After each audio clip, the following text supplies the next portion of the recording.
Hornet's Nest by Patricia Cornwell. Chapter 1. That morning summer sulked and gathered darkly over Charlotte, and heat shimmered on pavement. Traffic teemed people pushing forward to promise as they drove through new construction, and the past was bulldozed away. The U.S. Bank corporate center soared 60 stories above downtown, topped by a crown that looked like organ pipes playing a hymn to the god of money. This was a city of ambition and change. It had grown so fast, it could not always find its own streets. Like a boy in puberty, it was rapidly unfolding and clumsy at times, and a little too full of what its original settlers had called pride. The city and its county were named for Princess Charlotte Sophia of Mecklenburg-Strelitz before she became George Ill's queen. The Germans, who wanted the same freedoms the Scotch-Irish did, were one thing, the English were another. When Lord Cornwallis decided to come to town in 1780 and occupied what became known as the Queen's City, he was met with such hostility by these stubborn Presbyterians that he dubbed Charlotte the Hornet's Nest of America. 2 centuries later, the swarming symbol was the official seal of the city and its NBA basketball team and the police department that protected all. It was the white, whirling dervish against midnight blue that Deputy Chief Virginia West wore on the shoulders of her crisp white uniform shirt with all its brass. Most cops, frankly, had not a clue as to what the symbol meant. Some thought it was a tornado, a white owl, a beard.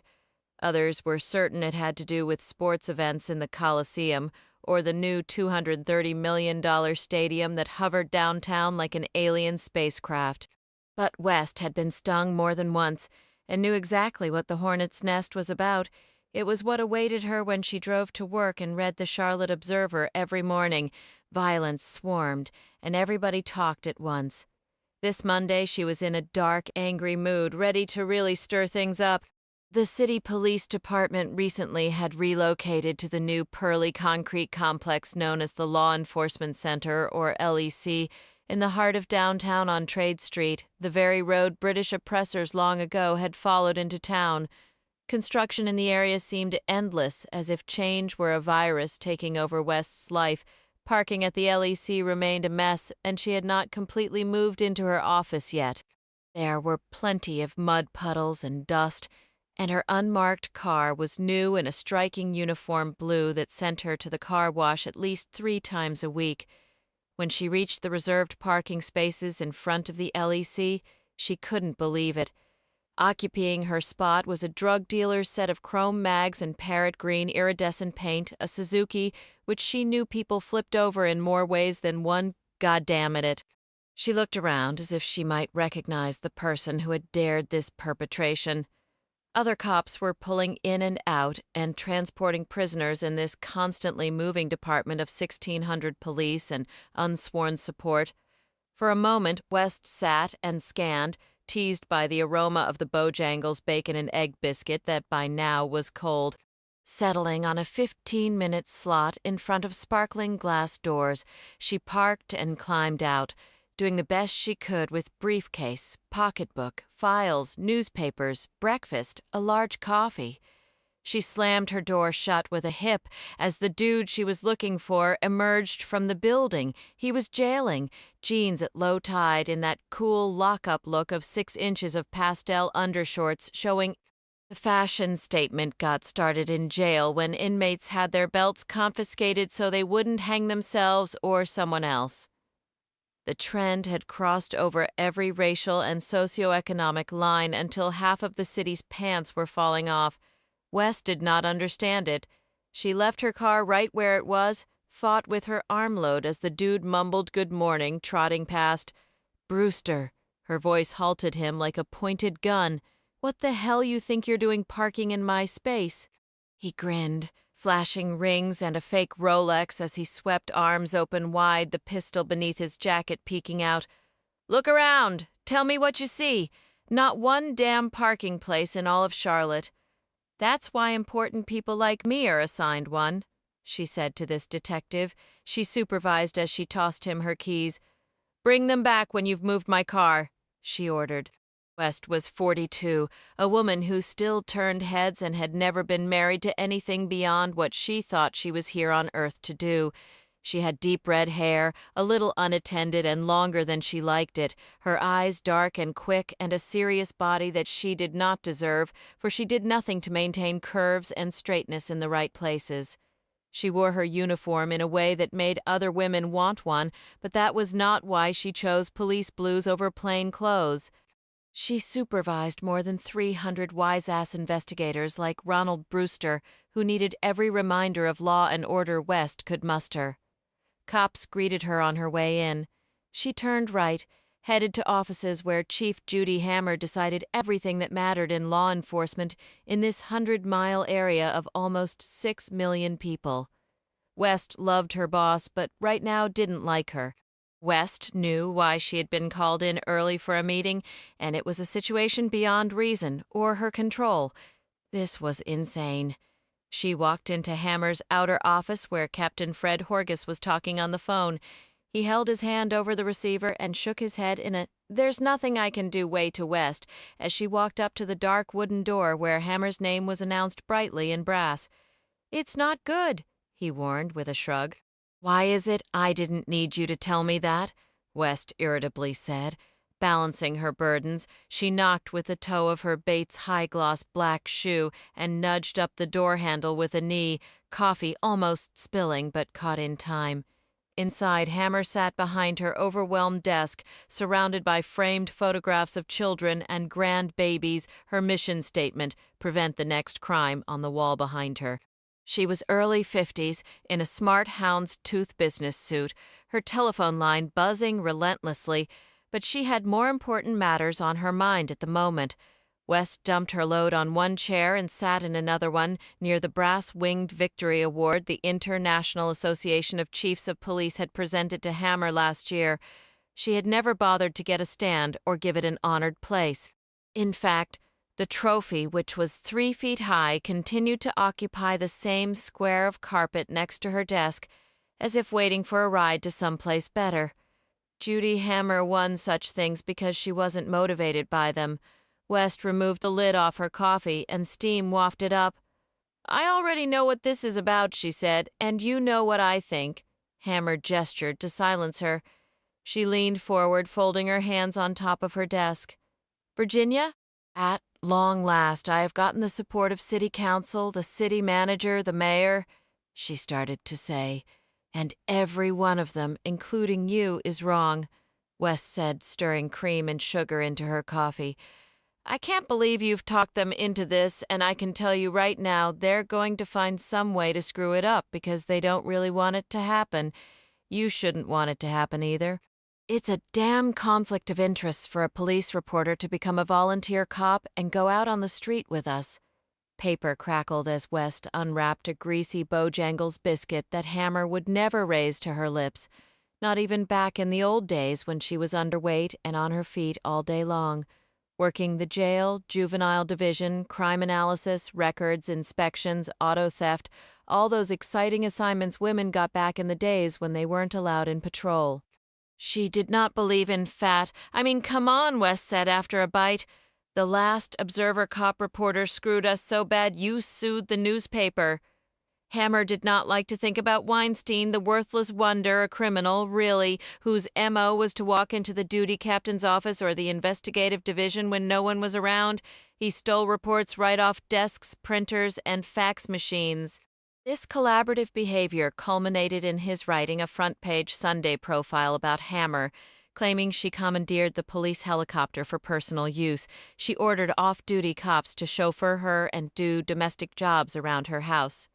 When her daughter was picked up for drunk driving, Hammer had the charges fixed. None of it was true. She did not even have a daughter. Hammer got up, clearly frustrated and disturbed by the mess the world was in. She looked out a window, hands in the pockets of her skirt, her back to West. "The Charlotte Observer, the city, think we don't understand them or care." She started her evangelism again. "And I know they don't understand us or care." West crumpled breakfast trash and scored 2 points in disgust. "All the Observer cares about is winning another Pulitzer Prize," she said. Hammer turned around as serious as West had ever seen her. I had lunch with the new publisher yesterday. First time any of us have had a civilized conversation with anyone from there in a decade at least. A miracle, she began her habitual pacing, gesturing with passion. She loved her mission in life. We really want to try this. Could it blow up in our faces? Absolutely.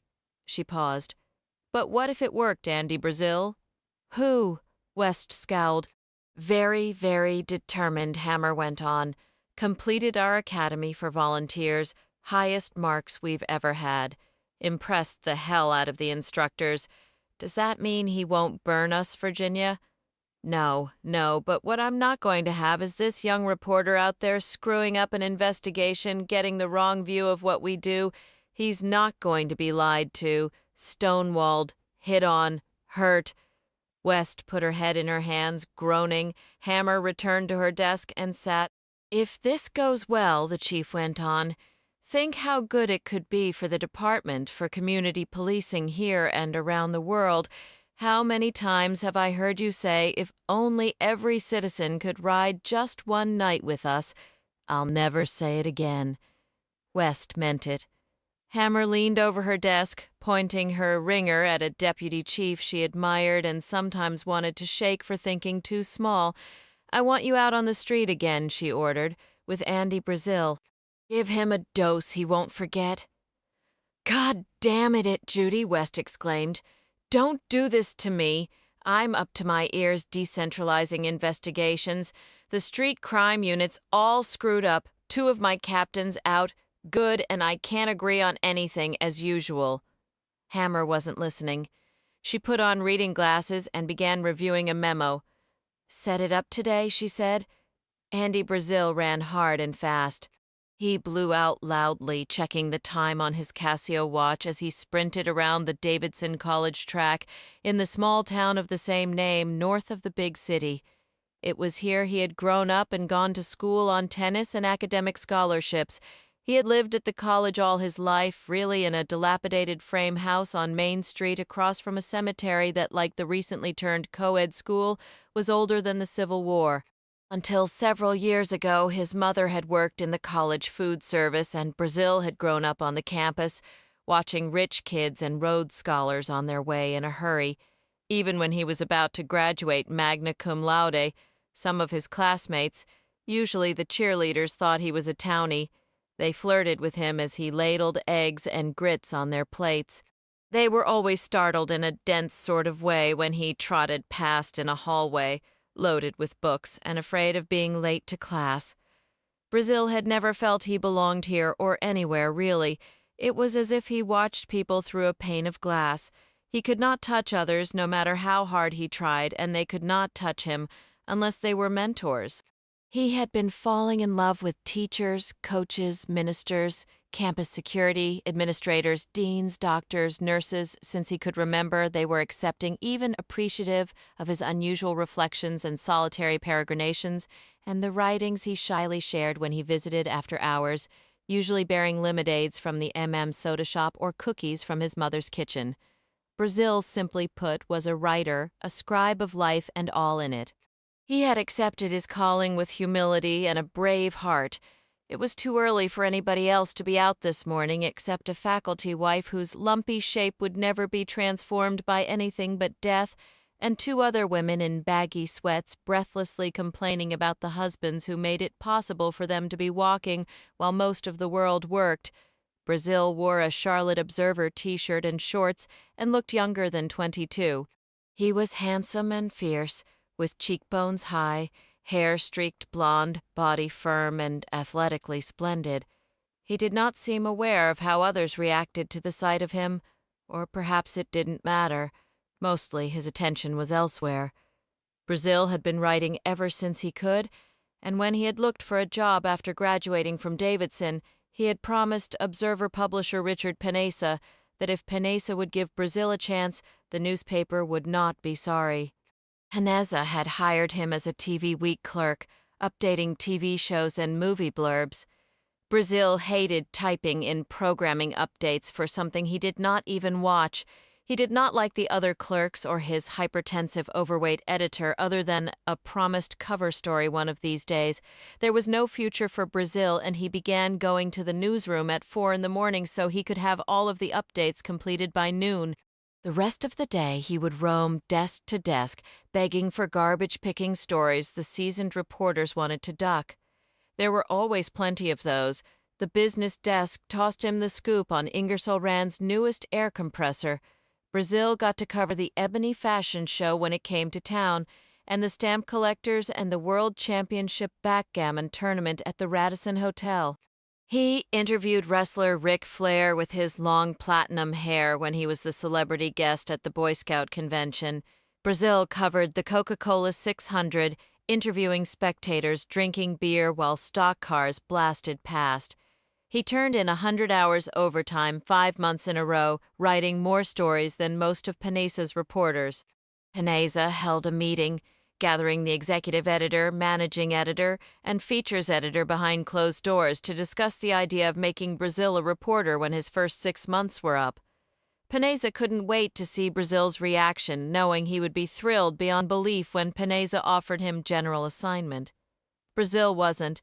Brazil had already applied to the Charlotte Police Department's Academy for volunteers. He had passed the background check and was enrolled in the class that was to start the following spring. In the meantime, his plan was to carry on with his usual boring job with the TV magazine because the hours were flexible. Upon graduation, Brazil hoped the publisher would give him the police beat, and Brazil would do his job for the paper and keep up his volunteer hours at the same time. He would write the most informed and insightful police stories the city had ever seen. If the Observer wouldn't go along with this, Brazil would find a news organization that would, or he would become a cop. No matter how anybody looked at it, Andy Brazil would not be told no. The morning was hot and steamy, and sweat was streaming as he began his 6th mile, looking at graceful antebellum buildings of ivy and brick, at the Chambers classroom building with its dome and the indoor tennis center where he had battled other college students as if losing meant death. He had spent his life fighting for the right to move ahead 18 miles along 177 to South Tryon Street in the heart of the city where he could write for a living. He remembered when he first started driving to Charlotte when he was 16, when the skyline was simple, downtown a place to go. Now it seemed an overachieving stone and glass empire that kept growing. He wasn't sure he liked it much anymore. He wasn't sure it liked him either. Mile 8, he dropped in the grass and began plunging into push-ups. Arms were strong and sculpted, with veins that gracefully fed his strength. Hair on wet skin was gold, his face red. He rolled over on his back and breathed good air, enjoying the afterglow. Slowly, he sat up, stretching, easing himself into the vertical position that meant getting on with it. Andy Brazil trotted back to his 25-year-old black BMW 2002 parked on the street. It was waxed and shellacked with armor all, the original blue and white emblem on the hood worn off forever ago, and lovingly retouched with model paint. The car had almost 120,000 miles on it, and something broke about once a month, but Brazil could fix anything. Inside, the interior was saddle leather, and there was a new police scanner and a two-way radio. He wasn't due on his beat until 4, but he rolled into his very own spot at noon. He was the Observer's police reporter and got to park in a special spot near the door so he could take off in a hurry when trouble blew. The instant he entered the lobby, he smelled newsprint and ink the way a creature smells blood. The scent excited him like police lights and sirens, and he was happy because the guard in the console didn't make him sign in anymore. Brazil took the escalator, trotting up moving Riedel stairs as if he was late somewhere. People were statues coming down the other side. They glanced curiously at him. Everyone in the Observer newsroom knew who Brazil was, and he had no friends. The newsroom was big and drab, filled with the sounds of keys clicking, phones ringing, and printers grabbing fast-breaking stories off the wire. Reporters were intense in front of computer screens, flipping through notepads with the paper's name on cardboard covers. They walked around, and the woman who covered local politics was running out the door after a scoop. Brazil still could not believe he was a player in this important, heady world, where words could change destinies and the way people thought. He thrived on drama, perhaps, because he had been fed it since birth, although not generally in a good way. His new desk was in the metro section, just beyond the glass-enclosed office of the publisher Panessa, who Brazil liked and was desperate to impress. Panessa was a handsome man, with silver blonde hair and a lean look that had not become less striking as he had skated beyond 40. The publisher stood tall and straight in fine suits, dark blue or black, and wore cologne. Brazil thought Panessa wise, but had no reason to know it yet. Each Sunday, Panessa had a column in the Sunday paper, and women in the greater Charlotte area wrote fan letters and secretly wondered what Richard Panessa was like in bed, or at least Brazil imagined this was so. Panessa was in a meeting when Brazil sat behind his desk and covertly glanced into the publisher's transparent kingdom as Brazil tried to look busy opening notepads, drawers, glancing at old printouts of long-published stories. It did not escape Panessa's notice that his boyish, intense police reporter had arrived 4 hours early his first day on his new beat. Panessa was not surprised. The first item on Brazil's agenda was that Tommy Axel had left another 7-Eleven rose on Brazil's desk. It had the sad, unhealthy complexion of the people who shopped in establishments that sold dark red, tightly furled passion at the counter for $1.98. It was still wrapped in clear plastic, and Axel had stuck it inside a Snapple bottle filled with water. Axel was the music critic, and Brazil knew he was watching this very minute from not very far away, in features. Brazil slid a cardboard box out from under his desk. He had not finished moving in, not that the task was especially formidable, but he had been assigned nothing yet and had finished the first draft of a self-assigned piece on what it had been like to go through the volunteer police academy. He could add and cut and polish only so many times, and was terrified by the thought of sitting in the newsroom with nothing to do. He had made it a habit to scan all 6 editions of the newspaper from wooden spools near the city directories. He often read the bulletin board, checked his empty mailbox, and had been meticulous and deliberately slow in moving his professional possessions the very short distance of 45 feet. This included a Rolodex with few meaningful phone numbers for how to reach TV networks and various shows, and stamp collectors or Ric Flair was of little importance now. Brazil had plenty of notepads, pens, pencils, copies of his stories, city maps, and almost all of it could fit in the briefcase he had found on sale at Belk department store when he had been hired. It was glossy burgundy leather with brass clasps, and he felt very proud when he gripped it. He had no photographs to arrange on his desk, for he was an only child and had no pets. It entered his mind that he might call his house to check on things. When Brazil had returned from the track to shower and change, his mother had been doing the usual, sleeping on the couch in the living room, TV loudly tuned into a soap opera she would not remember later. Mrs. Brazil watched Life every day on Channel 7 and could not describe a single plot. Television was her only connection to humans, unless she counted the relationship with her son. Half an hour after Brazil appeared in the newsroom, the telephone rang on his desk, startling him. He snatched it up, pulse trotting ahead as he glanced around, wondering who knew he worked here. Andy Brazil, he said, very professionally. The heavy breathing was recognizable, the voice of the same pervert who had been calling for months. Brazil could hear her lying on her bed, sofa, fainting couch, wherever she got the job done. "In my hand," the pervert said in her low, creepy tone. "Got it." Sliding in and out like a trombone, Brazil dropped the receiver into its cradle and shot Axel an accusing glance. But Axel was talking to the food critic. This was the first time in Brazil's life that he had ever gotten obscene phone calls. The only other situation to come even close was when he was blasting his BMW at the wash amp, Shine in nearby Cornelius one day, and a pasty-faced creep in a yellow VW Bug pulled up and asked him if he wanted to earn $20. Brazil's first thought was he was being offered a job washing the guy's car since Brazil was doing such a fine job on his own. This had been wrong. Brazil had turned the high-pressure wand on the guy for free. He had memorized the creep's plate number and still had it in his wallet waiting for the day when he could get him locked up. What the man in the VW Bug had proposed was a crime against nature, an ancient North Carolina law no one could interpret. But what he had wanted in exchange for his cash had been clear.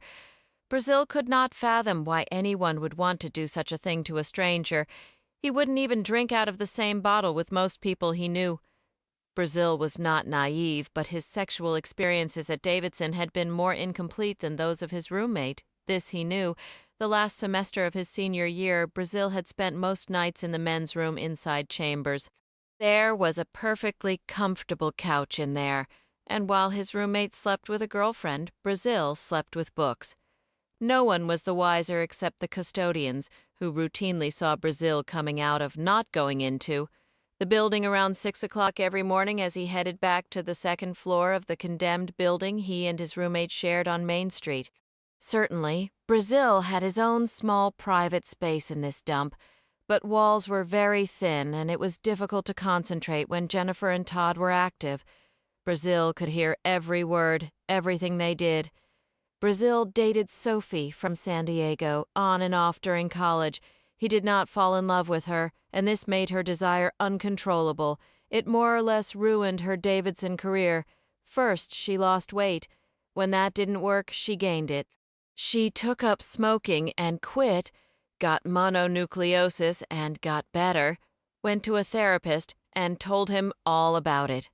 None of this turned out to be the aphrodisiac Sophie had hoped, and their sophomore year she stabilized and slept with her piano teacher during Christmas break. She confessed her sin to Brazil. She and Brazil started making out in her sob and her dorm room. Sophie was experienced, rich, and pre-med. She was more than willing to patiently explain anatomical realities, and he was open to research he really did not need. At 1 p.m. Brazil had just logged onto his computer and gone into his basket to retrieve his police academy story when his editor sat next to him. Ed Packer was at least 60, with flyaway white hair and distant gray eyes. He wore bad ties haphazardly knotted, sleeves shoved up. At one point he must have been fat. His pants were huge, and he was always jamming a hand inside his waistband, tucking in his shirt tail all around as he was doing right now. Brazil gave him his attention. "Looks like tonight's the night," Packer said as he tucked. Brazil knew exactly what his editor meant and punched the air in triumph, as if he'd just won the U.S. Open. "Yes," he exclaimed. Packer couldn't help but look at what was on the computer screen.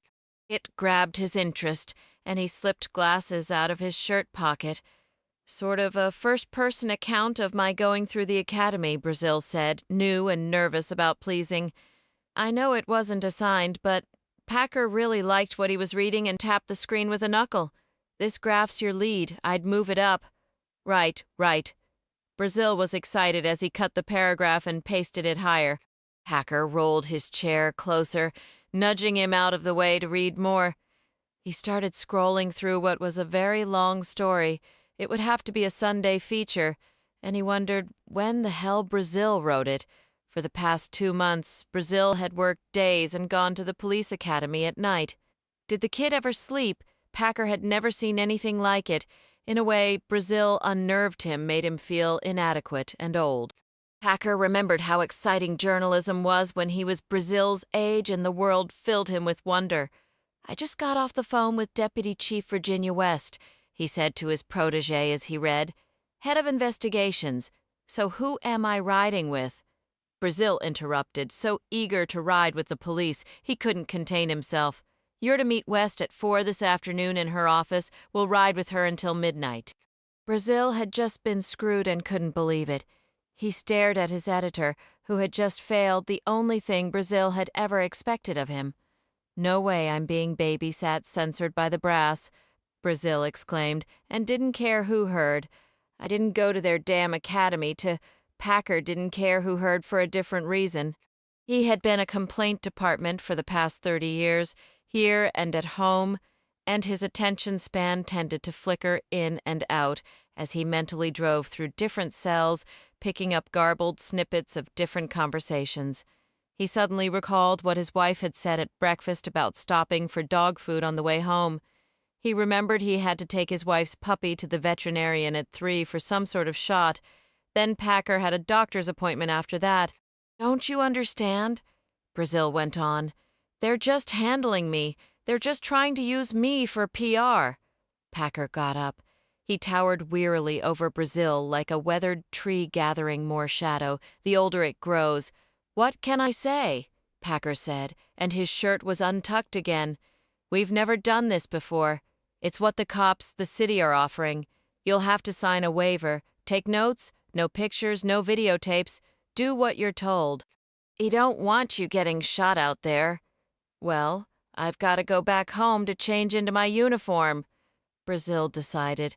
Packer walked off, hitching up his pants, heading to the men's room. Brazil slumped back in his chair and looked up at the ceiling as if the only stock he owned had just crashed.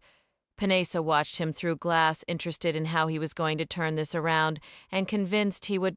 Systems analyst Brenda Bond blatantly glared at him from a nearby computer she was fixing. Brazil never paid her any mind. She was repulsive to him, thin and pale, with coarse black hair. She was hateful and jealous, and certain she was smarter than Brazil, and all because computer experts and scientists were like that. He imagined Brenda Bond spending her life on the internet inside chat rooms, because who would have her? Sighing, Brazil got up from his chair. Panessa watched Brazil pick up an ugly red rose in a Snapple bottle, and the publisher smiled. Panessa and his wife had desperately wanted a son, and after 5 daughters it was either move to a larger home, become Catholic or Mormon, or practice safe sex. Instead, they had gotten divorced. He could not imagine what it must be like to have a son like Andy Brazil. Brazil was striking to look at and sensitive and, though all the results weren't in, the biggest talent ever to walk through Panessa's door. Tommy Axel was typing a big review of a new K.D. Lang album that he was listening to on earphones. He was a goofball, sort of a Matt Dillon who wasn't famous and never would be, Brazil thought.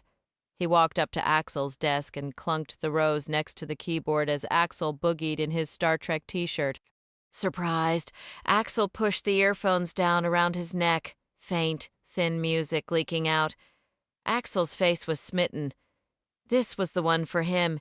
He had known it since he was 6, somehow had a premonition that a divine creature like this would overlap orbits with his when the planets were aligned. Axel, Brazil's heavenly voice sounded like a thunderclap. No more flowers. Axel stared at his lovely rose as Brazil stalked off. Brazil didn't mean it, Axel was certain as he watched Brazil. Axel was grateful for his desk. He scooted his chair in closer and crossed his legs, aching for the blonde ode walking with purpose out of the newsroom. Axel wondered where he was going. Brazil carried his briefcase as if he wasn't coming back. Axel had Brazil's home phone number because he had looked it up in the book. Brazil didn't live in the city, sort of out in the sticks, and Axel didn't quite understand it. Of course, Brazil probably didn't make $20,000 a year, but he had a bad car. Axel drove a Ford Escort that wasn't new. The paint job was beginning to remind him of Keith Richards's face. There was no CD player and the Observer wouldn't buy him one, and he planned to remind everyone there of that someday when he landed a job with Rolling Stone. Axel was 32.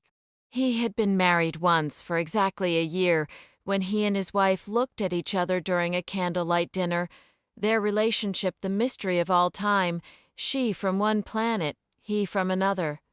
They, the aliens, agreeably left for new frontiers where no person had gone before.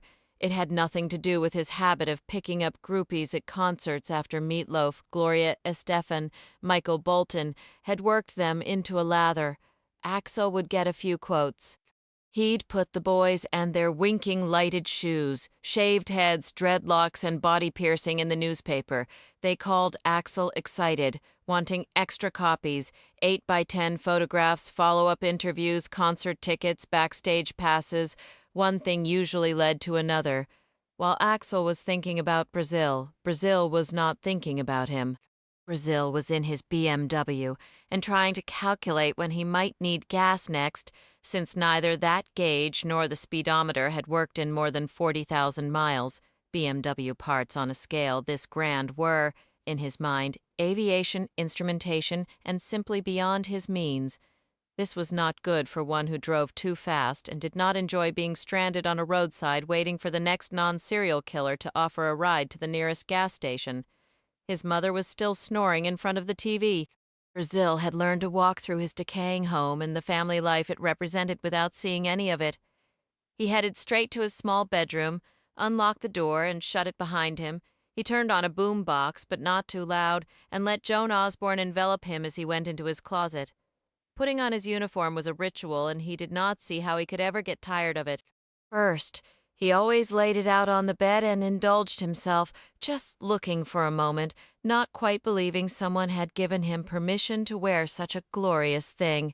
His Charlotte uniform was midnight blue, creased and new with a bright white hornet's nest that seemed in motion like a white twister on each shoulder patch. He always put socks on first, black cotton, and these had not come from the city. Next, he carefully pulled on summer trousers that were hot, no matter how light the material, a subtle stripe down each leg. The shirt was his favorite because of the patches and everything else that he would pin on. He worked his arms through the short sleeves, began buttoning in the mirror all the way up to his chin and clipped on the tie. Next was his nameplate and whistle. To the heavy black leather belt he attached the holder with its mag light and his pager saving room for the radio he would check out at the leg. His soft high-tea boots weren't patent leather like the military type he had seen most of his life, but more like high-top athletic shoes. He could run in these if the need ever arose, and he hoped it would.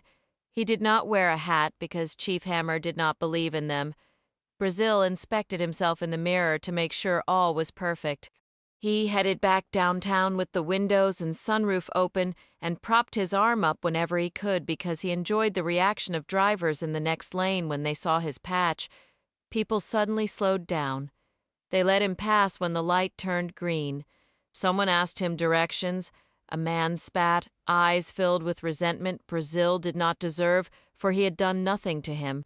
Two teenaged boys in a truck began making fun of him, and he stared straight ahead and drove as if none of this was new. He had been a cop forever. The LEC was several blocks from the newspaper, and Brazil knew the way as if he were going home. He pulled into the parking deck for visitors and tucked his BMW in a press slot, angling it the way he always did so people didn't hit his doors. He got out and followed polished hallways to the duty captain's office, because he had no idea where the investigative division was or if he could just stroll in without asking permission. In the academy, his time had been spent in a classroom, the radio room, or out on a street learning how to direct traffic and work non-reportable accidents. He did not know his way around this 4-story complex and stood in a doorway suddenly shy in a uniform that did not include gun, baton, pepper spray, or anything helpful. "Excuse me," he announced himself. The duty captain was big and old at his desk and going through pages of mug shots with a sergeant. They ignored him. For a moment, Brazil watched Channel 3 TV reporter Brent Webb perched over the press baskets going through reports, stealing whatever he wanted.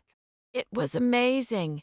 Brazil watched the asshole tuck the reports into his zip-up briefcase, where no other journalist in the city would ever see them, as if it were perfectly acceptable for him to cheat Brazil and everyone trying to report the news. Brazil stared at Webb, then at this sergeant and captain who did not seem to care what crimes were committed in plain view. "Excuse me," Brazil tried again, louder. He walked in, rudely ignored by cops who had hated the paper so long they no longer remembered why. "I need to find Deputy Chief West's office."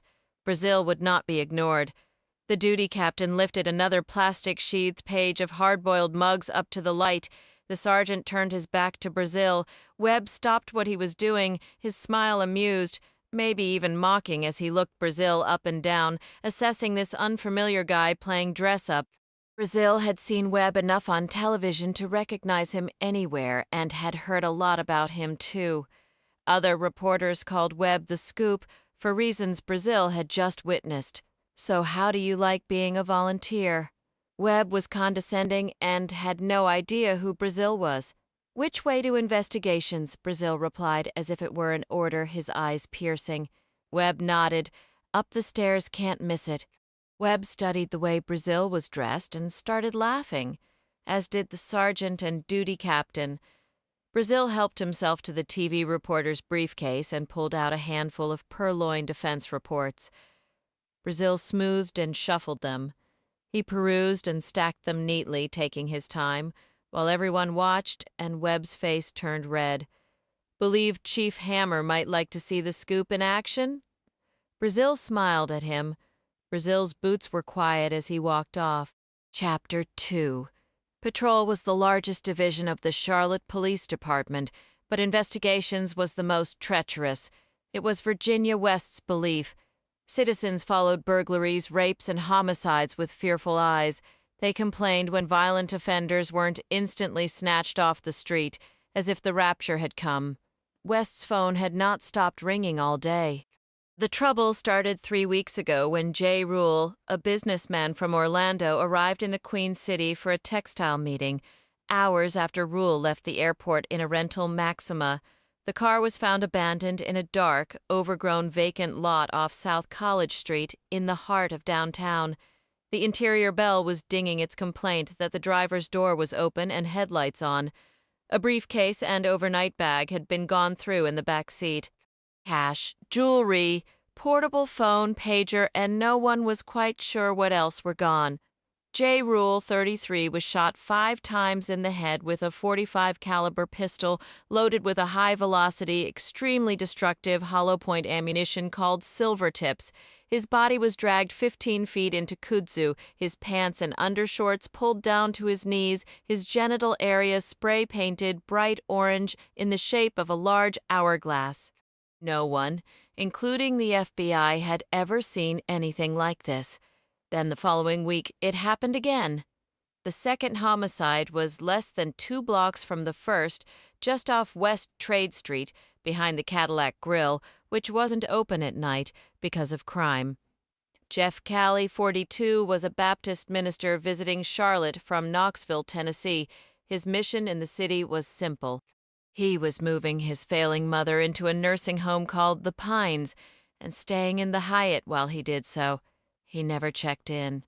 Late that night, his rental Jetta was found, driver's door open, bell dinging, same modus operandi. Week 3, the nightmare repeated itself when 52-year-old Gary Luby visited from Atlanta. West was discussing his case over the phone when Brazil appeared in her doorway. West did not notice him. She was too busy shuffling through large, gory scene photographs as she continued arguing with an assistant district attorney. That's not correct. I don't know where you got that, okay? He was shot multiple times in the head contact. .45 loaded with silver tips. Yeah, exactly. All within several blocks of each other. She was beginning to get annoyed. Jesus Christ. Of course I've got people down there, undercover, hookers, pimps, trolling, hanging out, whatever it takes. What do you think? She switched the phone to her other hand, wondering why she ever wore earrings, and irritated that anyone might question her ability to do her job. Checking her watch, she looked through more photographs, pausing at one that clearly showed the painted hourglass, which was rather much a solid orange figure 8. The base was over the genitals, the top over the belly.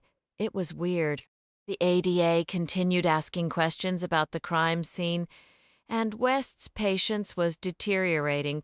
So far this day had been shit. Just like the others, she told him emphatically. Everything. Wallet, watch, wedding band. She listened. No, not credit cards. Anything with the victim's name. Why? Because the killer's smart. That's why. She sighed, her head beginning to throb. Jesus friggin' Christ. That's my point, John. If we're talking carjacking, then why wasn't his rental Thunderbird taken?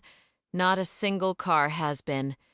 She swiveled around in her chair and almost dropped the phone when she saw the young male volunteer cop standing in her doorway, writing as fast as he could in a reporter's notepad. The son of a bitch was looking around West's office, taking down every confidential word being said about the most sensational, scariest murders the city had ever known. So far, sensitive details had been kept out of the press as political pressure gathered and darkened and swarmed. "Gotta go," West abruptly said. She slammed down the receiver hanging up on the ADA. She pinned Brazil with her eyes. "Shut the door," she said in a quiet, hard way that would have terrified anyone who worked for her or was about to get arrested. Brazil was unflinching as he got closer to the desk. He was not about to be intimidated by this big-shot bureaucrat who had sold him down the river. He dropped Webb's stolen offense reports in front of her. "What do you think you're doing?" West demanded. "I'm Andy Brazil with the Observer," he said with cool politeness. "Webb's swiping reports out of the press basket. In the off chance you might care, and I'm going to need to check out a radio. I was supposed to meet you at 4, and what? Eavesdrop?" West shoved back her chair, got up. "Looks to me like you already got your story." "I'm going to need a radio," Brazil reminded her again, for he couldn't imagine being out on the street and not having a lifeline to the dispatchers. "No, you're not. Trust me," West promised him. She angrily stuffed files into her briefcase and snapped it shut. She grabbed her pocketbook and stalked out. Brazil was on her heels. "You've got your nerve," she went on furiously, as if she had been mad at this young man in uniform all of her life. Just like every other asshole out there. Give 'em a little, want more, can't trust anybody. West wasn't at all what Brazil had expected. He didn't know why he'd assumed the deputy chief would be overweight and overbearing, flat-chested with a square, masculine face and over-processed hair. But no. She was maybe 5'6", 5'7", with dark red hair barely brushing her collar and very good bones. She was almost handsome and buxom, and not the least bit fat, but he didn't care and would never be interested. She was unkind and unattractive to him. West shoved open glass doors leading into the parking lot. She dug into her pocketbook, heading to her unmarked Crown Victoria. I told everyone what a bad idea this was. Would they listen? She fumbled with keys. "Would you?" Brazil demanded. West paused, looking at him. She yanked open the door, and Brazil blocked it. "It might be nice if I got a fair trial." He shoved his notepad at her, flipping through scribbles he had made while West was on the phone. "I was describing your office and you," he announced, much like the ADA West had just been talking to on the phone. She didn't have to skim much to know she'd made a wrong assumption. She sighed, stepping back, looking volunteer officer Brazil up and down, wondering how it could be possible that a reporter was dressed like this. What had policing come to? Hammer had lost her mind. Brazil should be arrested for impersonating an officer. That was the reality of things. "Where do you live?" West asked him. "Davidson. This was good. At least the next hour and a half would be spent in the commute. West might even be able to stretch it out. The longer she could keep him off the street, the better. She almost smiled as she climbed into her car. "We'll go there first so you can change clothes," she gruffly said. For a while they did not speak as scanner lights blinked and dispatchers and cops cut in and out on the radio like rollerbladers. The mobile data terminal, MDT, beeped as it logged calls and displayed addresses and messages on its computer screen. West and Brazil drove through the city as rush hour peaked. It looked like it might rain.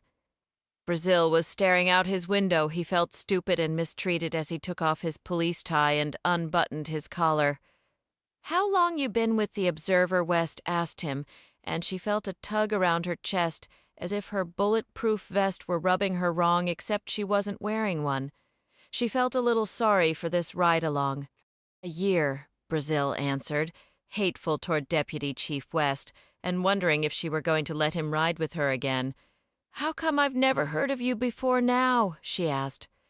"I didn't get the police beat until I finished the academy. That was the deal." "What deal?" "My deal." Brazil continued to stare sullenly out the window. West tried to change lanes, but the jerk next to her wasn't cooperative. She gestured angrily back at him. Same to you, drone. She stopped at a red light and looked at Brazil. What do you mean, deal? I wanted the cop shop, told them I'd make it worth their while. What's that supposed to mean? I want to know cops so I can write about them. I want to get it straight. West didn't believe him. Reporters always said shit like that, lied with pretty tongues, no different than people in general, really. She drove on, got out a cigarette, and lit it. If you're so curious about us, how come you didn't become a cop for real? She challenged him. I'm a writer, Brazil said simply, as if this were his race, his religion, or family name, and we all know cops can't write. West blew out smoke. Can't even read unless there's pictures. There are pictures. She threw up her hands and laughed. See? Brazil was silent. So why do you live way the hell in Davidson? She asked. I went to school there. I guess you must be smart. I get by, he told her. The gleaming Crown Victoria turned onto Main Street, which was what its name suggested in this charming college town. Homes were genteel, white frame and brick, with ivy and sprawling porches and swings. West had grown up outside of Charlotte, too, but heading a different direction where there wasn't much but red clay and fathomless farmland. She couldn't have afforded to go to a college like Davidson and doubted her SATs would have impressed anybody in a positive way. Brazil's college was sort of like Princeton and other places West had only read about. While we're on the subject, she said, I don't remember any police stories by you. This is my first day on the beat. She couldn't suppress her growing dismay over what she had been saddled with this night. A dog barked and began chasing her car. Suddenly it was raining hard. So what you do for a year? She investigated further. The TV magazine Brazil added to his resume. A lot of overtime, a lot of stories nobody wanted. He pointed, releasing his shoulder harness. It's that one. You don't take your seatbelt off until I've stopped the car. Rule number 1. West pulled into a rutted, unpaved driveway. Why are you making me change clothes? I have a right. Brazil finally spoke his mind. People wearing what you got on get killed out here, West cut him off. Rule number 2. You don't have a right. Not with me. I don't want anyone thinking you're a cop. I don't want anyone thinking you're my partner. I don't want to be doing this, got it? Brazil's house hadn't been painted in too long to tell the color. Maybe it had been pale yellow once, maybe eggshell or white. Mostly now it was gray and flaking and peeling like a sad old woman with a skin condition. An ancient, rusting white Cadillac was parked in the drive, and West decided that whoever lived here didn't have taste, money, or rhyme for repairs and yard work. Brazil angrily pushed open the car door, gathering his belongings as he got out, and halfway tempted to tell this deputy chief to get the hell out of here and not come back. But his BMW was still in Charlotte, so that might pose a problem. He bent over, peering inside at her. My dad was a cop. He slammed the door shut. West was typical brass. Typical anybody who had power. Brazil fumed as he strode up the walk. She didn't give a shit about helping somebody else get started. Women could be the worst, as if they didn't want anybody else to do well because no one was nice to them when they were coming along, or maybe so they could pay everybody back, persecute innocent guys who'd never even met them, whatever. Brazil imagined West at the net, a perfect lob waiting for his lethal overhead smash. He could ace her, too. He unlocked the front door of the house he had lived in all his life. Inside, he unbuttoned his uniform shirt and looked around, suddenly conscious of a dim, depressing living room of cheap furniture and stained wall-to-wall carpet. Dirty ashtrays and dishes were wherever somebody had forgotten them last, and gospel music swelled as George Beverly Shea scratched How Great Thou Art for the millionth time. Brazil went to the old hi-fi and impatiently switched it off. "Mom?" he called out.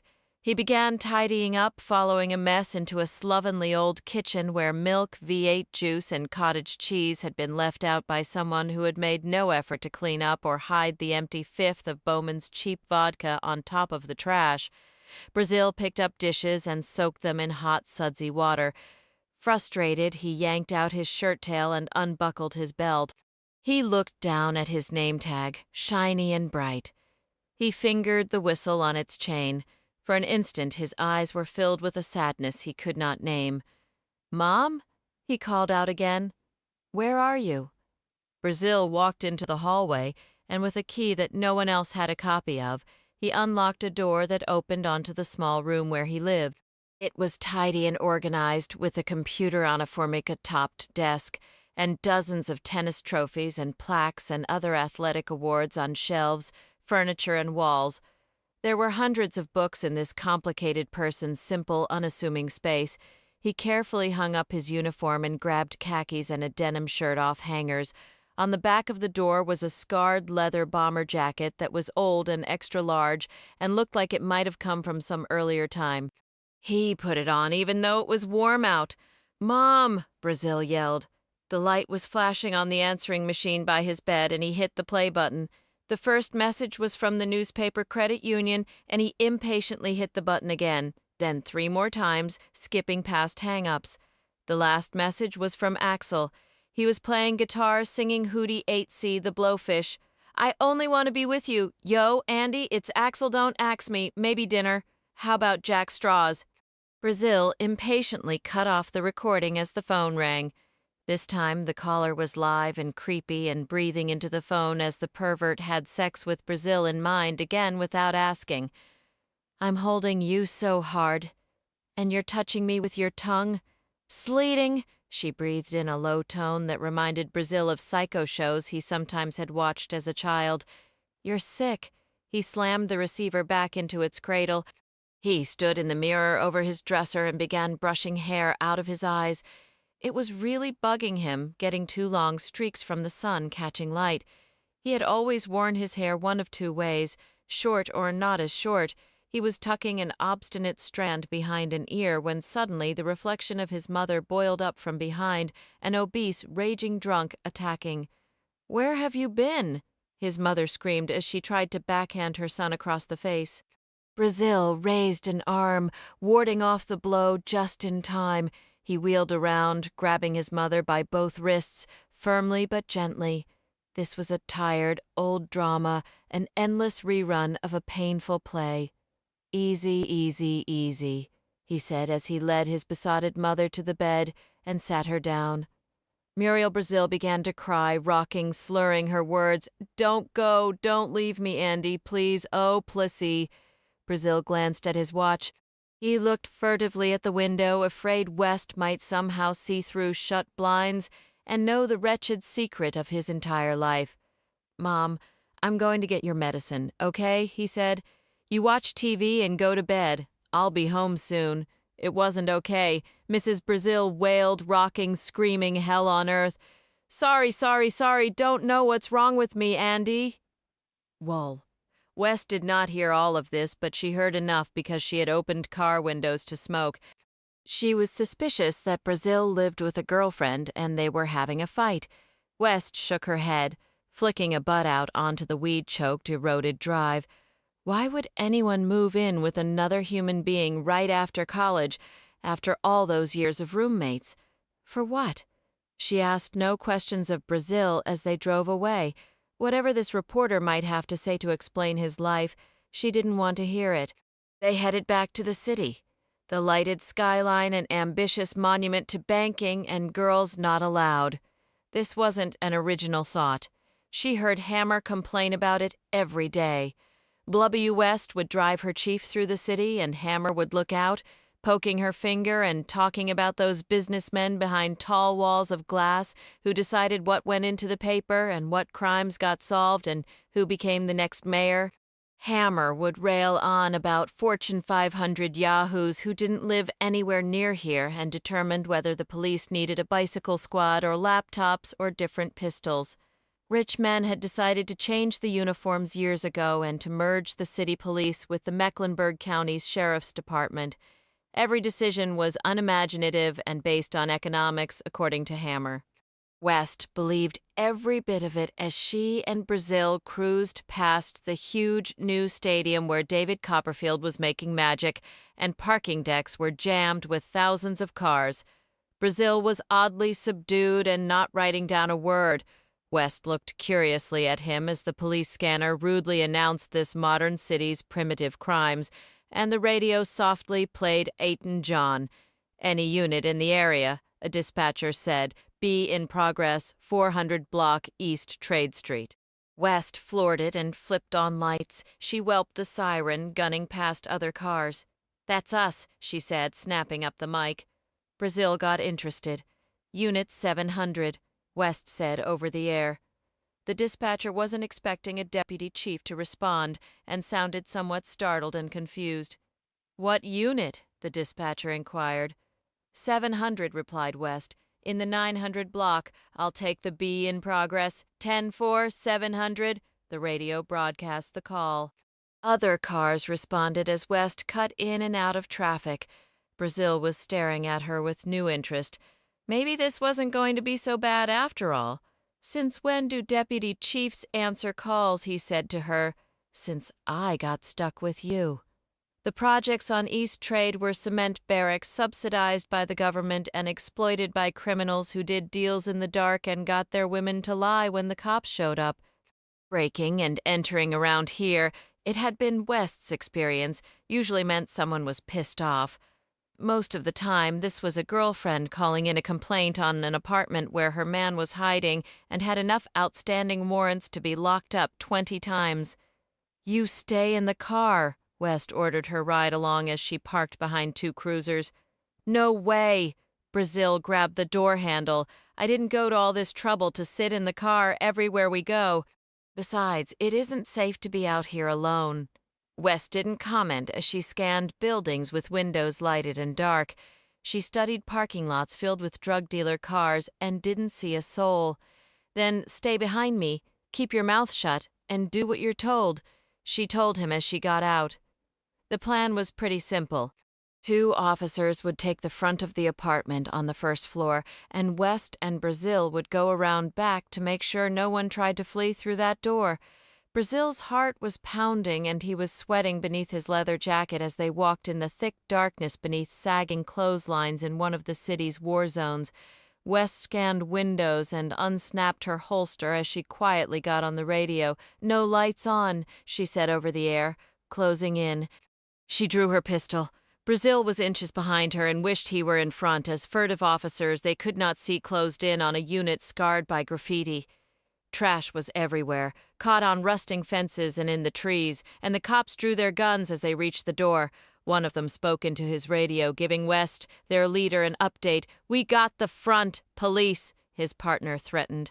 Brazil was concerned about the uneven terrain and clotheslines hanging low enough to choke someone, and broken glass everywhere in the tar-black night. He was afraid West might hurt herself and turned on his mag light, illuminating her in a huge circle of light. Her sneaking silhouette with drawn pistol was bigger than God. "Turn that fucking thing off!" She whipped around and hissed at him. Charlotte police caught no one on that call. West and Brazil were in a bad mood as they rode, and the radio chattered. She could have gotten shot. Thank God her officers hadn't seen what this idiot reporter had done. She couldn't wait to give Hammer a piece of her mind and was halfway tempted to call her boss at home. West needed something to give her a boost and pulled into the Starvin' Marvin on South Tryon Street before she had shifted the car into park. Brazil was pulling up his door handle. "You ever heard of looking before you leap?" she asked, like a severe schoolteacher. Brazil gave her an indignant, disgusted look as he undid his seatbelt. "I can't wait to write about you," he threatened. "Look." West nodded at the store, at the plate glass in front, at customers prowling inside and making purchases. "Pretend you're a cop. That should be easy for you. So you get out of your cop car, don't check, walk in on a robbery in progress, and guess what?" She climbed out and stared inside at him. "You're dead." She slammed the door shut. Brazil watched Deputy Chief West walk into the convenience store. He started to make notes, gave up, and leaned back in the seat. He did not understand what was happening. It bothered him a lot that she did not want him around, even though he was convinced he didn't give a rat's ass. No wonder she wasn't married. Who would want to live with somebody like that? Brazil already knew that if he were ever successful, he wouldn't be mean to people new at life. It was heartless and said everything about West's true character. She made him pay for his own coffee. It cost $1.15, and she hadn't bothered to ask him how he drank it, which wasn't with Irish cream and 20 packs of sugar. Brazil could barely swallow it, but did the best he could as they resumed patrolling. She was smoking again. They began to cruise a downtown street where prostitutes clutching washcloths strolled languidly along the sidewalk, following them with luminous, empty eyes. "What are the washcloths for?" Brazil asked. "What do you expect? Finger bowls. It's a messy profession," West remarked. He shot her another look. "No matter what kind of car I drive, they know I'm here," she went on, flicking an ash out the window. "Really?" he asked. "I guess the same ones have been out here, what, 15 years then, and they remember you." "Imagine that. You know, this isn't how you make points," West warned. He was looking out and thoughtful when he said, "Don't you miss it?" West watched the ladies of the night and didn't want to answer him. "Can you tell which are men? That one, maybe?" Brazil stared at a big, ugly hooker in a vinyl miniskirt, her tight black top stretched over opera breasts. Her come-hither walk was slow and bulging as she stared hate into the cop car. "Nope, she's real," West let Brazil know, and not adding that the hooker was also an undercover cop, wired, armed, and married with a kid. "The men have good legs," she went on, "anatomically correct, perfect fake breasts. No hips, you get close, which I don't recommend, they shave." Brazil was quiet. "Guess you didn't learn all this working for the TV magazine," she added. He could feel her glancing at him, as if she had something else on her mind. "So, you drive that Cadillac with shark fins?" She finally got around to it. He continued looking out at the trade show along the street, trying to tell women from men. "In your driveway," West went on. "Doesn't look like something you'd drive." "It isn't," Brazil said. "Gotcha." West sucked on the cigarette and flicked another ash into the wind. "You don't live alone." He continued staring out his window. "I have an old BMW 2002. It was my dad's. He got it used and fixed it up, could fix anything." They passed a silver rental Lincoln. West noticed it because the man inside had the interior light on and looked lost. He was talking on his portable phone and casting about in this bad part of town. He turned off on Mint Street. Brazil was still looking out at dangerous people looking back at them when West got interested in the Toyota directly ahead, its side window knocked out, the license plate hanging by a coat hanger. There were 2 young males inside. The driver was watching her in the rearview mirror. "What you want to bet we got a stolen car ahead?" West announced. She typed the plate number into the MDT. It began to beep as if she'd just won at slot machines. She read the display and flipped on flashing blue and red lights. The Toyota blasted ahead of them. "Shit!" West exclaimed. Now she was in a high-speed pursuit trying to be a race driver and balance a cigarette and coffee and snatch up the mic all at the same time. Brazil didn't know what to do to help. He was having the adventure of his life. 700! West's voice went up as she yelled into the mic.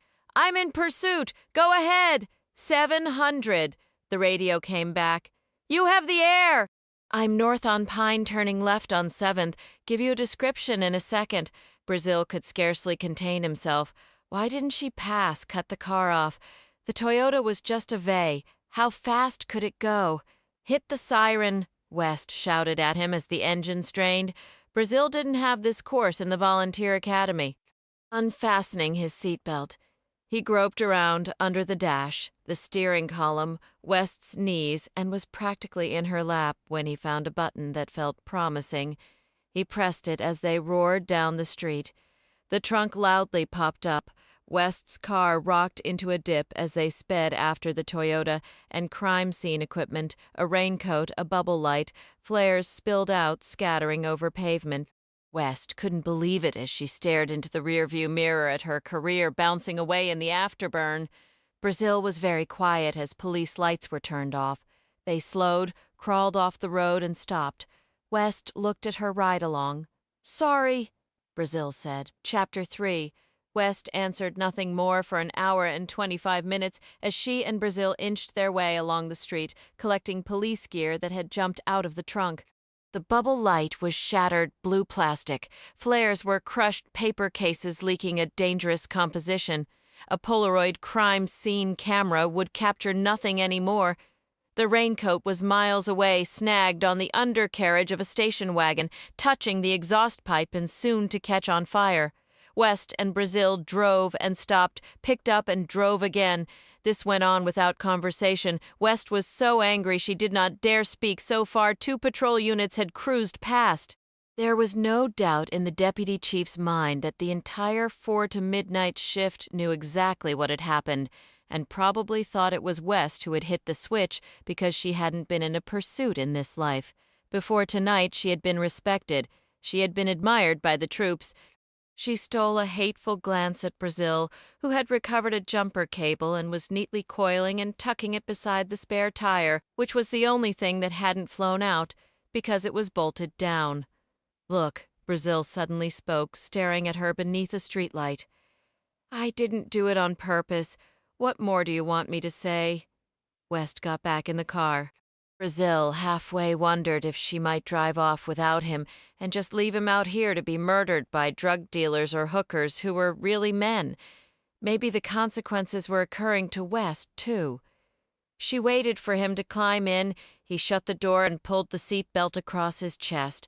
The scanner hadn't stopped, and he was hoping they'd go on something else quick so he could redeem himself. "I have no reason to have a detailed knowledge of your car," Brazil said in a quiet, reasonable tone. "The Crown Vi I got to drive during the academy was older than this. The trunk opened from the outside. And we don't get to use sirens." She shoved the car in gear and drove. "I know all that. I'm not blaming you. You didn't do it on purpose. Enough already," she said. She decided to try another part of town off Remus Road near the dog pound. Nothing would be going on there. Her assumption would have been accurate, were it not for an old drunk woman who decided to start screaming on the lawn of the Mount Moriah Primitive Baptist Church near the Greyhound bus station and the Presto Grill. West heard the call over the scanner and had no choice but to back up the responding unit. She and Brazil were maybe 4 blocks away. "This shouldn't be anything, and we're going to make sure we keep it that way," West pointedly told Brazil as she sped up and took a right on Lancaster. The 1-story church was yellow brick with gaudy colored glass windows all lit up and nobody home. The patchy lawn littered with beer bottles near the Jesus Calls sign in front. An old woman was screaming and crying hysterically and trying to pull away from 2 uniformed cops. Brazil and West got out of their car, heading to the problem. When the patrolmen saw the deputy chief in all her brass, they didn't know what to make of it and got exceedingly nervous. "What we got?" West asked when she got to them. The woman screamed and had no teeth. Brazil could not understand a note she was wailing. "Drunk and disorderly," said a cop whose nameplate read Smith. "We've picked her up before." The woman was in her 60s at least, and Brazil could not take his eyes off her. She was drunk and writhing in the harsh glare of a streetlight near the sign of a church. She probably did not attend. She was dressed in a faded green Hornet sweatshirt and dirty jeans, her belly swollen, her breasts wind socks on a flat day, arms and legs sticks with spiderwebs of long dark hair. Brazil's mother used to make scenes outside the house, but not anymore. He remembered a night long ago when he drove home from the Harris Teeter grocery to find his mother out in front of the house. She was yelling and chopping down the picket fence as a patrol car pulled up. Brazil tried to stop her and stay out of the way of the axe. The Davidson policeman knew everyone in town and didn't lock up Brazil's mother for disturbing the peace or being drunk in public, even though he had justification. West was checking the old woman's cuffed wrists and back as blue and red lights strobed and her wailing went on, pierced by pain. West shot the officers a hot, angry look. "Where's the key?" she demanded. "These are way too tight." Smith had been around since primitive times and reminded West of jaded, unhappy old cops who ended up working private security for corporations. West held out her hand and he gave her the tiny metal key. West worked it into the cuffs, springing them open. The woman instantly calmed down as cruel steel disappeared. She tenderly rubbed deep, angry red impressions on her wrists, and West admonished the troops. "You can't do that," she continued to shame them. "You're hurting her." West asked the woman to hold up drooping arms so West could pat her down, and it entered West's mind that she ought to grab a pair of gloves. But she didn't have a box in her car because she wasn't supposed to need things like that anymore, and, in truth, the woman had been put through enough indignity. West did not like searching people, never had, and she remembered in the old days finding unfortunate surprises like bird claw fetishes, feces, used condoms, and erections. She thought of rookie days, of fishing cold slimy spam out of Chicken Wing's pocket right before he socked her with his one arm. This old lady had nothing but a black comb and a key on a shoelace around her neck. If 7W her name was Ella Joniston, and she was very quiet as the police lady cuffed her again. The steel was cold but didn't have the teeth it did a minute ago when the sons of bitches snaked her. She knew exactly what it was they wrapped around her wrists and back where she couldn't see, and it bit and bit without relief, venom spreading through her, making her shake as she screamed. Her heart swelled up big, beating against her ribs, and would have broke had that blue car with the nice lady not pulled up. Ella Joniston had always known that death was when your heart broke. Hers had come close many times, going back to when she was 12 and boys in the projects knocked her down right after she'd washed her hair. They did things she never would speak of, and she'd gone home and picked dirt and bits of leaves out of braids and washed off while nobody asked. The police lady was sweet, and there was someone in plain clothes there to help her, a clean-looking boy with a kind face. A detective, Ella reckoned. They took each of her arms like she was going to Easter Sunday and dressed in something fine. "Why you out here drinking like this?" The lady in uniform meant business, but she wasn't harmful. Ella wasn't sure where out here was. She didn't have a way to get places, so she couldn't be far from her apartment in Earl Village, where she had been sitting in front of the TV when the phone had rung earlier this evening. It was her daughter with the awful news about Ephraim, Ella's 14-year-old grandson, who was in the hospital. Ephraim had been shot several times this morning. Everyone supposed the white doctors tried all they could, but Ephraim had always been stubborn. The memory brought fresh hot tears to Ella's eyes. Tella told the lady cop and the detective all about it as they situated her into the back of a police car with a partition to make sure Ella couldn't hurt anyone. Ella mapped out Ephraim's entire short life, going back to when Ella held him in her arms right after Iorna birthed him. He was always trouble, like his father. Ephraim started dancing when he was 2. He used to act big beneath the streetlight out front with those other boys and all their money.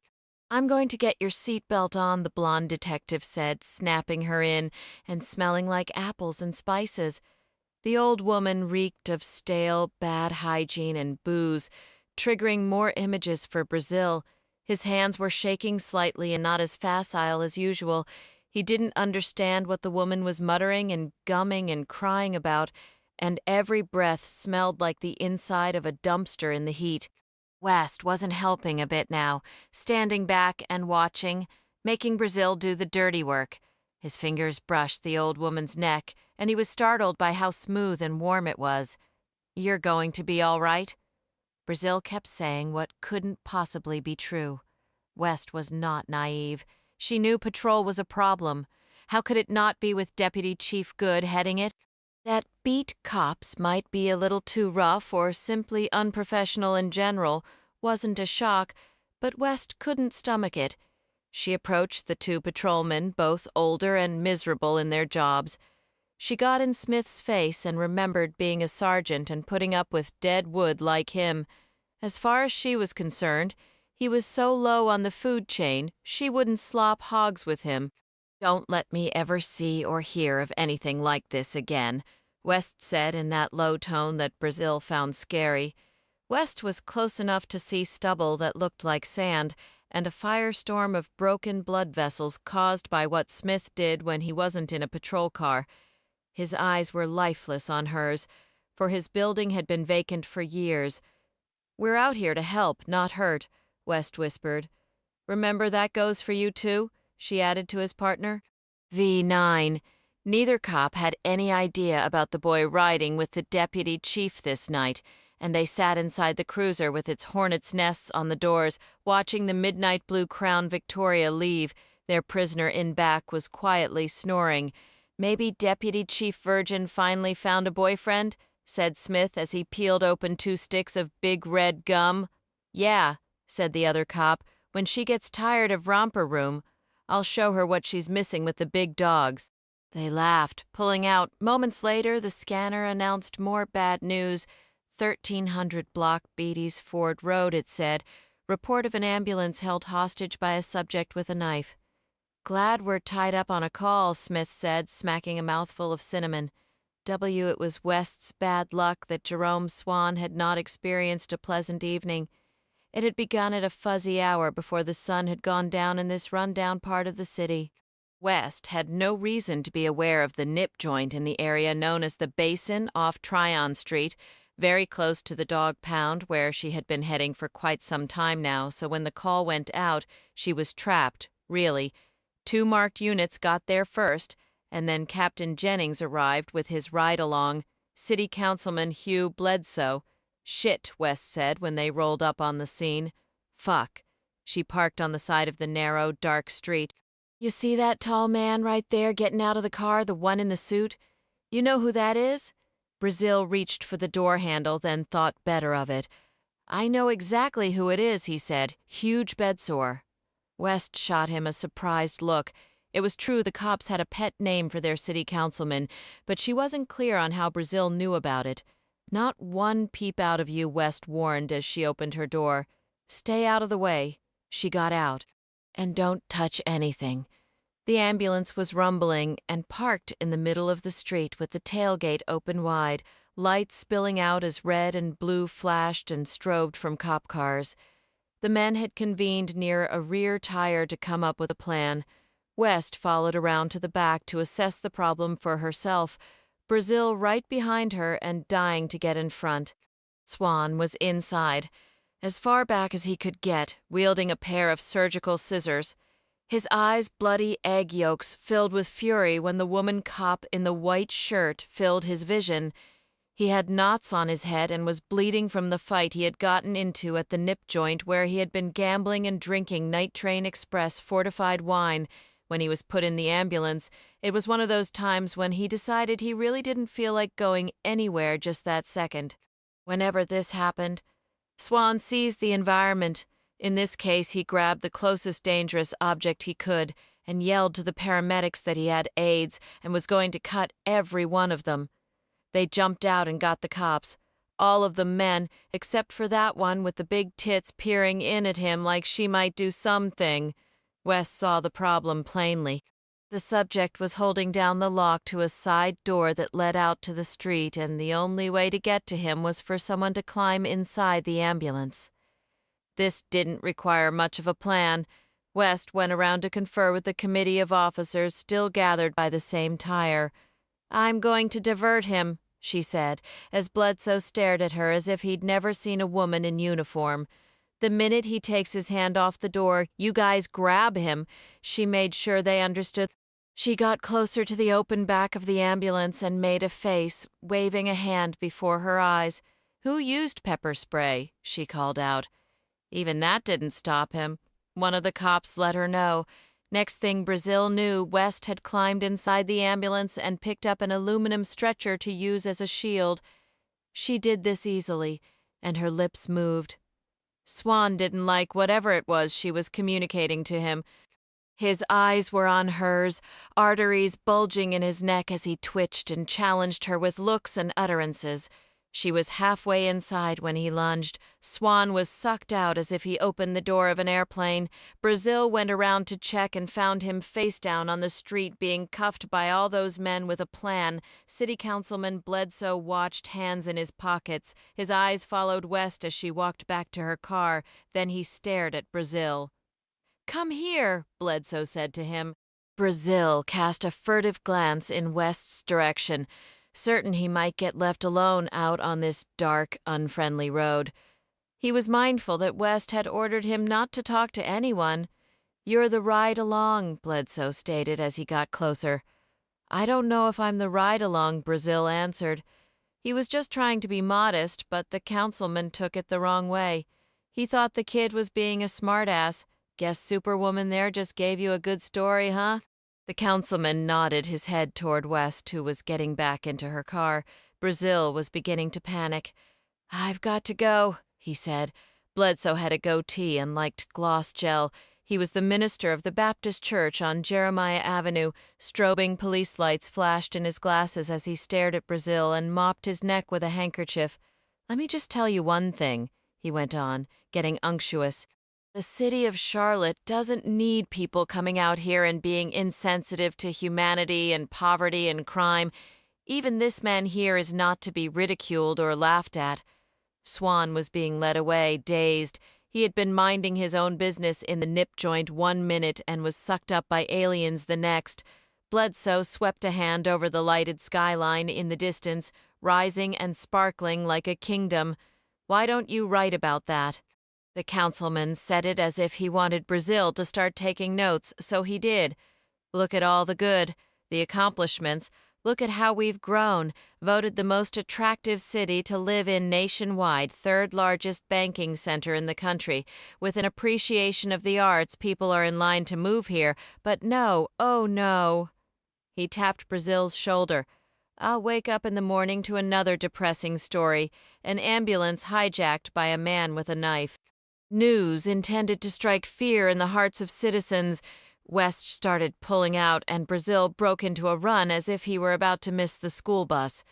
Bledsoe looked surprised and annoyed, for he hadn't finished talking, and West knew it was no accident that the councilman just happened to be out tonight while Andy Brazil, the experiment in community policing, was riding. Bledsoe would find his way into a story and impress his constituents this re-election year with how diligent and caring he was. "City Councilman takes time to ride with police." She could see the headline now, opening the glove box. She rummaged for a roll of turns. She stopped the car so Brazil could climb in. He wasn't even breathing hard and had just sprinted a good 50 yards. Reminders like that made West want to smoke. "I told you not to talk to anyone," she said, lighting up. "What was I supposed to do?" He was indignant. "You walked off without me, and he got in my face." They passed more impoverished houses, most of them boarded up and not lived in anymore. Brazil was staring at West, thinking about Bledsoe calling her Superwoman. "They made a mistake promoting you," Brazil said. "That was really something, what you did back there." West had been good at this once. Taking the sergeant's exam had been the first step toward paperwork and political correctness. If Hammer hadn't come to town, West was fairly certain she would have looked for something else. "So tell me," Brazil was saying. "Tell you what?" West asked, blowing out a stream of smoke. "What did you say to him?" Brazil wanted to know. "Say to who?" "You know, the guy in the ambulance?" "Can't tell you." "Come on." "You said something that really pissed him off," Brazil insisted. "Nope." West flicked an ash out the window. "Oh, come on. What? I didn't say anything." "Yes, you did." "I called him a pussy," she finally confessed, "and you can't print that." "You're right," Brazil told her. Chapter 4. The downtown skyline was huge around a terrible crime scene. Minutes past 10 p.m. Police were tense and sweating, their flashlights probing a parking lot behind an abandoned building and an area overgrown with weeds where the black rental Lincoln had been abandoned. The driver's door was open, headlights burning, interior bell dinging a feeble warning that was too late. Detective Brewster had been called in from home and was standing near the Lincoln, talking on his portable phone. He was dressed in jeans and an old Izod shirt, his badge and a Smith Amp Wesson .40 caliber pistol and extra magazines clipped to his belt. "Looks like we got another one," he said to his in-transit boss. "Can you give me a 1013? West's voice sounded over the phone. 1013's still clear." Brewster looked around, but not for long.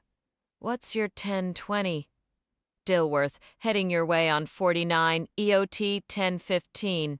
VFT Brazil had learned how to talk on the radio in the academy and understood codes and why Brewster and West were talking in them.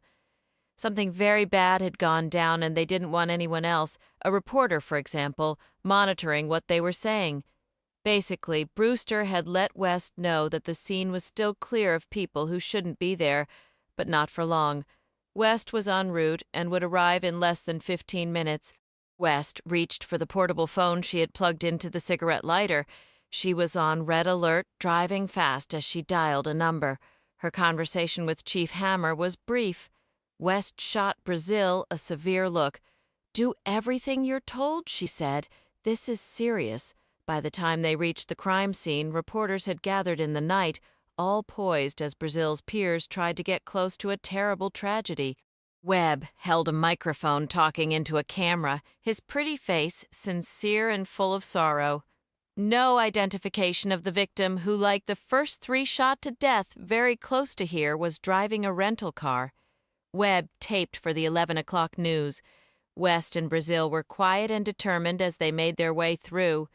They avoided microphones, jabbed their way, cameras rolling in their faces as they ducked and dodged and hurried. Questions flew all around them as if some fast-breaking news bomb had gone off, and Brazil was terrified. He was acutely self-conscious and embarrassed in a way he did not understand. "Now you know what it's like," West said to him under her breath. Bright yellow crime scene tape stretched from woods to a streetlight. Big black block letters flowed across it repeating the warning. "Caution, crime scene, don't enter." It barred reporters and the curious from the Lincoln and the senseless death beyond it. Just inside it was an ambulance with engine rumbling, cops and detectives everywhere with flashlights, videotape was running, flash guns going off, and crime scene technicians were preparing the car to be hauled into headquarters for processing. Brazil was so busy taking everything in and worrying about how close he was going to be allowed to get that he did not notice Chief Hammer until he walked into her. "Sorry," Brazil muttered to the older woman in a suit. Hammer was distressed and immediately began conferring with West. Brazil took in the short, graying hair softly, framing the pretty, sharp face and the short stature and trim figure. He had never met the chief, but he suddenly recognized her from television and photographs he had seen. Brazil was awed, openly staring. He could get a terrible crush on this woman. West turned and pointed at him as if he were a dog. "Stay," she commanded. Brazil had expected as much but wasn't happy about it. He started to protest, but no one was interested.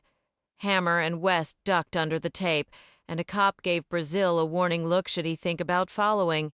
Brazil watched West and Hammer stop to investigate something on the old, cracked pavement. Bloody drag marks glistened in the beam of West's flashlight, and based on the small smeared puddle just inches from the open car door, she thought she knew what had happened. "He was shot right here," she told Hammer, "and he fell." She pointed to the puddle. "That's where his head hit. He was dragged by his feet." Blood was beginning to coagulate, and Hammer could feel the heat of the throbbing lights and the night and the horror. She could smell death. Her nose had learned to pick it up the first year she was a cop. Blood broke down fast, got runny around the edges and thick inside, and the odor was weirdly sweet and putrid at the same time. The trail led to a gothic tangle of overgrown vines and pines with a lot of weeds. The victim looked middle-aged and had been dressed in a khaki suit wrinkled from travel when someone had ruined his head with gunshots. Pants and jockey shorts were down around fleshy knees, the familiar hourglass painted bright orange leaves and other plant debris clinging to blood. Dr. Wayne Odom had been the medical examiner in the greater Charlotte-Mecklenburg area for more than 20 years. He could tell that the spray painting had occurred right where the body had been found because a breeze had carried a faint orange mist up to the underside of nearby poplar leaves. Dr. Odom was reloading a camera with bloody, gloved hands and was fairly certain he was dealing with homosexual serial murders. He was a deacon at Northside Baptist Church and believed that an angry God was punishing America for its perversions. Damn it, Hammer muttered as crime scene technicians scoured the area for evidence. West was frustrated to the point of fear. This is what, 100 yards from the last one? I got people all over the place out here. Nobody saw anything. How can this happen? We can't watch the street every second of the day, Hammer angrily said. From a distance, Brazil watched a detective going through the victim's wallet. Brazil could only imagine what West and Hammer were seeing as he impatiently waited by West's car, taking notes. One thing he had learned while writing term papers was that even if he didn't have all the information, he could create a mood. He studied the back of the abandoned brick building and decided it had been some sort of warehouse once. Every window was shattered, and an eerie, dark emptiness stared out. The fire escape was solid rust and broken off halfway down. Emergency lights were diluted and weird by the time they got to the thicket where everyone was gathered. Fireflies flickered around the dinging rental car, and Brazil could hear the sounds of far-off traffic. Paramedics were coming through, sweating in jumpsuits and carrying a stretcher and a folded black body bag. Brazil craned his neck, writing furiously. As the paramedics reached the scene, they unfolded the stretcher's legs, and Hammer turned around when metal clacked. West and Brewster were studying the victim's driver's license. No one was interested in giving Brazil a quote. "Wah, Carl Parsons," Brewster read from a driver's license. "Spartanburg, South Carolina. 41 years old, cash gone, no jewelry if he had any." "Where was he staying?" Hammer asked him. "Looks like we got a confirmation number for the Hyatt near South Park."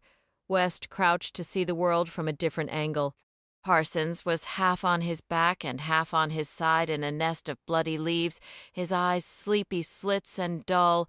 Dr. Odom inflicted yet one more indignity by inserting a long chemical thermometer up the rectum to get a core temperature.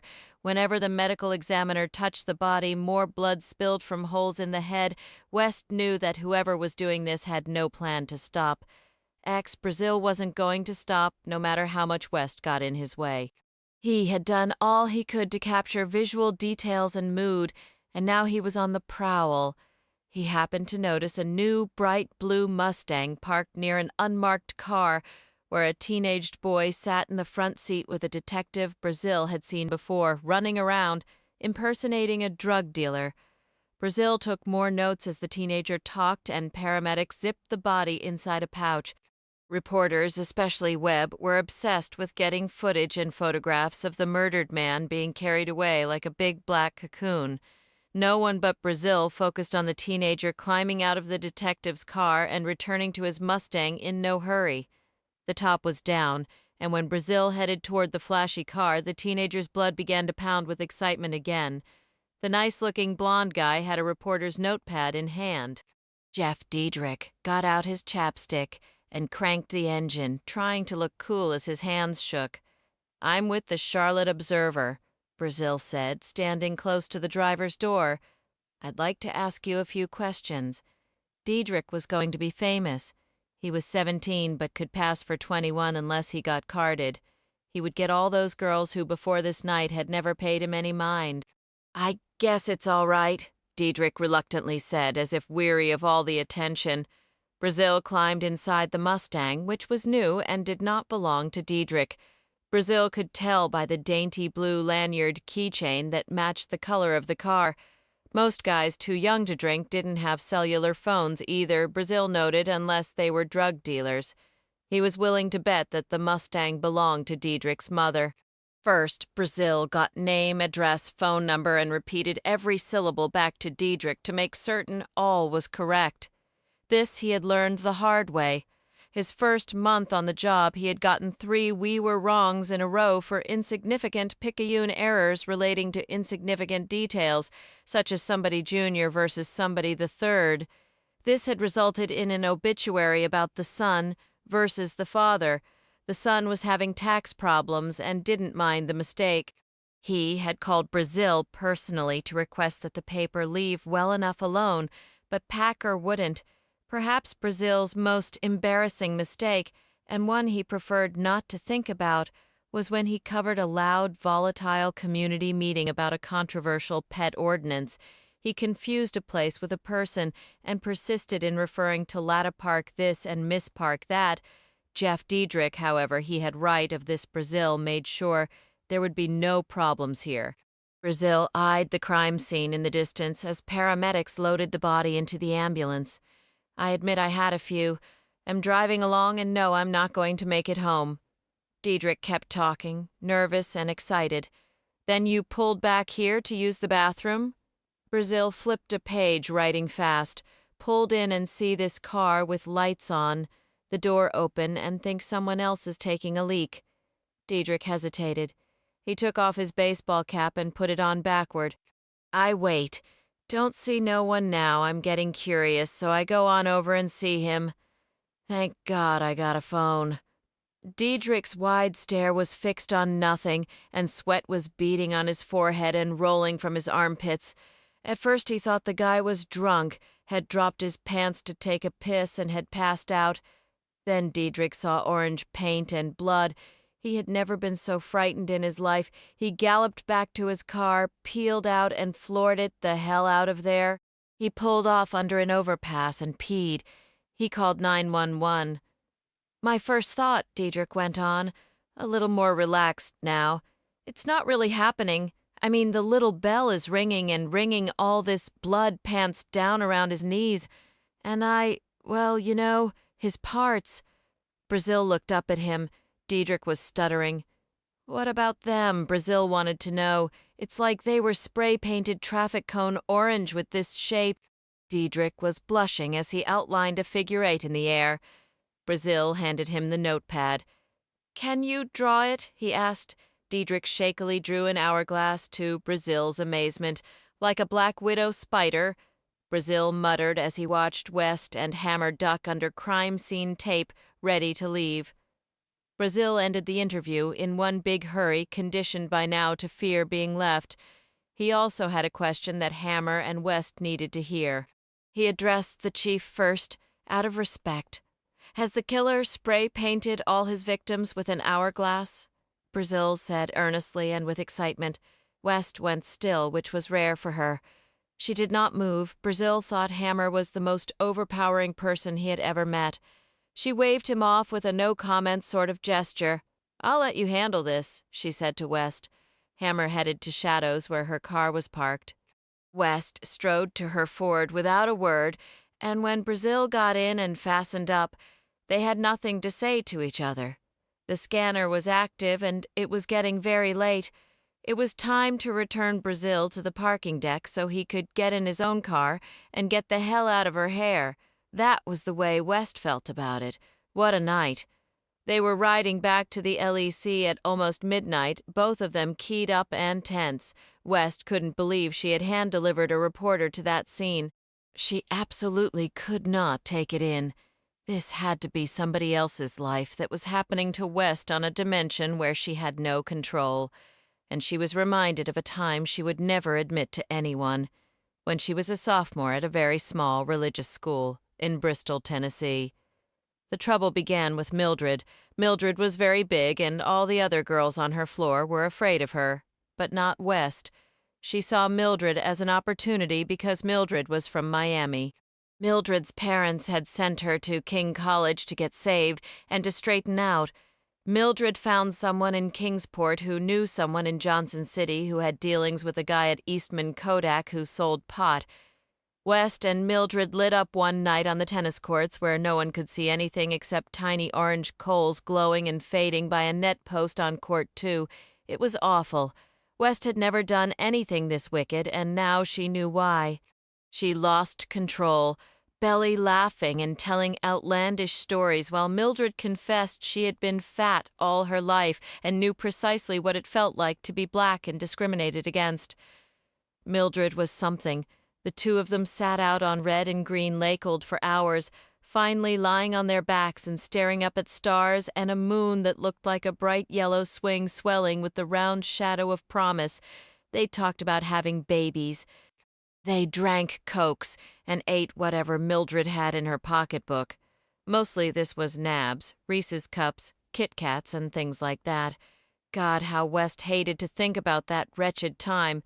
It was her luck that in the end, marijuana made her paranoid. A couple tokes into the third joint, she wanted to run as fast as she could, dive into her dorm room, punch in the lock, hide under the bed, and come back out in camouflage, a T9 ready to go. When Mildred decided that West was physically attractive, the timing wasn't good. West believed women were great. She'd loved every woman teacher and coach she'd ever known, as long as they were nice. But there were a couple of problems here. She had never really contemplated the possibility of what Mildred's interest might mean about West, or West's family, or of West's possibilities in the afterlife. Plus, Mildred grabbed West no differently than a guy would. Mildred didn't even ask, and this was unfortunate since West was in camouflage, at least in her mind. West turned into the LEC parking deck for visitors. "You can't do anything with that," West said to Brazil in an accusing tone. "With what?" Brazil asked in a measured voice. "You know what. In the first place, you had no business talking to a witness," West said. "That's what reporters do," he replied. "In the second place, the hourglass is something only the killer knows." "Got it? So you don't put that in the paper, period. How can you say for a fact the killer's the only one who knows about it?" Brazil was about to lose his temper.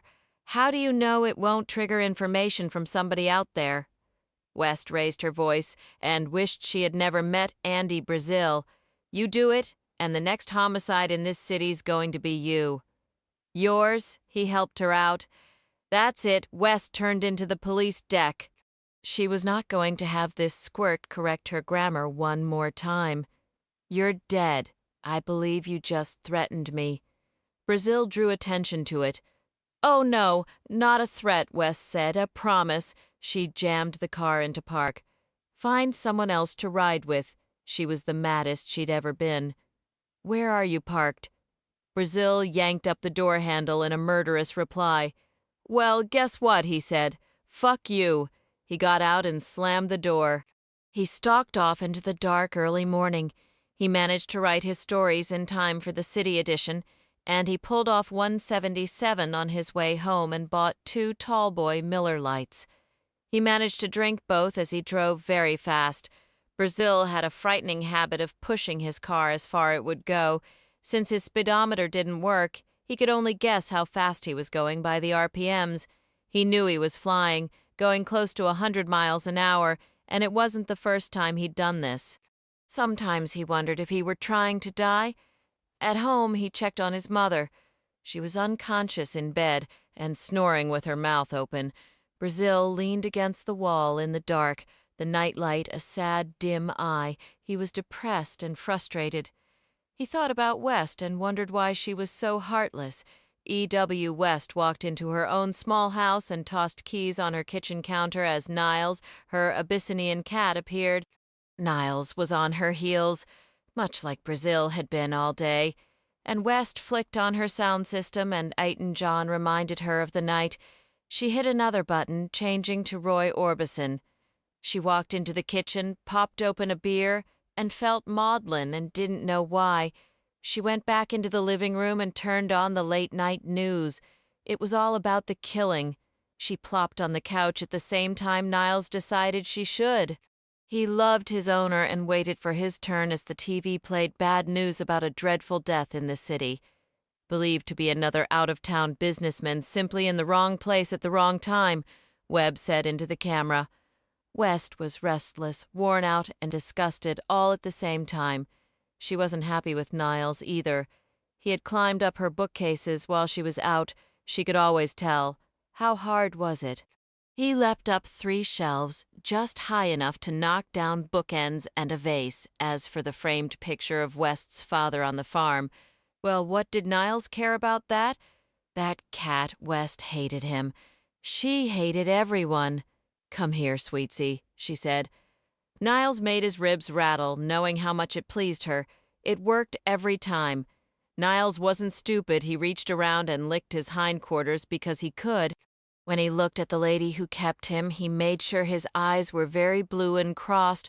Owners fell for that, and predictably she snatched him up and petted him. Niles was happy enough. West wasn't. The next day, when she got to work, Hammer was waiting for her deputy chief, and everybody seemed to know it. West left her Bojangles breakfast without even opening the bag. She dropped everything and hurried down the hall. West almost ran into Hammer's outer office and felt like giving Horgus the finger. He very much enjoyed West's negative reaction to being summoned like this. "Let me call her," Horgus said. "Let me let you." West didn't disguise how surly she felt. Horgus was young and had shaved his head. Why, soon he would dream of hair. He would lust after it. He would watch movies starring people with hair. "She'll see you now," Horgus said, hanging up the phone, I'm sure. West gave him a sarcastic smile. "For God's sake, Virginia," Hammer said the instant West walked in. The chief was gripping the morning paper, shaking it and pacing. Hammer didn't wear pants often, but today she was in them. Her suit was a deep royal blue, and she wore a red and white striped shirt and soft black leather shoes. West had to admit her boss was stunning. Hammer could cover or show her legs without gender being an issue. Now what? Hammer railed on. 4 businessmen 4 weeks in a row, carjackings in which the killer changes his mind, leaves the cars. Robberies, a weird hourglass symbol spray-painted on the victims' groins, make and model, names, professions, everything but the damn crime scene photos right there for all the world to see. The headline was huge. "Black Wido Killer Claims 4th Victim." What was I supposed to do, West said. Keep him out of trouble. I'm not a babysitter. A businessman from Orlando, a salesman from Atlanta, a banker from South Carolina, a Baptist minister from Tennessee. Welcome to our lovely city. Hammer tossed the paper on a couch. What do we do? Letting him ride wasn't my idea, West reminded her. What's done is done. Hammer sat behind her desk. She picked up the phone and dialed. We can't get rid of him. Got any idea how that would look? On top of all the rest of it? Her eyes glazed as the mayor's secretary answered. Listen, Ruth, get him now. I don't care what he's doing. Hammer started drumming polished nails on the blotter. West was in a worse mood when she left her boss's office. It wasn't fair. Life was hard enough, and she was beginning to wonder about Hammer. What did West know about her anyway, except that she had come to Charlotte from Chicago, a huge city where people froze their asses off half the year and the mob had its way with public officials. Next thing, Hammer sailed here, that housewife husband of hers tagging along. Brazil wasn't pleased with his circumstances either. He was punishing himself again this morning, pounding up bleacher steps in the stadium where the Davidson Wildcats lost every football game, even some they hadn't played, it seemed. He was going at it and didn't care if he had a heart attack or was sore tomorrow. Deputy Chief West was a low-life cowboy and as insensitive as shit, and Chief Hammer wasn't at all what he had fantasized. Hammer could have at least smiled or glanced at him and made him feel welcome last night. Brazil headed back up the steps again, sweat leaving gray spots on cement. Hammer wanted to hang up on the mayor. She had had just about enough of his unimaginative way of solving problems. I understand the medical examiner believes these murders have a homosexual connection, he was saying over the phone. That's one opinion, Hammer answered. The fact is that we don't know. All the victims were married with children. Exactly, he slyly said. For God's sake, Chuck, don't pile this on me so early in the morning. Hammer looked out the window and could almost see the bastard's office from where she sat. Point is, the theory is helpful, he went on in his South Carolina drawl. Mayor Charles Search was from Charleston. He was Hammer's age and often considered what it might be like to bed her. If nothing else, it would remind her of things she seemed to have forgotten. Her place, for starters. If she wasn't married, he would swear she was a lesbian. He sat in his leather judge's chair, headset on, and doodled on a legal pad. The city, out-of-town businesses won't be as bothered by this, he was trying to say. Where are you, so I can break your neck? Hammer said over the phone. When was your lobotomy? I would have sent flowers. Judy, this doodle was really good. He focused on it, putting his glasses on. Calm down. I know exactly what I'm doing. Of course you don't. Maybe she was a lesbian, or bisexual anyway, with a grating Midwestern accent. He reached for a red pen, getting excited over his art. It was an atom with orbits of little molecules that looked weirdly like eggs' birth. This was seminal to make matters ever so much worse this morning. West had to go to the morgue. North Carolina didn't have the best system. It was West's opinion. Some cases were taken care of locally by Dr. Odom and the police forensic labs. Other bodies were sent to the chief medical examiner in Chapel Hill. Go figure. It was probably all about sports again. Hornets fans stayed in town. Tar Heels got their lovely Y incision in the big university town. The Mecklenburg County Medical Examiner's office was on North College Street, across from the award-winning new public library. West was buzzed in at the glass entrance. She had to give the place credit.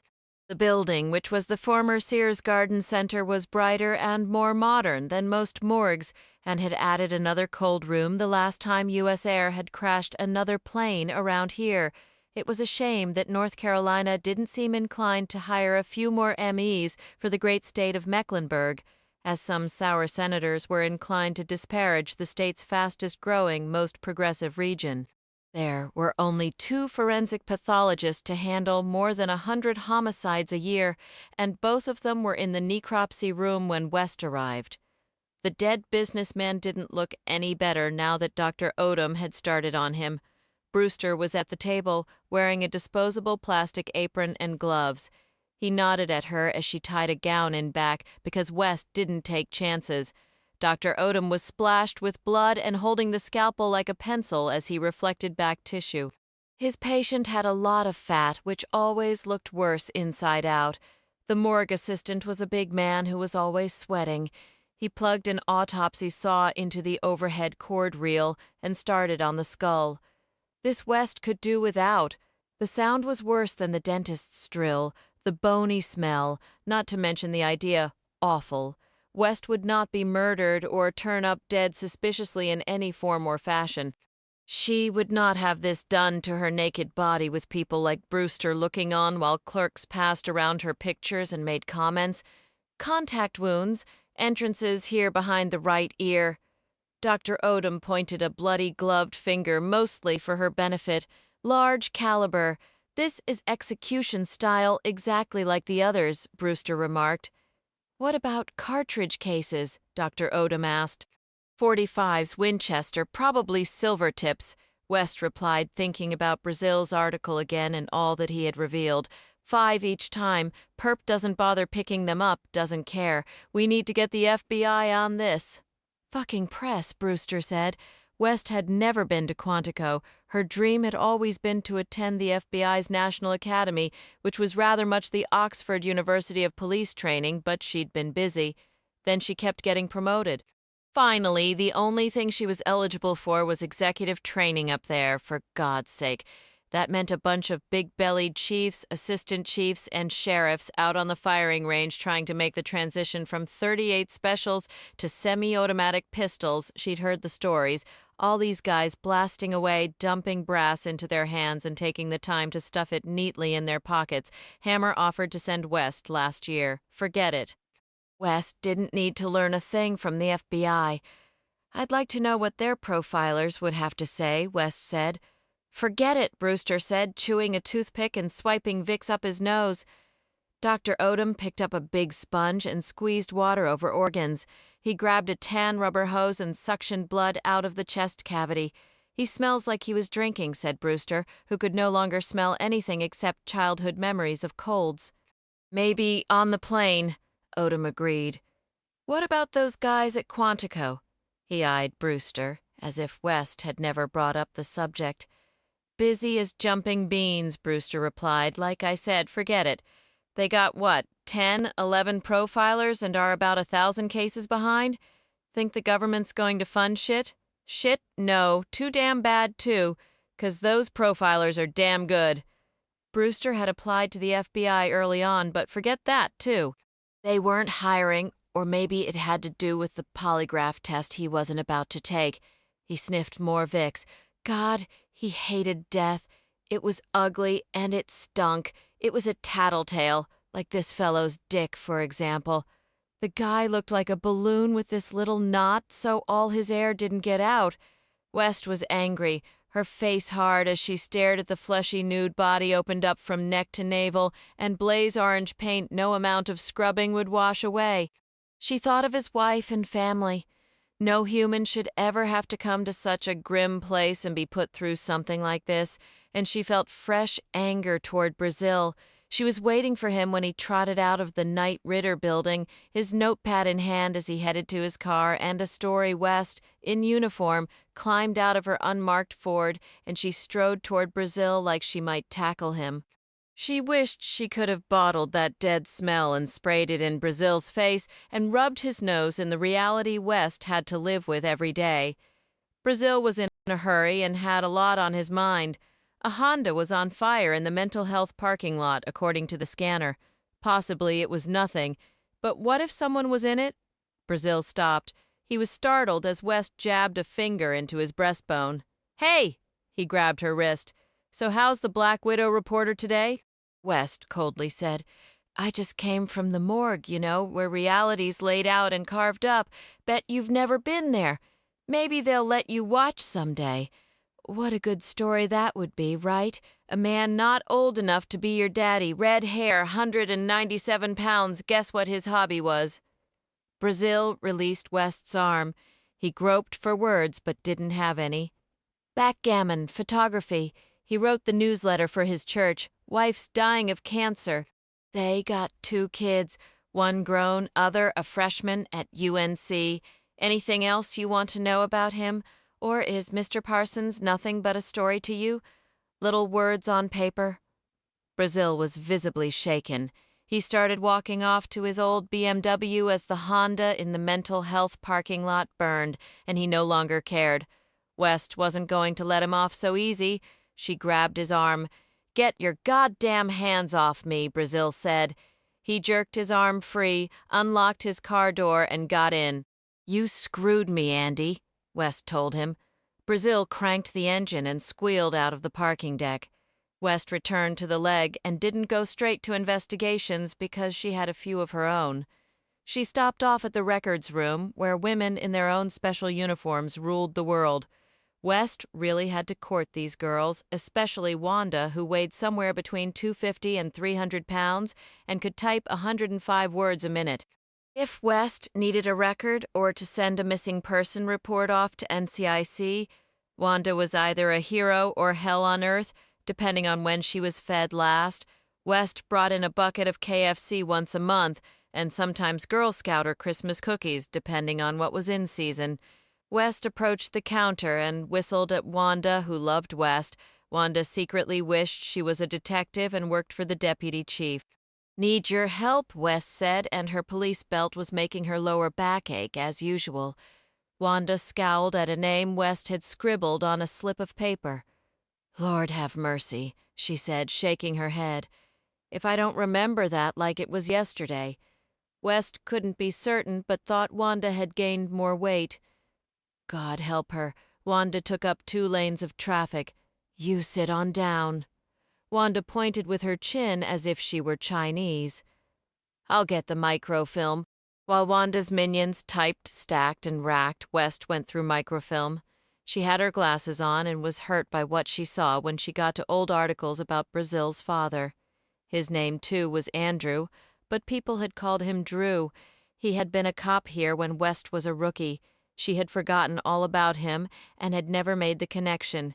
Christ, but now that she was looking at it, the tragedy came back to her and somehow put Brazil's life in focus. Drew Brazil was a 36-year-old robbery detective when he made a traffic stop in an unmarked car. He was shot close range in the chest and died instantly. West took a long time looking at articles and staring at his picture. She headed upstairs to her division and pulled the case, which no one had looked at in a decade because it had been exceptionally cleared, and the dirtbag was still on death row. Drew Brazil was handsome. In one photograph, he wore a leather bomber jacket that West had seen before. The scene photographs clubbed her somewhere in her chest. He was dead in the street on his back staring up at the sun on a spring Sunday morning. The .45 caliber bullet had almost ripped his heart in half, and in autopsy photographs, Odom had 2 thick fingers through the hole to demonstrate. This was something young Andy Brazil need never see, and West had no intention of talking to him ever again. Chapter 5. Brazil was looking up articles too in the Observer file room. It was amazing how little had been written about Virginia West over the years. He scrolled through small stories and black and white photographs taken back in a day when her hair was long and pinned up under her police hat. She had been the first female selected as Rookie of the Year, and this impressed him quite a lot. The librarian was impressed too. She peeked at Andy Brazil about every other second, her heart stumbling whenever he walked into her domain, which was fairly regularly. She'd never seen anyone research stories quite the way this young man did. It didn't matter what he was writing about. Brazil had to look something up or ask questions. It was especially gratifying when he spoke to her directly as she sat primly at her neat maple desk. She had been a public school librarian before taking this job after her husband had retired and was underfoot all the time. Her name was Mrs. Booth. She was well past 60 and believed that Brazil was the most beautiful human being she had ever met. He was nice and gentle and always thanked her. It shocked Brazil to read that West had been shot. He could not believe it. He scrolled faster, desperate for more details, but the lame brain who had covered the incident had completely missed an opportunity for a huge LA story. Damn. The most that Brazil could pin down was that 11 years ago, when West was the first female homicide detective, she had gotten a tip from a snitch. A subject West had been looking for was at the Presto Grill. By the time West and other police arrived, the subject was gone. Apparently. West answered another call in the same neighborhood, and the same subject was involved, only now he was really fried and irritable. He started firing the minute West rolled up. She killed him, but not before he winged her.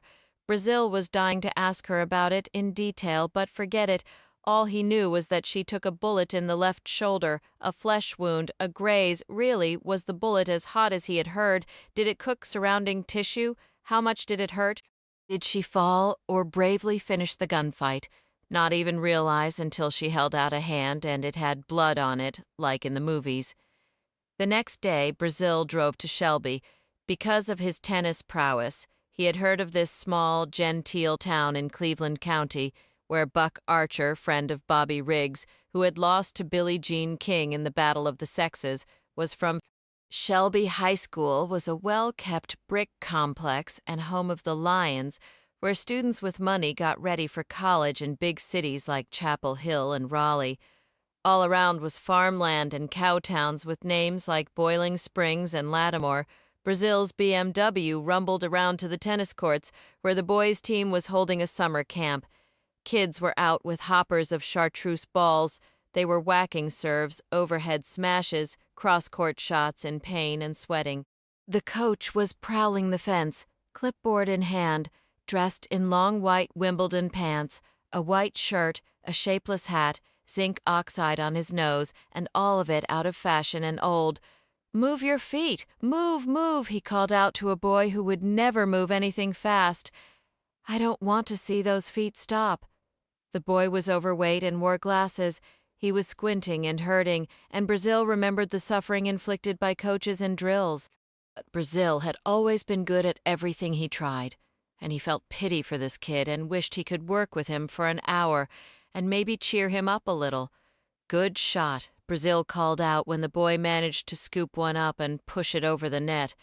The boy, who did not play in the top 6 positions, missed the next shot as he searched for his fan behind the green windscreen covering the fence. The coach stopped his tour watching this blond, well-built young man heading toward him.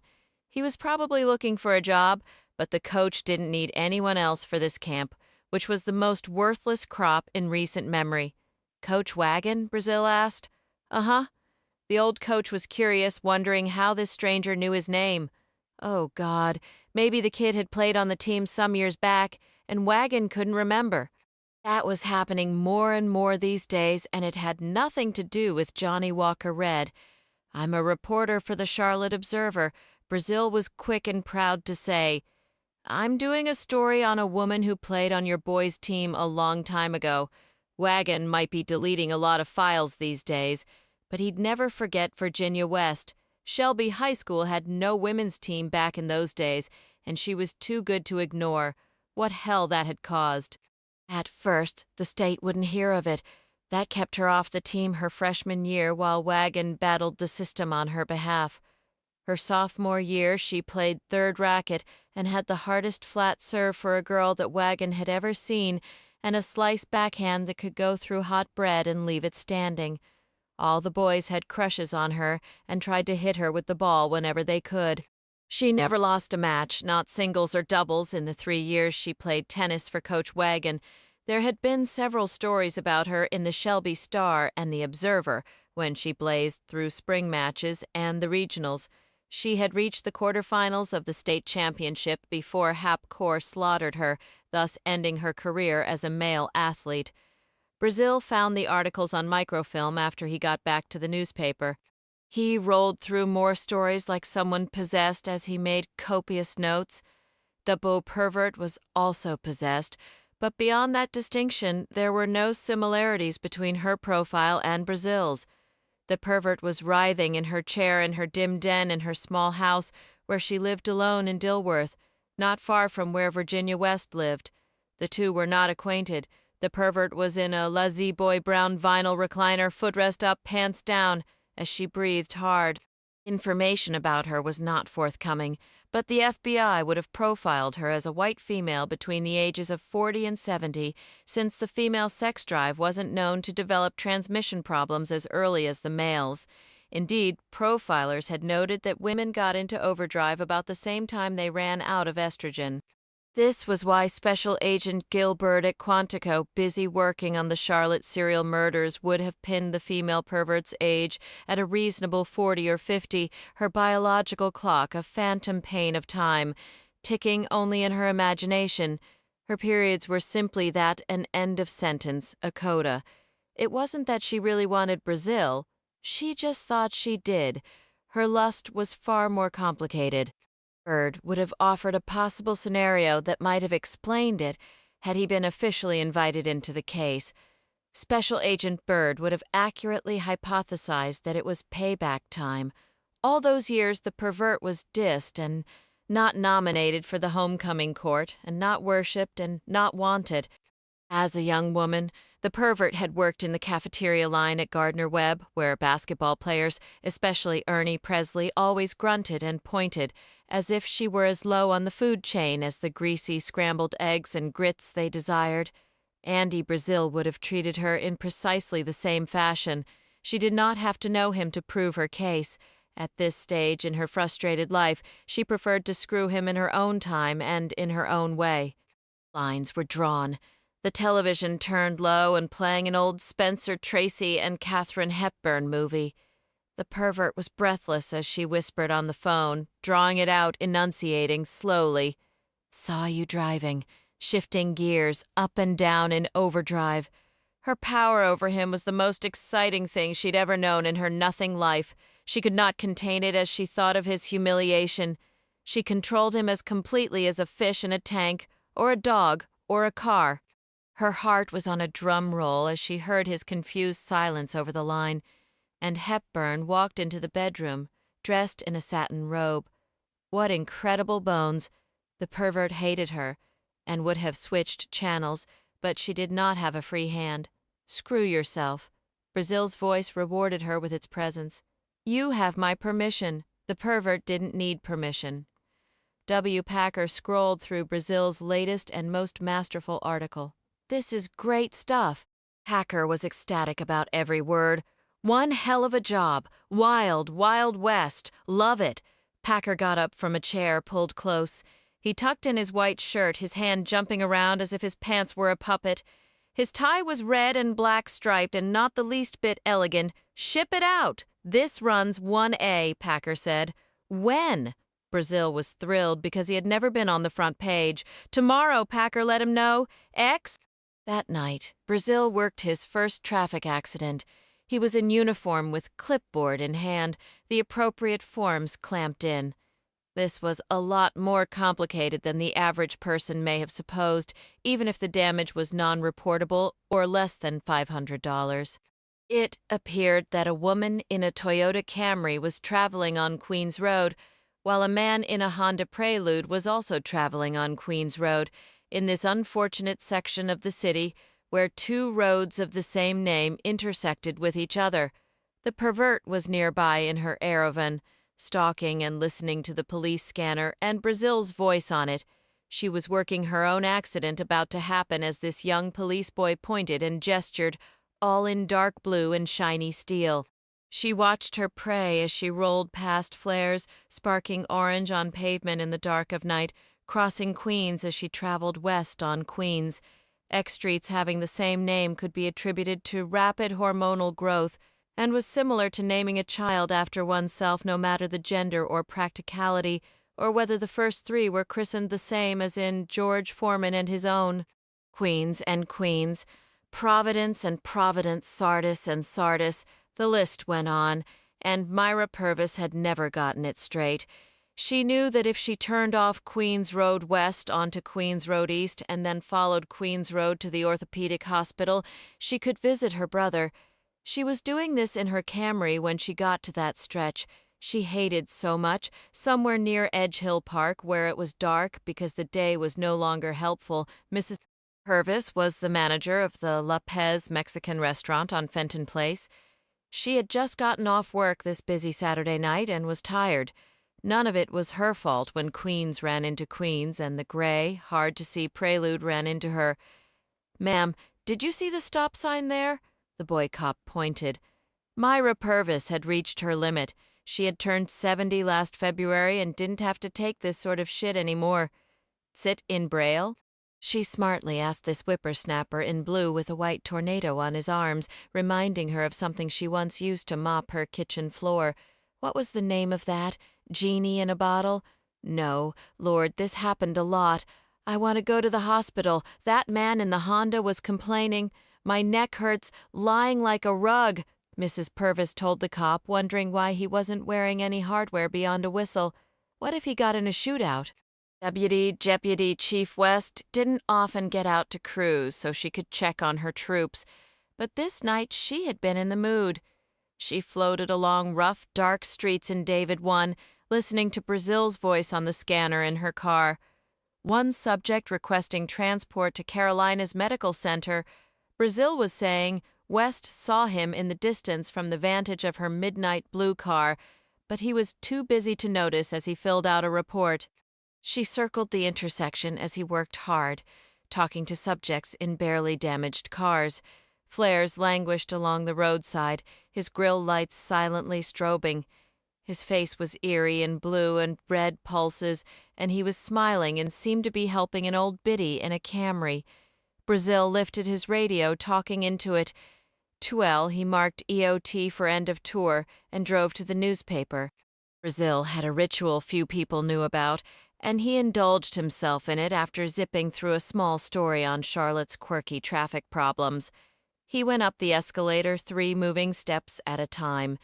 The workers in the press room had gotten used to him long months before and didn't mind when he came into their off-limits area of huge machinery and deafening noise.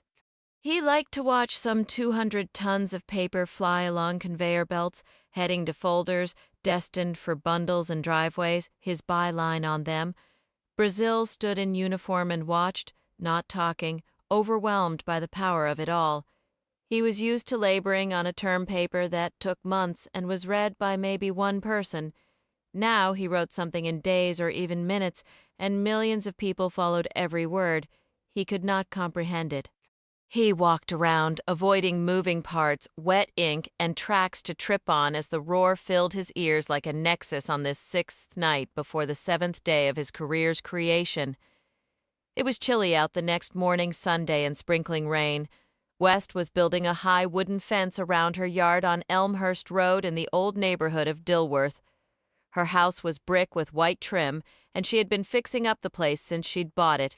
This included her latest, most ambitious project, inspired in part by people driving through from South Boulevard and pitching beer bottles and other trash in her yard. West was wet as she hammered, with tool belt on. She held nails in her mouth and vented her spleen as Denny Raines, an off-duty paramedic, opened her new gate and helped himself to her property. He was whistling, had jeans on, and was a big, handsome guy and no stranger to this industrious woman. She paid him no mind as she carefully measured a space between two boards. "Anyone ever tell you you're anal retentive?" he said. She hammered, which was suggestive of what he felt like doing to her the first time they met at a crime scene, when he could only suppose she had been called from home since she was in charge of investigations, and the victim was a businessman with the weird orange paint over his parts and bullets in his head. Raines took one look at the babe in brass, and that was the end of his rainbow. She hammered, eating nails in the rain. "I was thinking about brunch," he said to her. Maybe Chili's raises approached from the rear and wrapped his arms around her. He kissed her neck and found it wet, and a little Say West didn't smile or respond or take the nails out of her mouth. She hammered and didn't want to be both fawed. He gave up and leaned against what she was building. He crossed his arms and studied her as water dripped off AC bill of his Panthers baseball cap. "I take it you've seen the paper," he said. He would bring that up, and she had no comment. She measured another space. "This is an affirmative. Now I know a celebrity. Right there, this big on the front page." He exaggerated with his hands, as if the morning paper with West in it was 10 feet tall. "Above the fold, too," he went on. "Good story. I'm impressed." She measured and hammered. "Truth is, I learned stuff even I didn't know.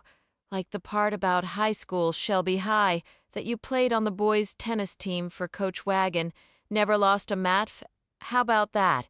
He was more enchanted with her than ever, roaming her with his eyes and not getting charged a dime a minute.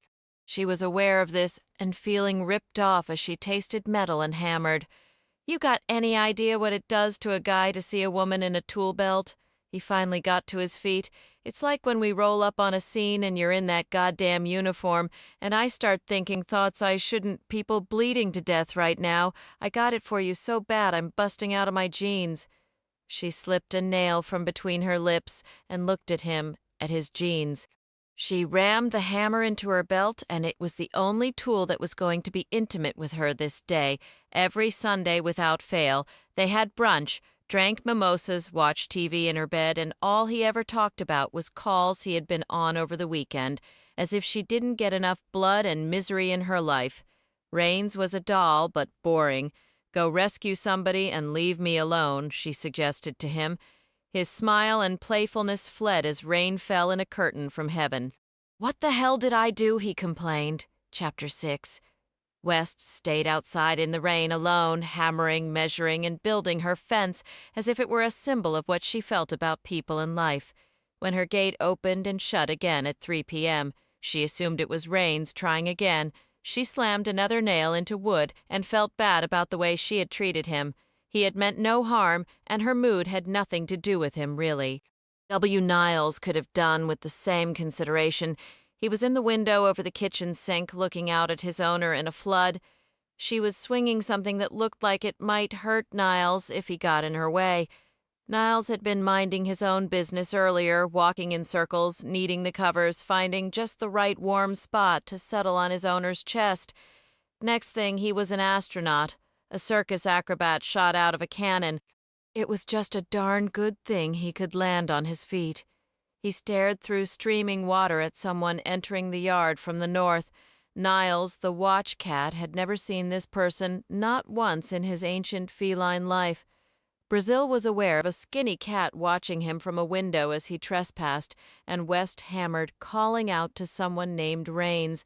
"Look, I'm sorry, okay?" she was saying. "I'm in this mood." Brazil carried 3 thick Sunday papers wrapped in a dry cleaning bag he had found in his closet. "Apology accepted," he said. West wheeled around and fixed him in her sights, hammer mid-swing. "What the hell are you doing here?"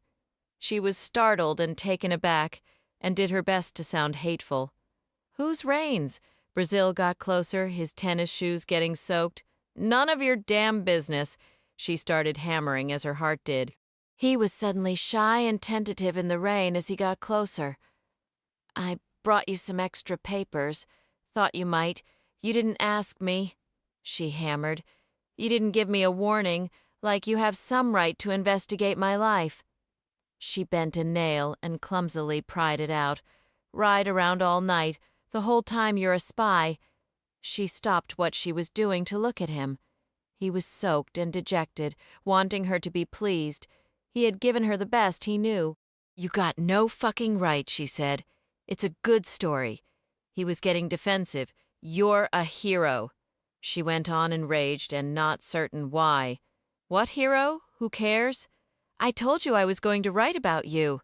Seems to me that was a threat. She turned back to her fence and hammered. "And I didn't believe you meant it." Why not? He didn't understand any of this and didn't think it was fair. No one has before. She hammered again and stopped again, trying to stay mad but not doing a good job of it. "I wouldn't have thought I was all that interesting." "WFT, what I did is good, Virginia," he said. Brazil was vulnerable and trying not to be. He told himself that what this hammer-wielding deputy chief thought didn't matter in the least. West stood in the rain, the two of them looking at each other as Niles watched from his favorite window, tail twitching. "I know about your father," West went on. "I know exactly what happened. Is that why you run around playing cop morning, noon, and night?" Brazil was struggling with emotions he didn't want anyone to know about. West couldn't tell if he was angry or close to tears as she chipped away at him with her own investigation into his past. "He's plainclothes," she said, "decides to pull a stolen vehicle. #1 violation. You don't do that in an unmarked car. And the asshole turns out to be a felon on the run who points his gun close range. Last thing your father said was, 'Please God, no,' but the fucker does it anyway. Blows a hole in your daddy's heart, dead before he hits the pavement. Your favorite newspaper made sure Detective Drew Brazil looked bad in the end, screwed him, and now his son's out here doing the same thing." Brazil sat on the swampy lawn, staring hard at her. "No, I'm not. That's not the point, and you're cruel." West didn't often have such a powerful effect on guys. Rains never got this intense, not even when she broke it off with him, which she had done 5 times now. Usually he got mad and stormed off, then ignored her as his phone didn't ring until he couldn't stand it anymore. Brazil she did not comprehend, but then she had never known a writer or any artist, really. She sat next to him, both of them in a grassy puddle and drenched. She tossed the hammer and it splashed when it landed, its violence spent for the day. She sighed as this young volunteer cop reporter stared at drops streaking past, his body rigid with rage and resentment. "Tell me why," she said. He wouldn't look at her. He would never speak to her again. "I want to know," she persisted. "You could be a cop. You could be a reporter, but, oh no, you gotta be both, huh?" She playfully punched his shoulder and got no response. "You still live with your mother? I got a feeling. How come nice-looking guy like you? No girlfriend? You don't date? I got that feeling, too. You gay? I got no problem with that, okay?" Brazil got up. "Live and let live, I always say." West went on from her puddle. He gave her a piercing look, stalking off. "I'm not the one they call gay," he said in the rain. This did not threaten West. She had heard it before. Women who went into policing, the military, professional sports, coaching, construction, or physical education were oriented towards same-sex relationships. Those who succeeded in any of these professions or owned businesses or became doctors, lawyers, or bankers and did not paint their nails or play round-robin tennis in a league during office hours were also lesbians. It did not matter if one were married with children. It mattered not if one were dating a man. These were simply façades, a means of faking out family and friends. The only absolute proof of heterosexuality was to do nothing quite as well as a man and be proud of it. West had been a known lesbian ever since she was promoted to sergeant. Certainly the department was not without its gay women, but they were closeted and full of lies about boyfriends no one ever met. West could understand why people might assume she was living the same myth. Similar rumors even circulated about Hammer. All of it was pathetic, and West wished people would let their rivers flow as they would and get on with life. She had decided long ago that many moral issues were really about threats. For example, when she had been growing up on the farm, people talked about the unmarried women missionaries who kept busy at Shelby Presbyterian Church, not far from Cleveland Feeds and the regional hospital. A number of these fine ladies had served together in exotic places, including the Congo, Brazil, Korea, and Bolivia. They came home on furlough or to retire and lived together in the same dwelling. It never occurred to anyone West knew that these faithful ladies of the church had any interest beyond prayer and saving the poor. The threat in West's formative years was to grow up a spinster, an old maid. West heard this more than once when she was better than the boys in most things and learned how to drive a tractor. Statistically, she would prove to be an old maid. Her parents still worried, and this was compounded by the 90s fear that she might be an old maid who was also inclined elsewhere. In all fairness, it wasn't that West couldn't understand women wanting each other. What she could not imagine was fighting with a woman. It was bad enough with men who slammed things around and didn't communicate. Women cried and screamed and were touchy about everything, especially when their hormones were a little wide and to the right. She could not imagine two lovers having PMS at the same time. Domestic violence would be inevitable, possibly escalating to homicide, especially if both were cops with guns. After a light, solitary dinner of leftover spicy chicken pizza, West sat in her recliner chair in front of the TV, watching the Atlanta Braves clobber the Florida Marlins. Niles was in her lap because it was his wish. His owner was at ease in police sweats, drinking a Miller Genuine Draft in the bottle and reading Brazil's article about herself, because it really wasn't right to be so hard on the guy without taking a good look at what he had done. She laughed out loud again, paper rattling as she turned a page. Where the hell did he get all this stuff? She was so caught up. She had forgotten to pet Niles for 14 minutes, 11 seconds, and counting. He wasn't asleep, but merely pretending, biding his time to see how long this might go on that he might add to her list of infractions. When she ran out of indulgences, there was that porcelain figurine on top of the bookcase. If she thought Niles couldn't jump up there, she had another think coming. Niles could trace his lineage back to Egypt, to pharaohs and pyramids, his skills ancient and largely untested. Someone hit a home run, and West didn't notice as she laughed again and reached for the phone. Brazil didn't hear it ring at first because he was in front of his computer, typing, possessed by whatever he was writing as Annie Lennox sang loudly from the boom box. His mother was in the kitchen fixing herself a peanut butter sandwich on sunbeam white bread. She slurped another mouthful of cheap vodka from a plastic glass as the phone rang from the wall. She swayed, grabbing for the counter to steady herself, and got a drawer handle as two blue phones on the wall rang and rang. Silverware crashed to the floor, and Brazil jumped up from his chair as his mother managed to grab at her double vision of the phone and bump it out of its cradle. It banged against the wall, dangling from a snarled cord. She lunged for it again, almost falling. "What?" She slurred into the receiver. "I was trying to reach Auntie Brazil," West said over the line, after an uncertain pause in his room going. Mrs. Brazil made drunken typing motions. "You know, usual thinks he'll amount to Hemingway something." Mrs. Brazil did not notice her son in the doorway, stricken as she talked on in fractured, bleary words that could not possibly make sense to anyone. It was a house rule that she did not answer the phone. Either her son got it, or the answering machine did. He watched in despair, helpless, as she humiliated him yet again in life. "Ginia West," Mrs. Brazil repeated as she finally noticed two of her sons coming toward her. He took the phone out of her hand. West's intention had been merely to confess to Brazil that his story was rather wonderful and she appreciated it and didn't deserve it. She had not expected this impaired woman to answer, and now West knew it all. She didn't tell Brazil a thing other than that she was on her way. This was an order.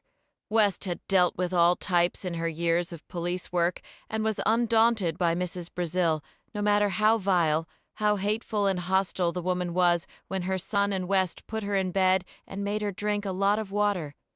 Mrs. Brazil passed out about 5 minutes after West helped her into the bathroom to pee. West and Brazil went for a walk in darkness, broken by an occasional lighted window from old Southern homes along Main Street. Rain was gentle like mist.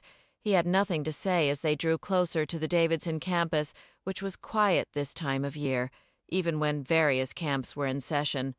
A security guard in his Cushman watched the couple pass, pleased that Andy Brazil might finally have a girlfriend.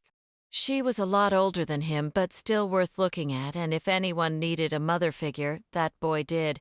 The guard's name was Clyde Brittlewood, and he had headed the modest Davidson College security force since days when the only problem in the world was pranks and drunkenness. Then the school had let women in. It was a bad idea, and he had told everyone he could. Brittlewood had done his best to warn the preoccupied professors as they were hurrying to class, and he had alerted Sam Spencer, the president, back then. No one listened. Now Brittlewood had a security force of 8 people and 3 Cushmans. They had radios, guns, and drank coffee with local cops. Brittlewood dipped Copenhagen snuff, spitting in a styrofoam cup as Brazil and his girlfriend followed the brick walk toward the Presbyterian church. Brittlewood had always liked that boy and was sorry as heck he had to grow up. He remembered Brazil as a kid, always in a hurry somewhere with his Western Auto tennis racket and plastic bag of bald, dead tennis balls that he'd fished out of the trash or begged off the tennis coach. Brazil used to share his chewing gum and candy with Brittlewood, and this touched the security guard right down to his boots. The boy didn't have much and lived with a bad situation. True. Muriel Brazil wasn't hitting the sauce back then as bad as she did now, but her son had a lousy deal, and everyone at Davidson knew it. What Brazil didn't know was that a number of people who lived in the college community had plotted behind the scenes for years and had raised money from wealthy alumni, even dipping into their own wallets to make certain that when Brazil was college age, he was offered an opportunity to rise above his situation. Brittlewood himself had put a few bucks in the pot when he didn't have much to spare, and lived in a small house far enough away from Lake Norman that he couldn't see the water, but could at least watch the endless parade of trucks hauling boats along his dirt road. He spat again, silently rolling the Cushman closer to the church, keeping his eye on the couple to make sure they were safe out here in the dark. "What am I going to do with you?" West was saying to Brazil. He had his pride and was in a humorless mood. "For the record, I don't need you to do a thing for me." "Yeah, you do. You got serious problems." "And you don't," he said. "All you got in your life is an eccentric cat." This surprised West. What else had he dug up about her? "How'd you know about Niles?" she wanted to know. West was aware they were being stalked by some security guard in a Cushman. He was hanging back in shadows, certain West and Brazil couldn't see him creeping in the cover of boxwoods and magnolia trees. West couldn't imagine how boring that job must be. "I have a lot in my life," she added. "What a fantasy," Brazil said. "You know what? You're a total waste of my time." She meant it. They walked on, moving away from the campus and cutting through narrow roads where faculty lived in restored homes with cherished lawns and old trees. Brazil used to wander these lanes as a boy, fantasizing about people inside expensive homes, imagining important professors and their nice husbands and wives. Light filled their windows and seemed so warm back then, and sometimes draperies were open and he could see people moving inside, walking across the living room with a drink, sitting in a chair reading, or at a desk working. Brazil's loneliness was buried out of reach and unnamed. He did not know what to call the hollow hurt that started somewhere in his chest and pressed against his heart like two cold hands. He never cried when the hands pressed, but would tremble violently like a distressed flame when he thought he might lose his tennis match or when he didn't get an A. Brazil could not watch sad movies, and now and then beauty overwhelmed him, especially live music played by symphonies and string quartets. West could feel rage building in Brazil as they walked. The mounting silence became oppressive as they passed lighted homes and dark, thick trees armored in ivy and kudzu. She did not understand him and was beginning to suspect she'd made a big mistake thinking she could. So what if she'd worked hostage negotiation, homicides, and was experienced in talking people out of killing themselves or someone else? This didn't mean she was even remotely capable of helping a strange guy like Andy Brazil. In fact, she didn't have time. I want this killer. Brazil started in, talking louder than was necessary or wise. Okay, I want him caught. He was obsessed, as if what this killer was doing was personal. West had no intention of getting into his space on this. They walked on. Brazil suddenly kicked a rock with a fancy black and purple Nike leather tennis shoe that looked like something Agassi would endorse. What he does? Brazil kicked more rocks. What do you think it must be like? His voice got louder. Driving somewhere in a strange city, tired, away from home, a lot on your mind, getting lost, stopping to ask directions, another rock skittered across blacktop. Next thing, you're being led to some godforsaken place behind an abandoned building, a warehouse, a vacant lot. West stopped walking. She was staring at him as he furiously stomped ahead, wheeled around. Hard, cold steel against your head as you beg not to die, he yelled, as if the crime had happened to him. As he blows your brains out anyway. West was frozen as she watched something she had never seen before this moment. Porch lights of nearby houses flipped on. He pulls your pants down and spray paints this symbol. How would you like to die that way? More lights came on, dogs barked. West went into her police mode without a conscious thought. She walked over to Brazil and firmly took his arm. Andy, you're disturbing the entire neighborhood. She spoke with quiet calm. Let's go home. Brazil stared defiantly at her. I want to make a difference.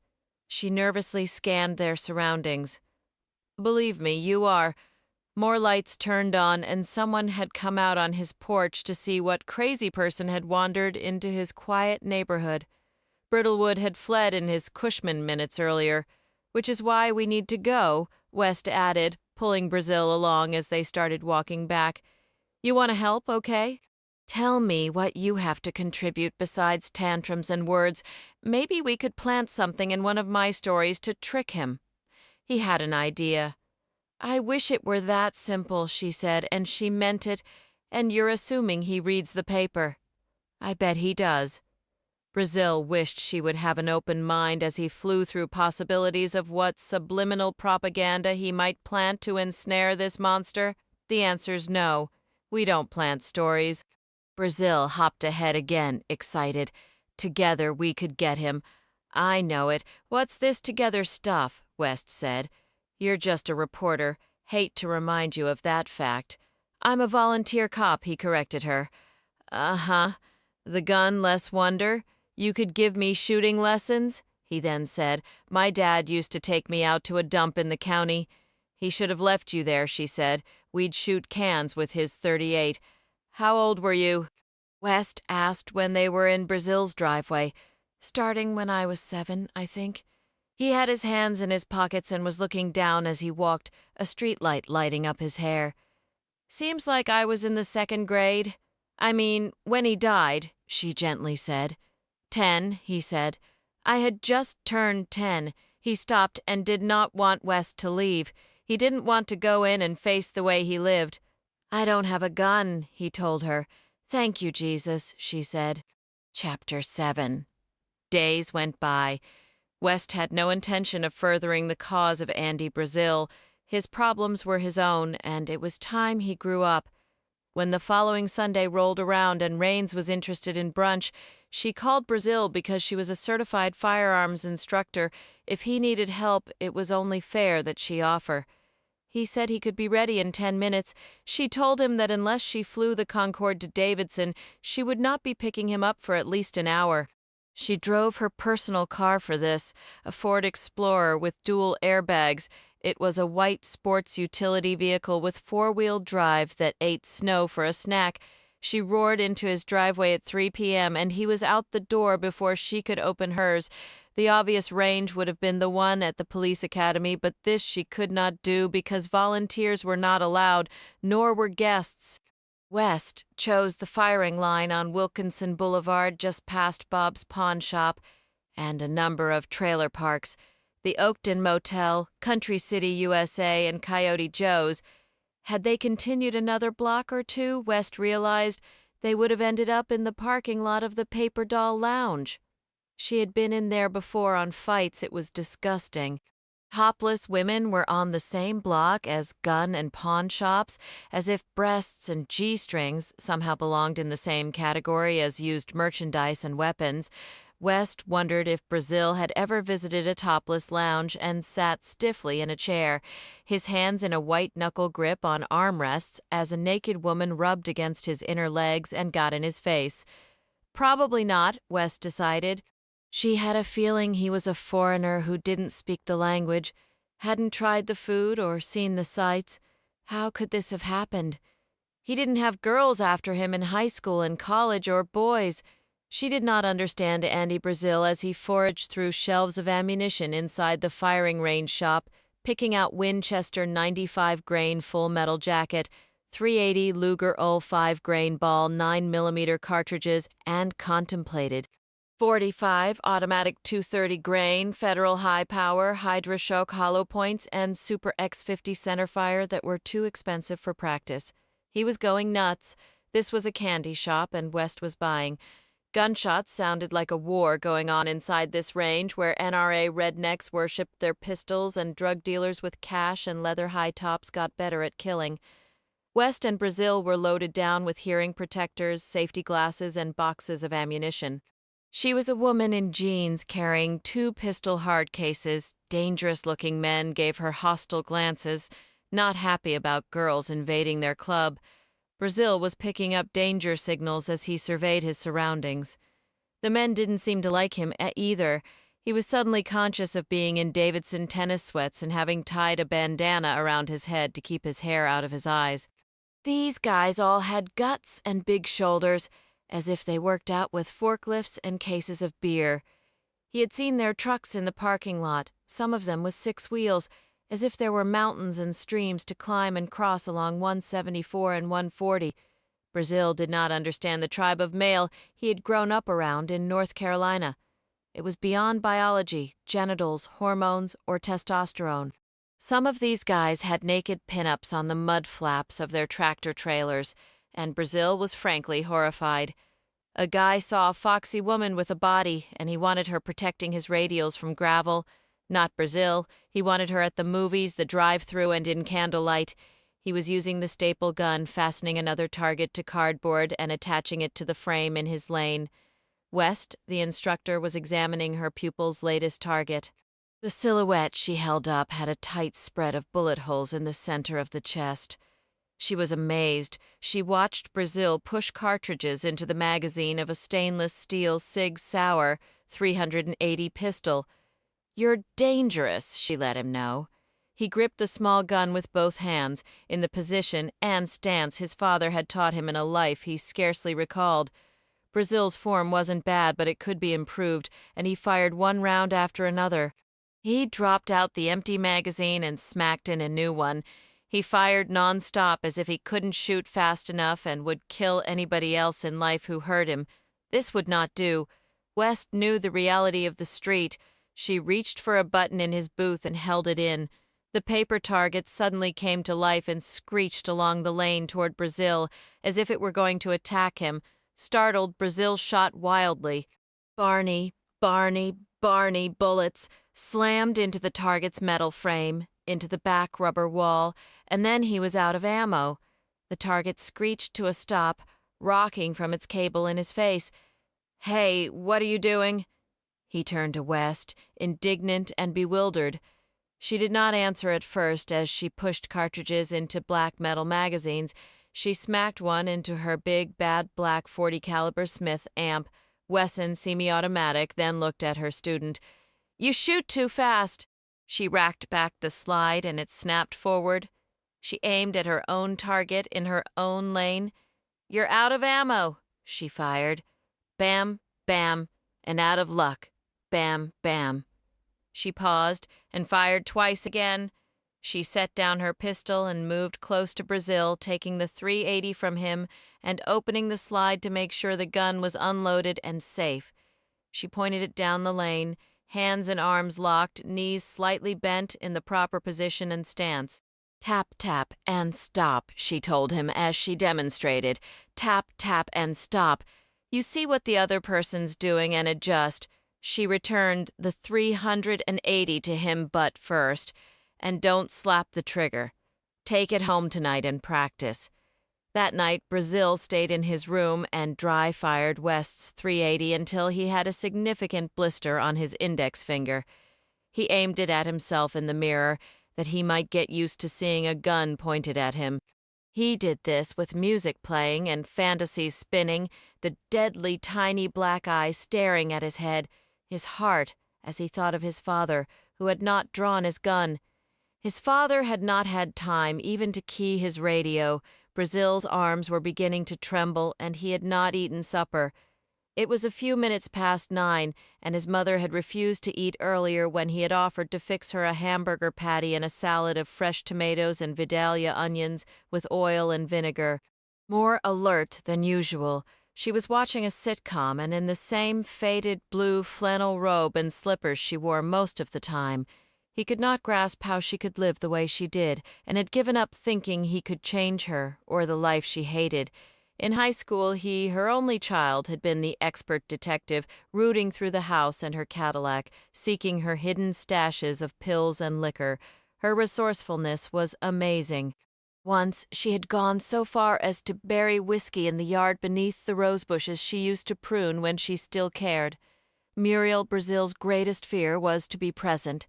She did not want to be here, and the nightmare of rehabilitation and AA meetings darkened her memory like the shadow of a monstrous bird flying over her and splaying its claws, ready to snatch her up and eat her alive.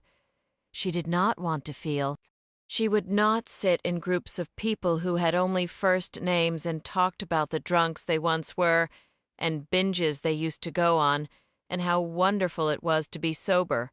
All spoke with the sincerity of contrite sinners after a religious experience. Their new god was sobriety, and this god allowed plenty of cigarettes and black decaffeinated coffee. Exercise, drinking copious amounts of water, and talking regularly to one's sponsor was critical, and the god expected the recovering one to contact all he had ever offended and apologize. In other words, Mrs. Brazil was supposed to tell her son and those she worked around at Davidson that she was an alcoholic. She had tried this once on several of the students she supervised at the ARA Slater food service that catered the cafeteria in the new Commons building. "I've been away a month at a treatment center," Mrs. Brazil told a junior named Heather from Connecticut. "I'm an alcoholic." Mrs. Brazil tried the same line on Ron, a freshman from Ashland, Virginia. The expected catharsis was not there. Students did not respond well and avoided her after that. They regarded her fearfully as rumors floated around campus. Some of what was said got back to Brazil, heightening a sense of shame that drove him deeper into his isolation. He knew he could never have friends, because if anyone got close, the truth would be known. Even West had been confronted the first time she had called his house.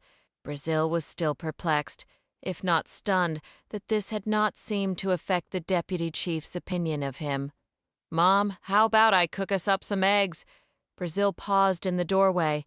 Light from the television flickered in the dark living room. "I'm not hungry," she said, staring at the screen. "What have you eaten?" "Probably nothing, right? You know how bad that is for you." Mom, pointing the remote control, she changed to another channel where people were laughing and exchanging bad lines. "How about a grilled cheese?" Her son tried again. Well, maybe. She changed channels again. It was hard for her to be still when her son was nearby. It was hard to look at his face and meet his eyes, the nicer he was to her, the more abusive she felt, and she had never figured out why. She would not make it without him. He bought food and kept the house going. Her Social Security checks and a small pension from the police department supplied her liquids. It didn't take as much to get drunk these days, and she knew what this said about her liver. She wished she would go on and die, and she worked at it every day. Her eyes filled with tears and her throat closed as her son rattled around in the kitchen. Alcohol had been the enemy the first time she'd ever touched it, when she was 16 and Mickey Latham took her to Lake Norman at night and got her drunk on apricot brandy. She vaguely remembered lying in the grass, watching stars reconfigure and blur as he breathed hard and clumsily worked on her blouse as if buttons had just been invented. He was 19 and worked in Bud's garage, and his hands were calloused and felt like claws on breasts that had never been touched before this intoxicated moment. That was the night sweet Muriel lost her virginity, and it had nothing to do with Mickey Latham and everything to do with the bottle in its ABC store brown paper bag. When she drank, her brain lifted as if it might sing. She was happy, brave, playful, and witty. She was driving her father's Cadillac the afternoon Officer Drew Brazil pulled her over for speeding. Muriel was 17 and the most beautiful, worldly woman he'd ever met. If he thought he smelled alcohol on her breath that afternoon, he was too mesmerized to put it in perspective. He was rather glorious in his uniform, and the ticket never got written. Instead, they went to Big Daddy's fish camp after he got off duty. They married that Thanksgiving when she had missed her period 2 months in a row. Muriel Brazil's son reappeared with grilled cheese on wheat bread, cooked just right and cut diagonally the way she liked it.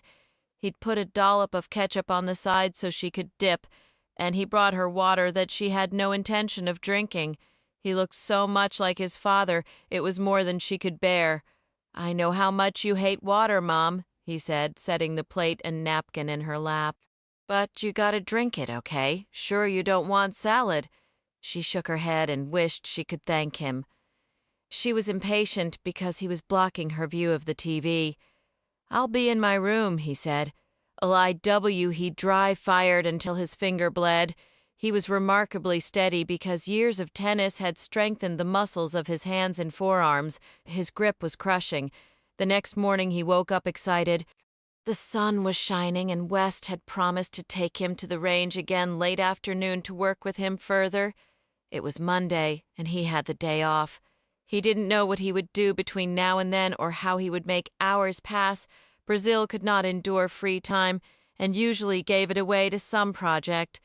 The grass was heavy with dew when he slipped out of the house at 7:30.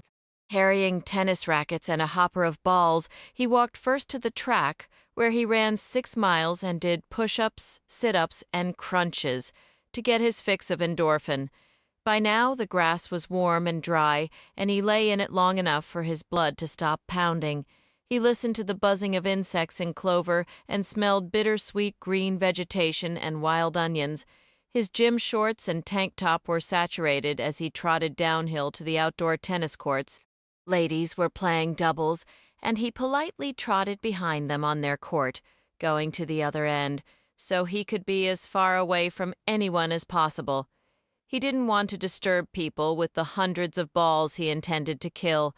Brazil served in deuce court and ad court on one side, then the other, picking up after himself with the bright yellow hopper.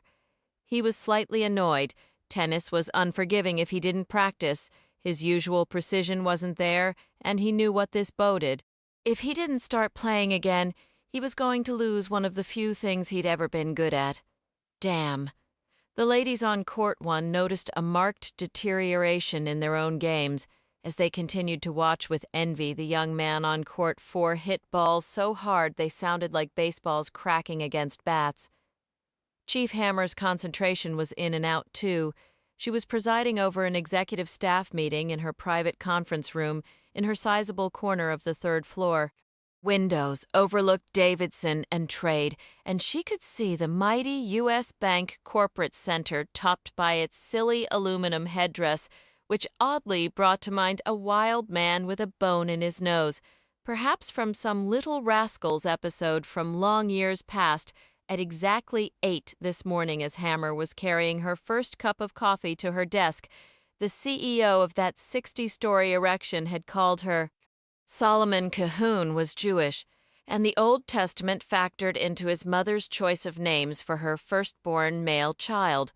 Her son would be a king who would make wise decisions, such as the one this Friday, when he had informed his police chief that she would hold a press conference to let citizens know that the serial killings in Charlotte were homosexual and of no threat to normal men visiting the Queen City on business. Northside Baptist Church would be holding a prayer vigil for victims' families and the souls of those killed. Police were following very good leads, just a reassurance thing Cahoon had relayed to the chief over the phone. Hammer and her 6 deputy chiefs, along with people from strategic planning and crime analysis, were discussing this latest commandment delivered on high. Ren Dozier, deputy chief of administration, was especially incensed. He was 40, with delicate features and a soft mouth. Unmarried, he lived in a section of Fourth Ward where Tommy Axel and others had condominiums with dusky rose doors. Dozier had known he would never be promoted beyond captain. Then Hammer had come to town, a woman who rewarded people for good work. Dozier would take a bullet for her. "What a bunch of shit," Dozier said as he slowly and angrily twirled his coffee mug on the table.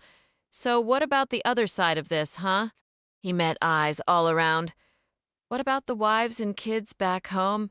They're supposed to think the last thing Pop did was pay for a homosexual encounter out on some city street somewhere."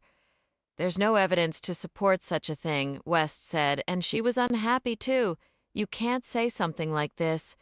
She stared at Hammer. The chief and Cahoon could agree on nothing, and she knew he was going to have her fired. It was all a matter of time, and would not be a first either. At her level, it was all politics. The city got a new mayor who brought along his own chief, which was what had happened to her in Atlanta and would have in Chicago had she not left. She really could not afford to get reshuffled again. Each city would get only smaller until one fine day she ended up right where she'd started, in the economically languishing one-horse town of Little Rock. "Of course I will not get up in front of reporters and spread such crap," the chief said. "I won't." "Well, it can't hurt to remind the public that we are following leads and are on the case," said the public information officer. "What leads?" said West, who headed investigations and should be privy to such things. "If we get any, we'll follow them," said Hammer. "That's the point. You can't say that either," worried the PIO. "We have to leave out the 'we get any' part of—" Hammer impatiently cut her off. Of course, that goes without saying. He didn't mean literally enough of this. Let's move on. Here's what we're going to do. A press release." She regarded the PIO over reading glasses. "I want it on my desk by 10:30 and out to the press by mid-afternoon so they can meet their deadlines. And I will see if I can get up with Cahoon, talk him down from this." This was very much like securing an audience with the Pope. Hammer's secretary and another assistant traded phone calls with Gaboon's people for most of the day. Finally, the meeting was barely arranged for late that afternoon, sometime between 4:15 and 5, depending when a gap appeared in the CEO's impossible schedule. Hammer had no choice but to show up at the early end of this interval and hope for the best. At 4, she left her police department and walked through downtown on a lovely afternoon that, before this moment, she had not noticed.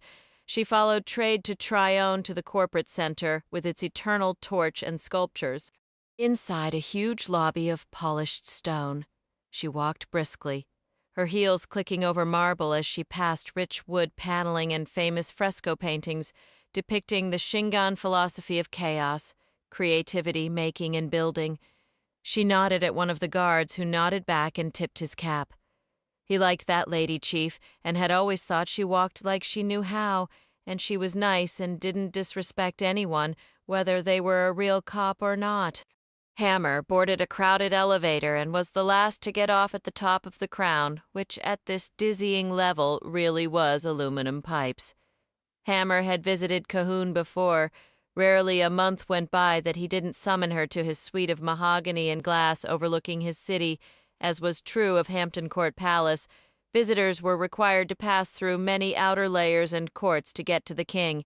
Should a crazed gunman decide to carry out his mission, by the time he reached the throne, many secretaries and assistants might be dead, but Cahoon, quite likely, would not have heard the noise. Several outer offices later, Hammer entered the one occupied by the executive secretary, Mrs. Mullis Mundi, also known as M. by those who did not like her, which was virtually all. She was candy-coated, but with nuts. She would melt in the mouth and break teeth. Hammer, frankly, had no use for this perky young thing who had gotten married and kept her name while appropriating that of her husband, Joe Mundy. Mrs. Mullis Mundi was bulimic and had breast implants and long dyed blonde hair. She wore size 4 Anne Klein. Her cologne was Escada. She worked out daily in Gold's Gym. She did not wear slacks and was simply biding time before she sued for sexual harassment. "Judy, great to see you." The executive secretary stood and offered her hand with the same lilting style that Hammer had observed in devout bowlers. "Let me see how he's doing." A half-hour later, Hammer remained seated on a buttery soft ivory leather couch. She was reviewing statistics memos and attending to the armies marching restlessly inside her briefcase. Mrs. Mullis Mundi never got off the phone or grew tired of it. She took one earring off, then the other, then rotated the phone again to a hand less tired, as if to emphasize the painful demands of her career. Often she looked at her large scratch-proof Ratto watch and sighed, flipping her hair. She was about to die to smoke one of her skinny menthol cigarettes that had flowers around the filter. Cahoon was able, at last, to fit the chief in at precisely 13 minutes past the hour. As usual, his day had been long, with far too much in it, and all insisting that they could speak to no one but him. In truth, he had never been in a hurry to let Hammer into his office, regardless of the minor fact that it was he versus her who had demanded a meeting. She was ornery and opinionated, and had treated him like a bad dog the first time they'd met. As a result, he was won without fail, and consistently when dealing with her. One of these days, he would send her down the road and bring in a progressive man, the sort who snapped open a briefcase with the Wall Street Journal and a Browning High Power inside. Now that was Gaboon's idea of a chief, someone who knew the market, would shoot to kill, and showed a little respect to leaders of the community. Hammer's first thought, whenever she was face to face with the ruler of the city, was that he had made his fortune on a chicken farm and had attributed his history to someone else by another name. Frank Perdue, she almost believed, was an alias. Holly Farms was a front. Solomon Cahoon had made his millions off plump breasts and thighs. He had gotten rich off fryers and fat roasters and their little thermometers that popped up at precisely the right time when things were heating up. Clearly, Cahoon had dovetailed these experiences and resources into banking. He had been wise enough to realize that his past might pose a credibility problem for one securing a mortgage through U.S. Bank if this person happened to see the CEO smiling on chicken parts at Harris Teeter. Hammer couldn't blame him for coming up with an alias or two if this was what he had in fact done. His desk was hurled maple, not old but magnificent, and much more expansive than the 96 inches of wood veneer, including a return, that the city furnished her. Cahoon was creaking in an apple-green English leather chair with brass studs and the same hurled armrests, talking on the phone, looking out spotless glass and beyond aluminum pipes. She sat across from him and was on hold again. It really didn't bother her all that much anymore, for Hammer could transport herself just about anywhere. She could solve problems, make decisions, come up with lists of matters to be investigated, and deliberate what would be good for dinner and who should cook it. To her, Cahoon always looked naked from the neck up. His hair was a bristly silver fringe he wore like a crown. Cropped short, it stood up straight in different lengths and was shaped like a crescent moon in back. He was perpetually tan and wrinkled from his passion for sailboats, and he was vital and distinguished in a black suit, crisp white shirt, and Fendi silk tie filled with gold and deep red clocks. "Saul," she politely greeted him when he eventually hung up the phone. "Judy, thanks so much for fitting me in," he said in his soft Southern voice. "So what are we going to do about these gay bashings, these queer Kinnons, these fag fisher queens trolling in our city? You understand the false impression all of it is giving to other corporations and companies thinking of relocating here? Not to mention what it does to business in town as usual. Fag fisher queens," Hammer slowly, thoughtfully repeated. "Trolling?" "Yes, ma'am," he nodded. "You want some Perrier or something?" She shook her head and measured her words. Gay bashings, queer killings, this came from where? She was not on his same planet, and that was her choice. "Oh, come on." He leaned forward, propping elbows on his rich desk. "We all know what this is about. Men come to our city. They cut loose, give in to their perversion, think no one will be the wiser. Well, the angel of death for these sickos is swooping in." He nodded deeply. "Truth, justice, and the American way. God putting his foot down." "Synonymous," she said. "Huh?" He frowned in confusion. "All are synonymous," she said. "Truth, justice, American way. God putting his foot down." "You bet, honey," he smiled. "So don't call me that." She jabbed her finger the same way she did when making points while West was driving her around the city. "Don't, not ever." He settled back in his leather chair and laughed, entertained by this lady. What a trip. Thank God she had a husband to set her straight and put her where she belonged. Cahoon was willing to bet that Hammer's man called her honey, and she waited for it, apron tied in back like Heidi, Gaboon's first and only wife. Saturday mornings Heidi served him breakfast in bed, providing he was in town. She continued this even now after so many faithful years, although the effect wasn't quite the same. What happened to the female body after it turned 30?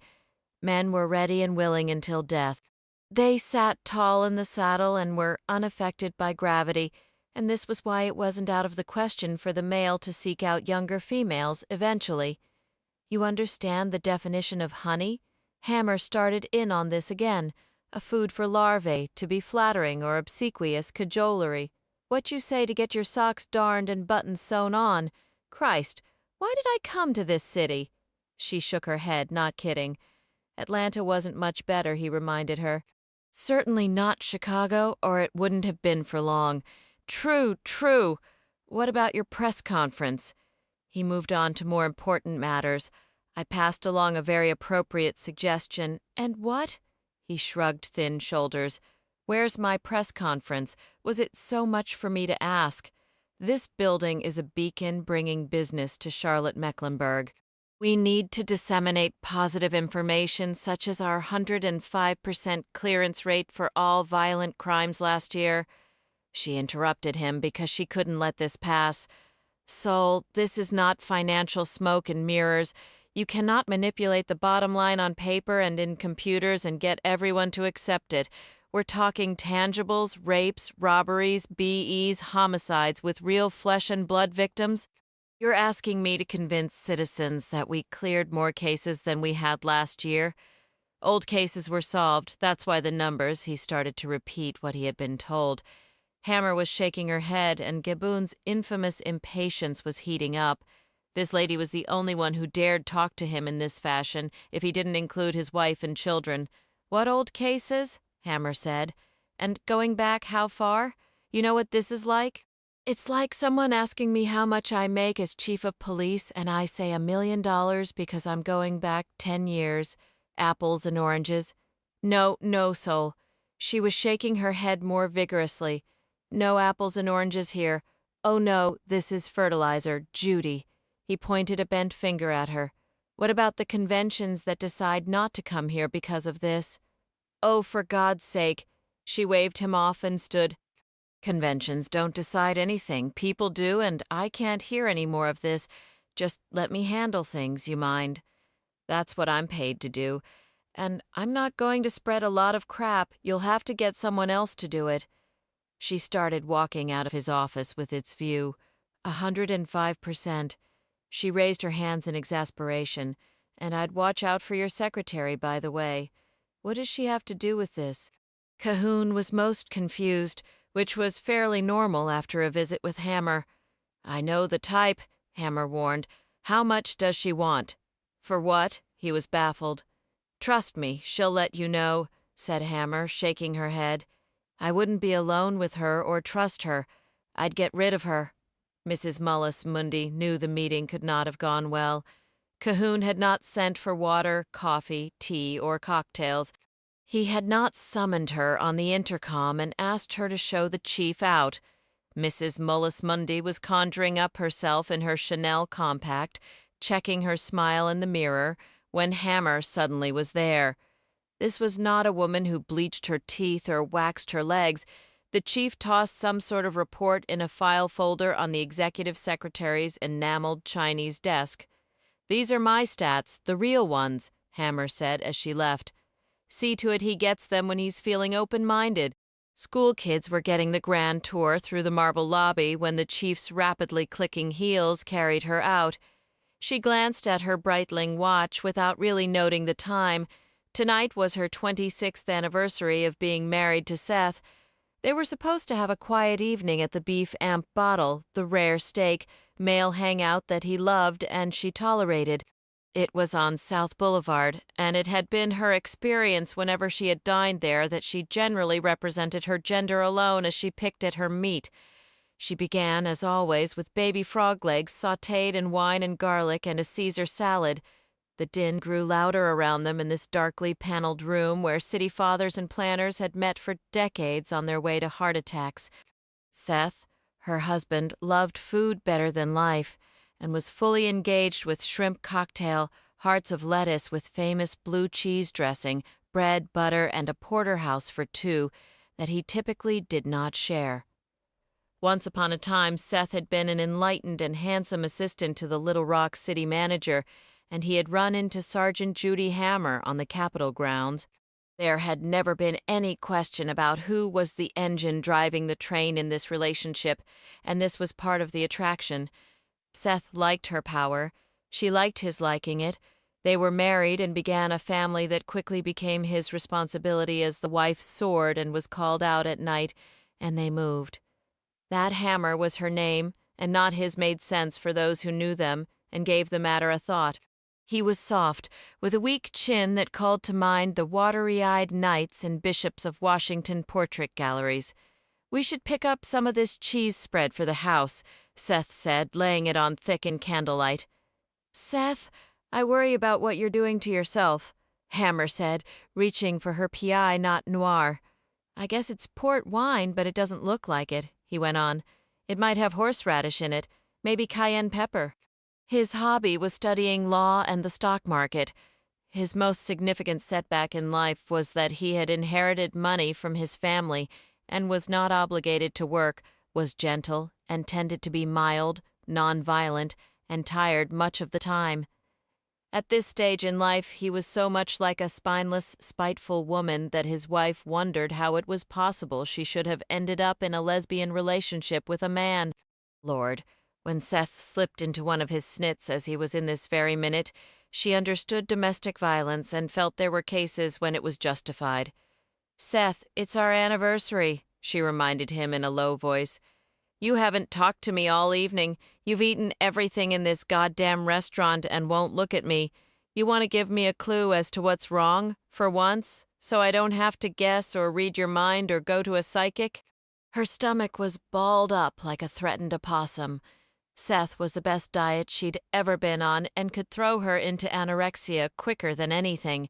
In rare, quiet moments when Hammer walked alone on a beach or in the mountains, she knew she had not been in love with Seth for most of their marriage, but he was her weight-bearing wall. Were he knocked out, half her world would crash. That was his power over her, and he knew it like any good wife. The children, for example, might take his side. This was not possible, but Judy Hammer feared it. I'm not talking because I have nothing to say, Seth reasonably replied. Fine. She folded her cloth napkin and dropped it on the table as she began searching for the waitress, miles away on Wilkinson Boulevard, past Bob's Pawn Shop, Trailer Parks, Coyote Joe's, and the topless paper doll lounge. The firing line was conducting a war of its own. Brazil was slaughtering silhouettes, screeching down the lane at him. Ejected cartridge cases sailed through the air, clinking to the floor. West's pupil was improving like nothing she'd ever seen. She was proud. "Tap, tap, you're out," she rudely yelled as if he were the village idiot. Safety on, dump the magazine, reload, racket, ready position, safety off, tap, tap, stop. This had been going on for more than an hour, and good old boys were peering out from their booths, wondering what the hell was going on down there. Who was that babe shouting like a drill sergeant at that faggy-looking guy? Bubba, who was begot by a Bubba and probably related to a long line of them, was leaning against a cinder-block wall, an Exxon cap low over his eyes. He was big and bad in fatigues and a camouflage vest as he watched the target screeching closer and closer to the blonde guy. Bubba was aware of the dense, tight spread, recognizing this guy's skill at headshots. Bubba drooled snuff in a bottle and glanced back at his own lane to make certain no one thought about touching his Glock 20 10mm combat-type handgun or his Remington XP 100 with loopholed scope and standard load of 50-grain Sierra PSP bullets and 17 grains of IMR 4198 powder. This was a handgun that rested very nicely over sandbags. His Calico model LO auto pistol with its 100-shot magazine and flash suppressor wasn't half bad either, nor was the Browning high-power HP practical pistol complete with Patchmere rubber grips, round-style serrated hammer, and removable front sight. There was little Bubba liked better than to machine gun a couple of targets, brass flying like shrapnel, as drug dealers walked behind him, not the least bit interested in messing with the man. Bubba watched the bitch downrange unfasten a target from its metal frame. She held it up and looked at her dead-eye, sweet boyfriend. "Who pissed you off?" she asked him. Bubba's manly stride carried him their way as more rounds exploded like strings of firecrackers. "What is this, some kind of school going on here?" Bubba asked, as if he owned the place. The woman gave him her attention, and he didn't like what he saw in her eyes. This one didn't know fear. Clearly, she didn't have sense enough to appreciate what she was looking at, and Bubba went over to her lane and helped himself to her Smith Amp Wesson. "Pretty big piece for a little gal like you." Bubba grinned in his cruel way, dribbling more snuff in his jar. "Please put it down," West calmly told him. Brazil was intrigued and appropriately nervous about where this was going. The big-bellied pig, dressed like Ruby Ridge or Oklahoma City, looked like he had hurt people in the past and was proud of it. He did not put West's gun down, but was now dropping out the magazine, checking the slide, and ejecting the cartridge from the chamber. It occurred to Brazil that West was disarmed, and he could not help her because the .380 was out of ammunition, too. Put it down. Now West was most unfriendly. "It's city property, and I'm a city police officer." "How about that?" Bubba was beginning to enjoy himself immensely. "Little woman, here's a cop." Well, golly gee. West knew better than to announce her rank, which would make matters only that much worse. She stepped so close to him. The toes of their shoes were about to touch. Her chest would have pressed against his belly had she not decided against it. "This is the last time I ask you to put my gun right back where you found it," she said, staring up into his homely, whiskey-flushed face. Bubba fixed his sights on Brazil, deciding this pretty boy might be in for a life lesson. Bubba strode over to West's lane, set down her gun, walked up to Brazil, tried to grab the .380 for inspection. Brazil slugged Bubba and broke his nose. Bubba bled over camouflage and dripped on assault weaponry as he hastily packed his duffel bag.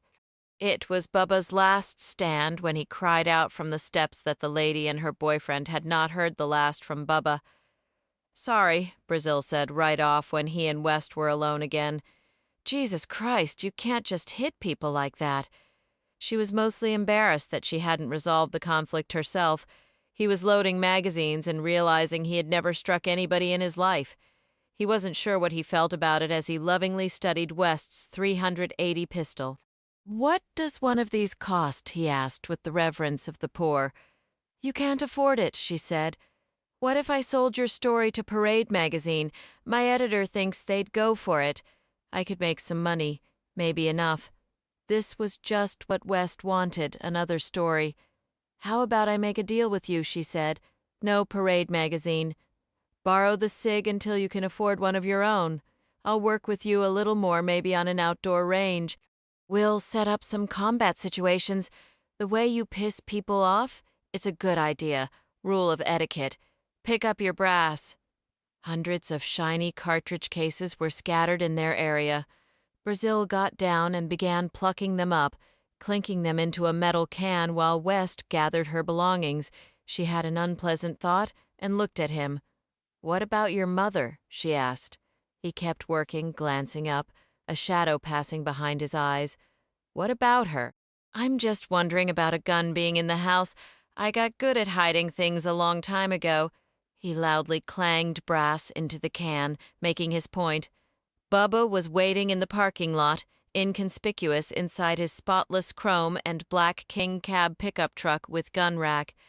Confederate flag mud flaps, roll bar, KC fog lights, oily North bumper sticker, PVC pipes for holding fishing poles on the front grille, and neon lights around the license plate. He held a wadded-up undershirt to his bleeding nose, watching as the lady cop and her asshole boyfriend emerged from the firing range, walking through the gathering dusk. Bubba waited long enough to see her get out keys and head for an impeccable white Ford Explorer in a corner of the unpaved lot.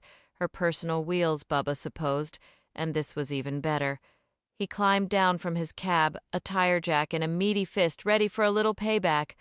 West was expecting him. She was practiced in the modus operandi of Bubbas, for whom revenge was a reflex, like getting up for a beer during commercials. She had already dipped into her tote bag for what looked like a black golf club handle. "Get in the car," she quietly ordered Brazil. "No way," he said, standing his ground as Bubba strode toward them, a menacing sneer on his gory face. Bubba didn't get within 6 feet of her car before West was walking to meet him. He was surprised, not expecting kick-ass aggression from this little lady cop. He tapped the tire iron against a meaty thigh as a warning, then raised it, eyeing the Ford's spotless front windshield. "Hey, Weasel," the manager yelled from the range's entrance. "Bubba, what do ya think you're doing, man?" The retractable steel baton snapped out like a whip, suddenly 3 feet long with a hard knobby tip that West pointed at Bubba. She drew slow circles in the air like a fencer. "Put it down and leave," she commanded Bubba in her police tone. Fuck you, Bubba was really losing his temper now because he was losing his nerve. He had seen weapons like hers at gun shows and knew they could be mean. "Bubba, you quit right now," screamed Weasel, who ran a clean business. Brazil noticed that the manager was most upset but did not get one step closer to the trouble.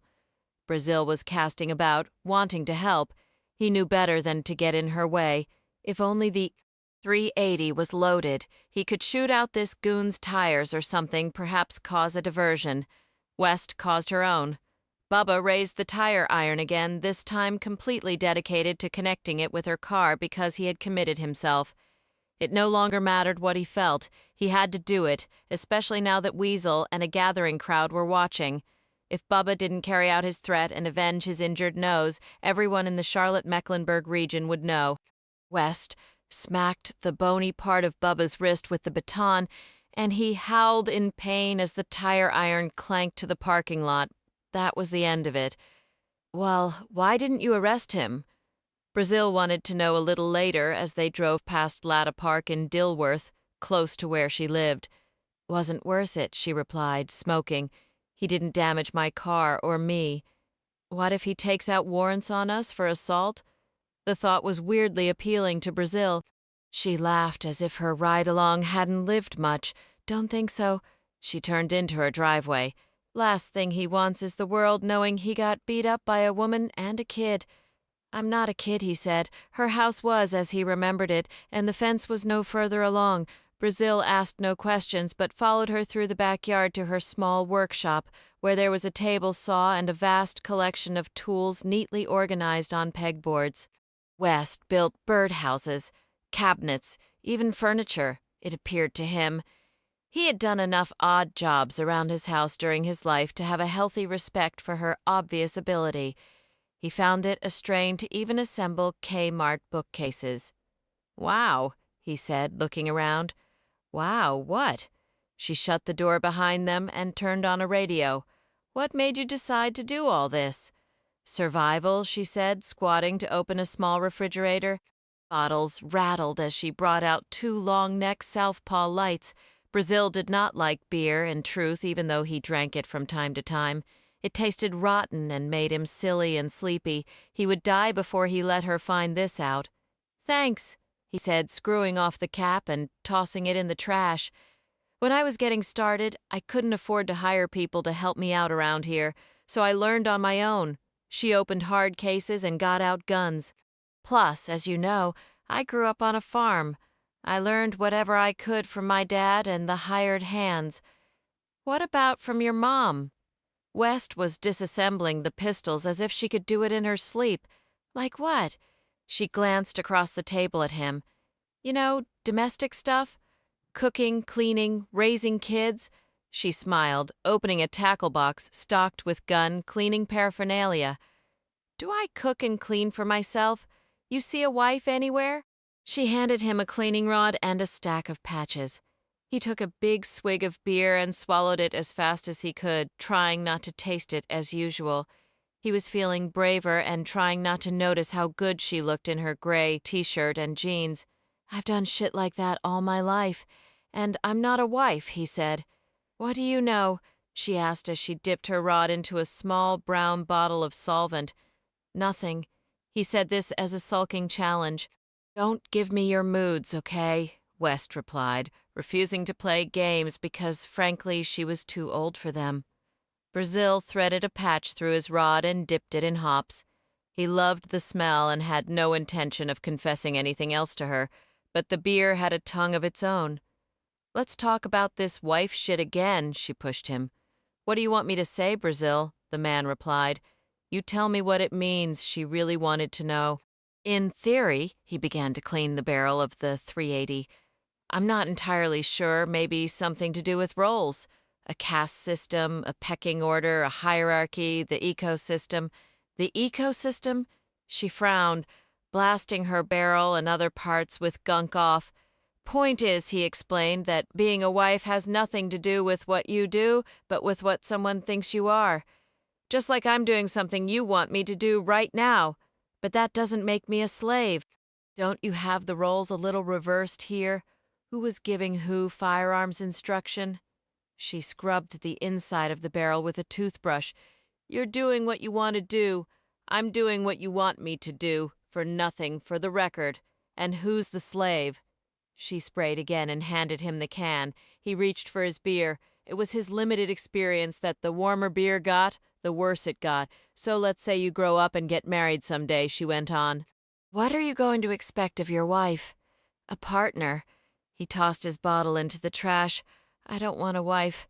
I don't need anybody to take care of me, clean for me, cook for me."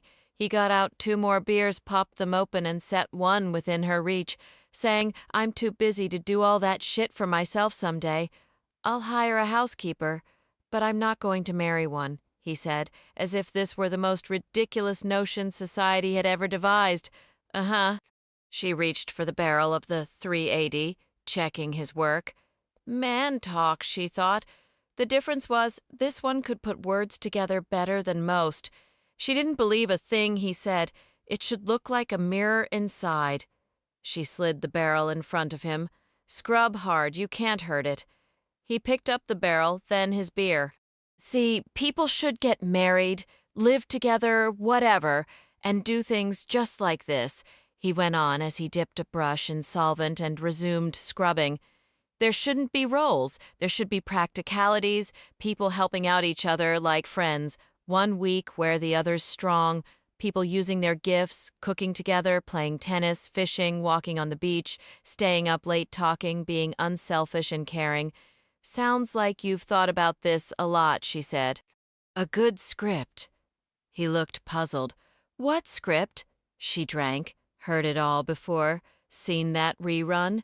Percent so had Bubba's wife, Mrs. Rickman, whose first name had ceased to be important when she had gotten married 26 years ago in the Tabernacle Baptist Church. This had been down the road in Mount Morn, where she worked every day at the B&B, known for the best breakfast in town. The B&B's hot dogs and burgers were popular too, especially with Davidson students, and of course with other boobas on their way for a day of fishing at Lake Norman.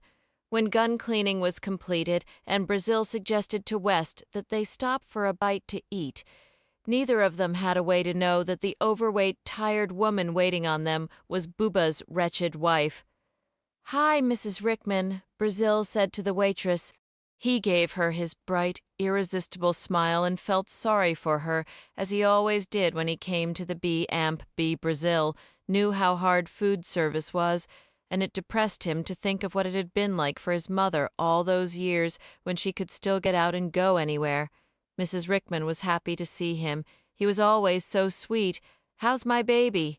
she chirped, setting plastic laminated menus in front of them. She eyed West. "Who's your pretty lady friend?" Deputy Chief Virginia West with the Charlotte Police. Brazil made the mistake of saying. So it was that Bubba would learn the identities of his attackers. My Mrs. Rickman was mighty impressed as she got an eyeful of this important woman sitting in a B&B booth. A deputy chief didn't know they had women that high up. "What'll be?" "The pork barbecue's extra good tonight. I'd get it minced. Cheeseburger all the way, fries. Miller in the bottle," West said.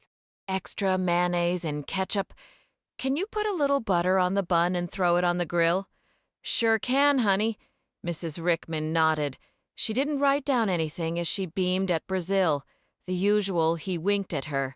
She walked off her hip, killing her worse than yesterday. "What's the usual?" West wanted to know. "Tuna on wheat, lettuce, tomato, no mayo, slaw, limeade."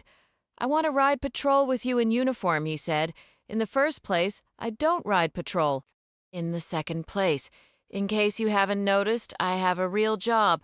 Nothing important, just the entire investigative division, homicide, burglary, rape, arson, fraud, auto theft, check theft," she said. "White collar, computer, organized crime, vice, juvenile, cold case squad. Of course, there's a serial killer on the loose, and it's my detectives on the case getting all the heat." She lit a cigarette and intercepted her beer before Mrs. Rickman could set it down. "I would prefer not to work 24 hours a day if it's all the same to you. You know how my cat gets? Won't touch me, won't sleep with me. Not to mention, I haven't gone out to a movie to dinner in weeks." She drank. "I haven't finished my fence. When was the last time I cleaned my house?" "Is that a no?" Brazil said. Chapter 8. Bubba's Christian name was Joshua Rickman, and he was a forklift operator at Ingersoll Rand in Cornelius.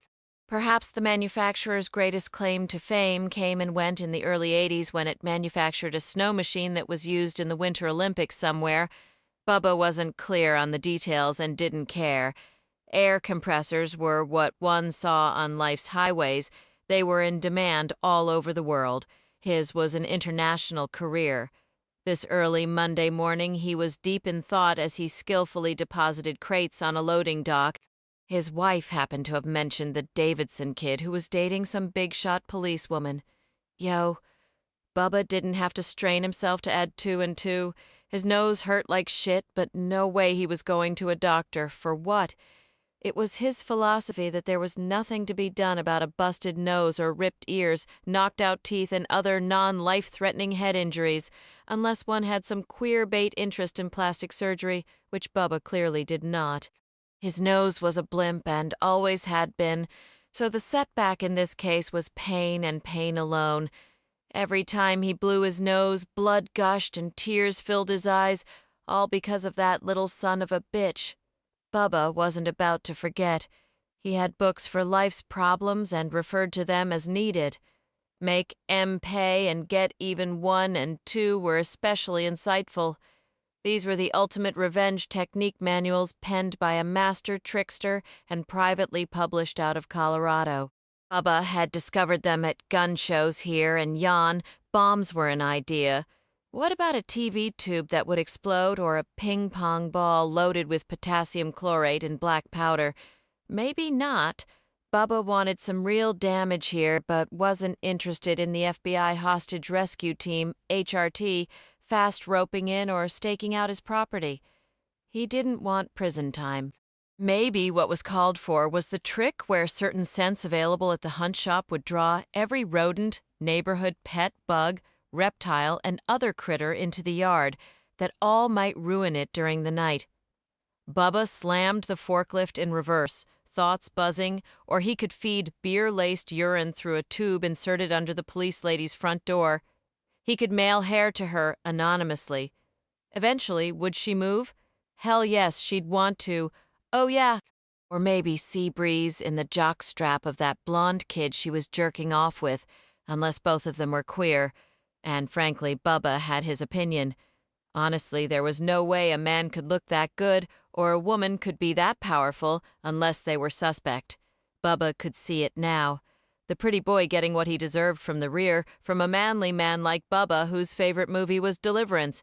Bubba would teach the little asshole. Oh yes, he would. Bubba hated fags so intensely that he was on the lookout for them in every sports bar and truck stop, and in all vehicles he passed on life's highways and in politics and the entertainment industry. West and Brazil could not know of their personal peril. They were not thinking of themselves this Tuesday night as emergency lights flashed on broken glass and the torn, crumpled remains of a patrol car that had crashed in the affluent residential neighborhood of Myers Park. Rains and other paramedics were using hydraulic tools to get bodies out of a Mercedes 300E that was wrapped around a tree. Everyone was tense and upset as a siren screamed and police had set up a barricade blocking off the street. Brazil parked his BMW as close as anyone would let him. He ran towards red and blue lights and rumbling engines. West arrived and cops moved, saw horses to let her through. She spotted Brazil taking notes. He was dazed by horror as Rains and other paramedics lifted another bloody dead body out of the Mercedes and zipped it inside a pouch. Rescuers lowered a victim next to 3 others on pavement stained with spilled oil and blood. Wes stared at the totaled Charlotte cruiser with its hornet's nest emblem on the doors. She turned her attention to another cruiser not far away where Officer Michelle Johnson was collapsed in the back seat, holding a blood-stained handkerchief to her devastated face as she trembled and shook. West swiftly walked that way. She opened the cruiser's back door and climbed in next to the distraught officer. "It's going to be okay," West said, putting an arm around a young woman who could not comprehend what had just happened to her. "We need to get you to the hospital," West told her. "No, no," Johnson screamed, covering her head with her hands as if her plane were going down. "I didn't see him until he was through the light. Mine was green. I was responding to the 1033, but my light was green. I swear. Oh, God, no, no, please, no, please, please, please."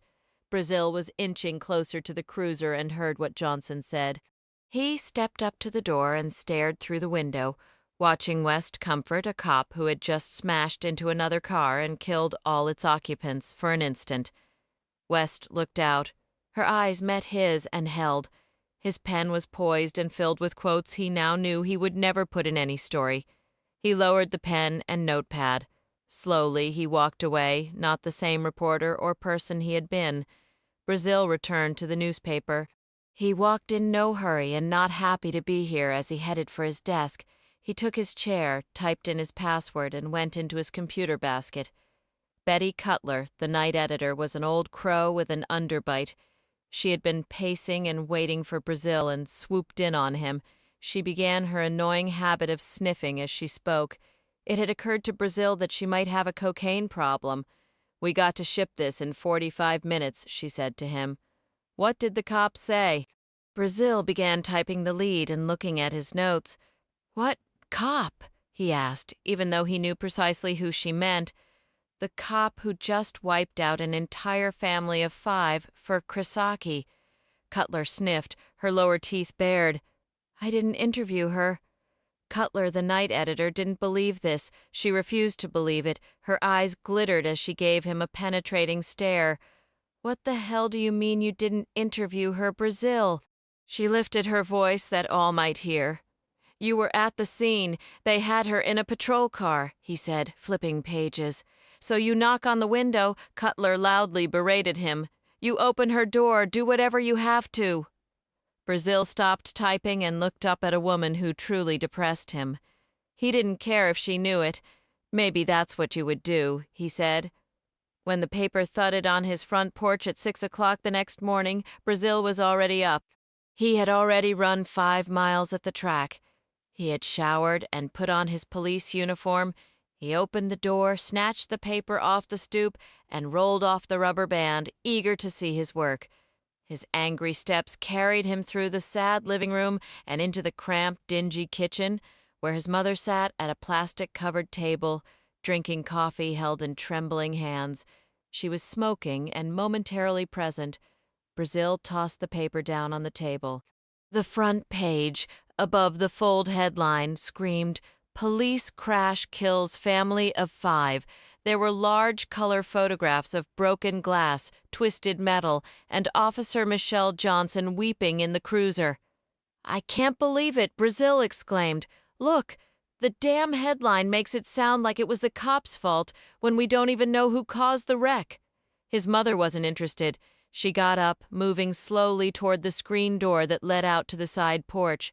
Her son watched with dread as she swayed and snatched keys from a hook on the wall. "Where are you going?" he asked. "The store," she dug inside her big old pocketbook. "I just went yesterday," he said. "I need cigarettes." She opened her billfold and scowled. "I bought you a carton, Mom." Brazil stared at her. He knew where his mother was really going and felt the same old defeat. He sighed angrily as his mother clutched her pocketbook and counted dollar bills. "You got a 10 spot?" she asked him. "I'm not buying your booze," he stated. She paused at the door, regarding an only child she had never known how to love. "Where are you going?" she said, with a cruel expression that made her face ugly and unfamiliar. "A costume party? A parade?" Brazil answered. "I'm directing traffic. Parade charade," she sneered. "You're not police. Never will be. Why do you want to be going out there to get killed?" She got sad just as quickly as she had turned mean. "So I can end up all alone?" She yanked the door open. The morning got no better. Brazil drove 15 minutes through the police department deck and finally left his BMW in a press space, even though he really wasn't on official press business. The day was lovely, but he took the tunnel from the deck to the first level of police headquarters because he was feeling especially antisocial. Whenever he had encounters with his mother, he got very quiet inside. He wanted to be alone. He did not want to talk to anyone at the property control window. He checked out a radio and was handed keys for the unmarked vehicle he would be driving in the Charlie 2 response area between Tryon and Independence Boulevard for the annual Freedom Parade. It was a modest celebration sponsored by local Shriners in their tasseled hats and on their scooters, and Brazil could not have been assigned a worse car. The Ford Crown Victoria was dull, scratched black and had been driven hard for 116,000 miles. The transmission was going to drop out any moment, providing the damn thing started, which it didn't seem inclined to do. Brazil flipped the key in the ignition again, pumping the accelerator as the old engine tried to turn over. The battery supplied enough juice to wake up the scanner and radio, but forget about going anywhere as the car whined and Brazil's frustration soared. Shit! He pounded the steering wheel, accidentally blaring the horn. Cops in the distance turned around, staring. Touche Chief Hammer was causing her own commotion not too far away inside the Carpe Diem restaurant on South Tryon, across the street from the Knight Ridder building. Two of her deputy chiefs, West and Jeannie Good, sat at a quiet corner table, eating lunch and discussing problems. Good was West's age and jealous of any female who did anything in life, especially if she looked good. "This is the craziest thing I've ever heard," Good was saying as she poked at tarragon chicken salad. "He shouldn't be out with us to begin with. Did you get a load of the headline this morning?" implying we caused the accident that Johnson was pursuing the Mercedes? Unbelievable. Not to mention skid marks indicate it wasn't us who ran the red light. Andy Brazil didn't write the headline, West said, turning to Hammer, her boss who was working on cottage cheese and fresh fruit. All I'm asking is to ride routine patrol with him for maybe a week. You want to respond to calls? Hammer reached for her iced tea. Absolutely, West said as Good looked on with judgment. Hammer put down her fork and studied West. Why can't he ride with regular patrol, or for that matter, we've got 50 other volunteers. He can't ride with them? West hesitated, motioning to a waiter for more coffee. She asked for extra mayonnaise and ketchup for her club sandwich and fries, and returned her attention to Hammer as if Good was not at the table. No one wants to ride with him, West said, because he's a reporter. You know how the cops feel about the Observer? That won't go away overnight. And there's a lot of jealousy. She looked pointedly at Good. Not to mention, he's an arrogant smartass with an entitlement attitude. Good chimed in. Entitlement? West let the word linger like a vapor trail in the rarefied air of Carpe Diem, where high feminine powers met regularly. So tell me, Jeannie, when was the last time you directed traffic? It was an odious job. Citizens did not take traffic cops seriously. Carbon monoxide levels got dangerously high, and the cardinal rule that one must never turn his back to traffic was irrelevant in four-way intersections. How could anyone face four directions simultaneously? Brazil had questioned this since the academy. Of course, it made no sense, and added to the mix was a basic disrespect problem. Already, he'd had half a dozen teenagers, women, and businessmen make fun or him or offer gestures that he was not allowed to reciprocate. What was it about America? Citizens were all too aware of law enforcement officers such as himself who wore no gun and seemed new at the job. They noticed. They commented, "Hey, Star Trek." A middle-aged woman yelled out her window. "Get a phaser," she said as she gunned onto Enfield Road. "Shooting blanks, are we, Fairy Queen?" Screamed a dude in an army green Jeep with a basher bumper, sports rack, and safari doors. Brazil directed the Jeep through with a hard stare and set jaw, halfway wishing the shithead would stop and demand a fight. Brazil was getting an itch. He wanted to deck someone and sensed it was only a matter of time before he busted another nose. Sometimes Hammer got so sick of her diet. But she remembered turning 39 and getting a partial hysterectomy because her uterus had pretty much quit doing anything useful. She had gained 15 pounds in 3 months, moving up from a size 4 to an 8, and doctors told her this was because she ate too much. Well, bullshit. Hormones were always to blame, and for good reason. They were the weather of female life. Hormones moved over the face of the female planet and decided whether it was balmy or frigid or time for the storm cellar. Hormones made things wet or dried them. They made one want to walk hand in hand in balmy moonlight or be alone. What does directing traffic have to do with anything? Good wanted to know. Point is, this guy works harder than most of your cops, West replied to Good, and he's just a volunteer. Doesn't have to. Could have a real attitude problem, but doesn't. Hammer wondered if salt would hurt her much. Lord, how nice it would be to taste something and not end up looking like her husband. I'm in charge of patrol. That's where he is right now, Good said, turning over lettuce leaves with her fork to see if anything good was left. Maybe a crouton or a walnut. W. Brazil was sweating in his uniform and bright orange traffic vest. His feet were on fire as he blocked off a side street. He was turning cars around left and right, routing them the other way, blowing his whistle and making crisp traffic motions. Horns were honking, and another driver began yelling rudely out the window for directions. Brazil trotted over to help and was not appreciated or thanked. This was a terrible job, and he loved it for reasons he did not understand, too. So he relieves at least one sworn officer from traffic duty, West was saying as Hammer chose to ignore both of her deputy chiefs. Frankly, Hammer could take but so much of the bickering between the brass. It never ended. Hammer glanced at her watch and imagined Cahoon at the top of his crown, the fool. He would turn this city into the prick of America, peopled by yahoos with guns and U.S. Air Gold cards and box seats for the Panthers and Hornets if someone did not stop him.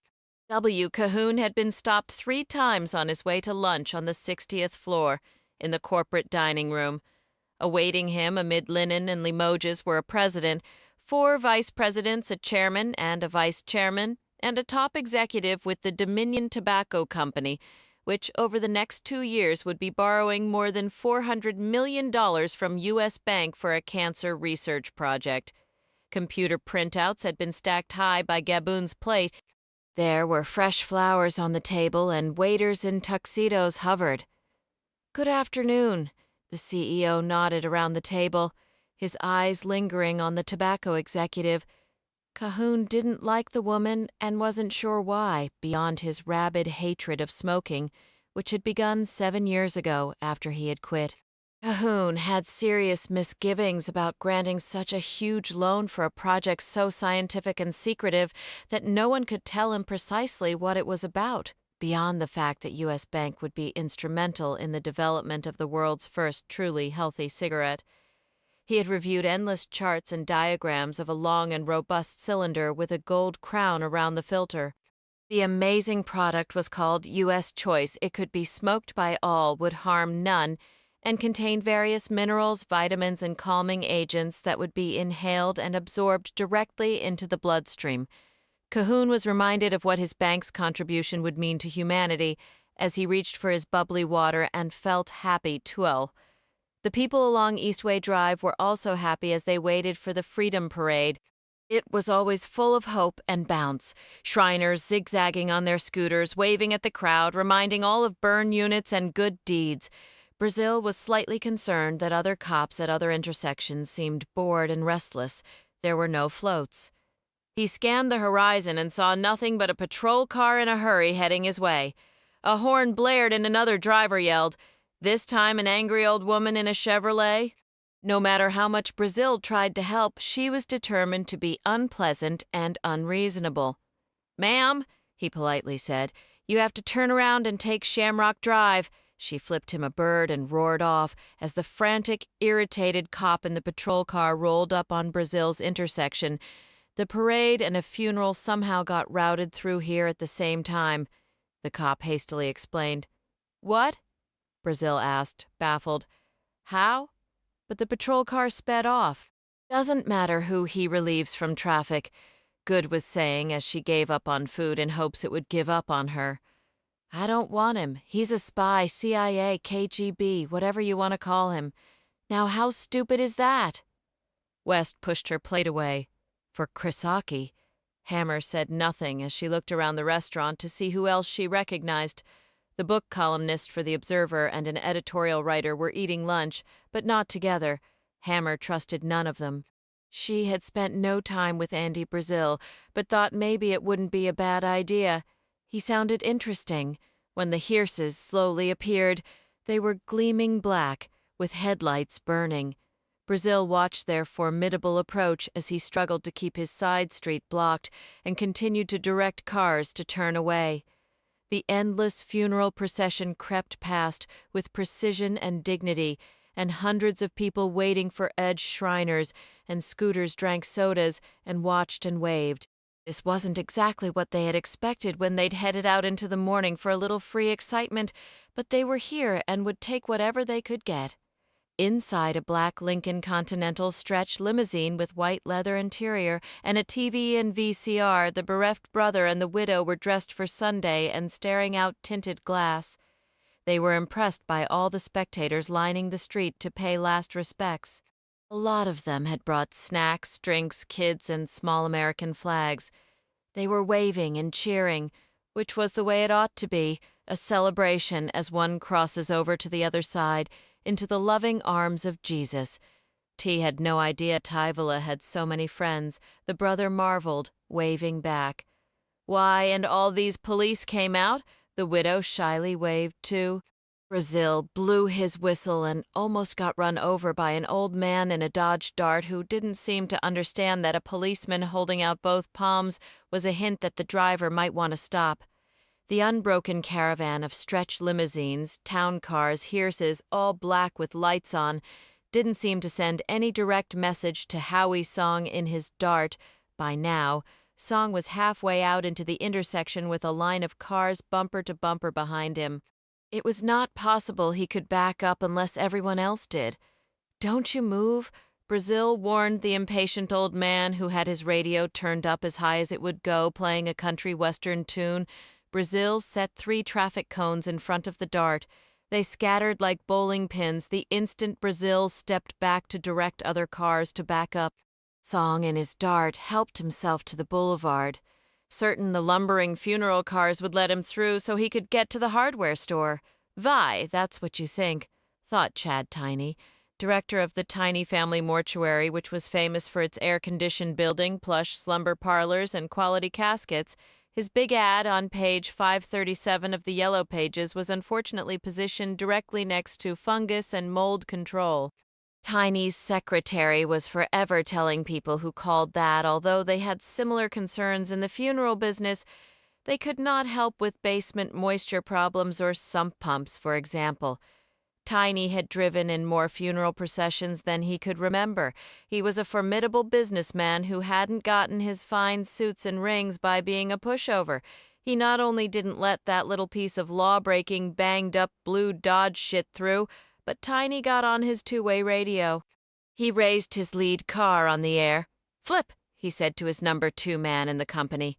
"Coming at you, boss." "Put the brakes on up there," Tiny told him. "You sure always am," said Tiny. This stopped the entire line of black cars with lights burning. The Dart could not get across the boulevard now, and Song was momentarily confused. He stopped too long enough for a cop to yank open his door and get the crabby old man out of the car. "Flip." Tiny was back on the air. "Move along," he chuckled. W. Hammer was not amused as she applied lipstick after lunch and listened to her 2 female deputy chiefs bickering like rival siblings. "I'm in charge of patrol," Good announced inside the Carpe Diem, as if the restaurant's name applied to her. "And he's not riding with us. God only knows what will end up in the newspaper. You're so hot on him, let him ride with your people."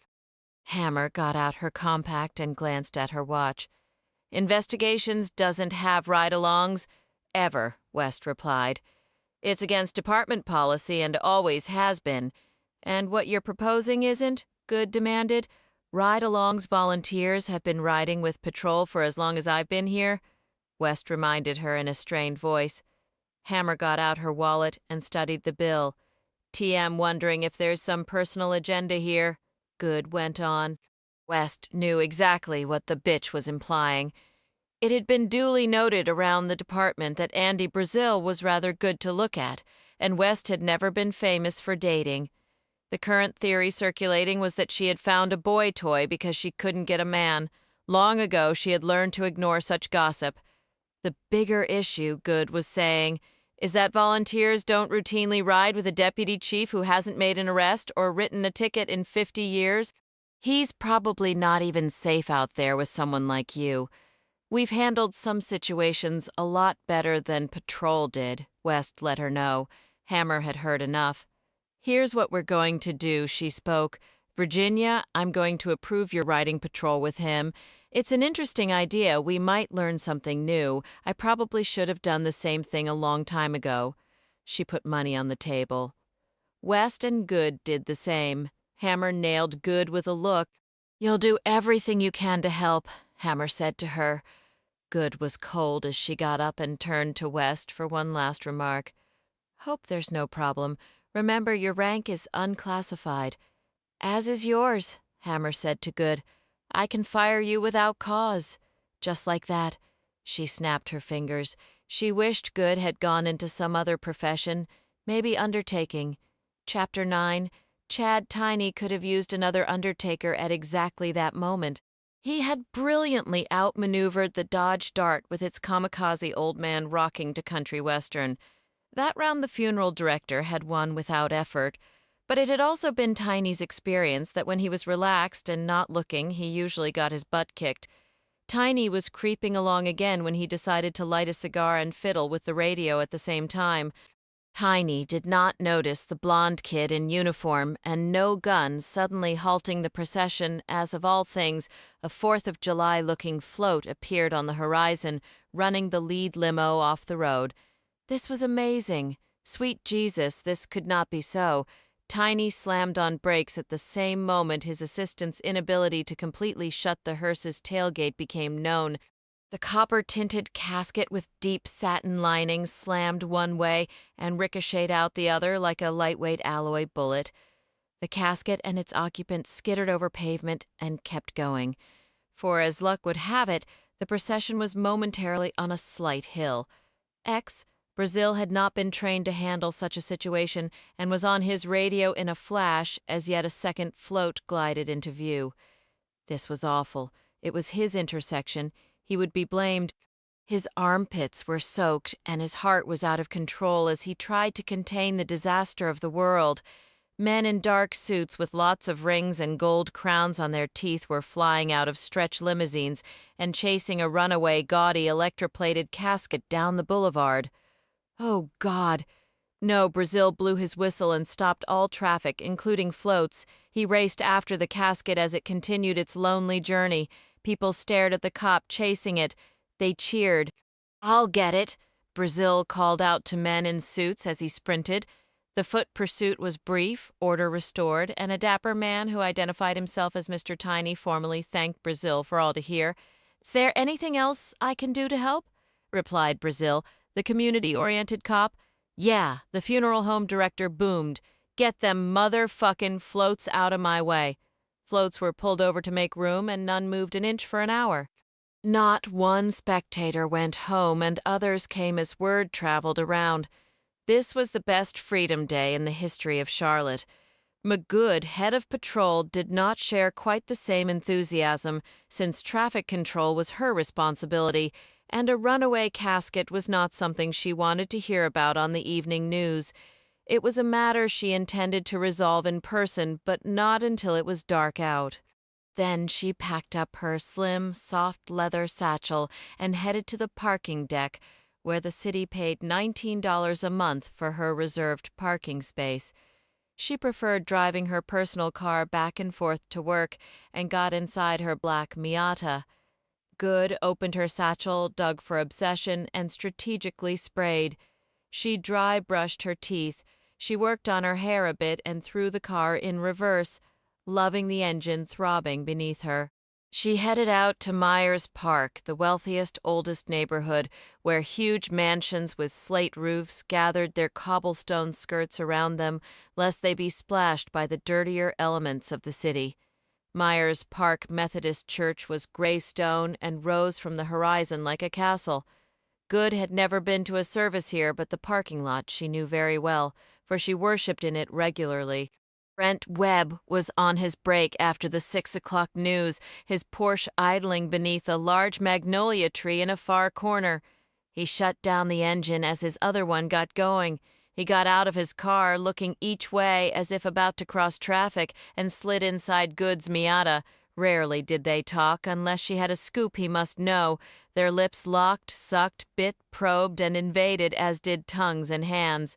They drove each other farther than either had ever been, each time more primitive and special, each frenzied by the other's power. Webb had secret fantasies of Good in uniform, whipping out her handcuffs and her gun. She liked to watch him on TV, when she was alone at home, savoring his every syllable as he alluded to her, and secretly quoted her to the world. Assume you know about the casket problem?" Good could barely talk. "Who's—" asked Webb, who never knew anything unless the information was stolen or leaked. "Never mind." They were breathing heavily, the Pointer sisters jumping on the radio. They made out in the front seat, maneuvering around the stick shift as best they could. Through the front windshield, the lit-up city skyline was close, the U.S. Bank corporate center very much a symbol of Webb's good mood.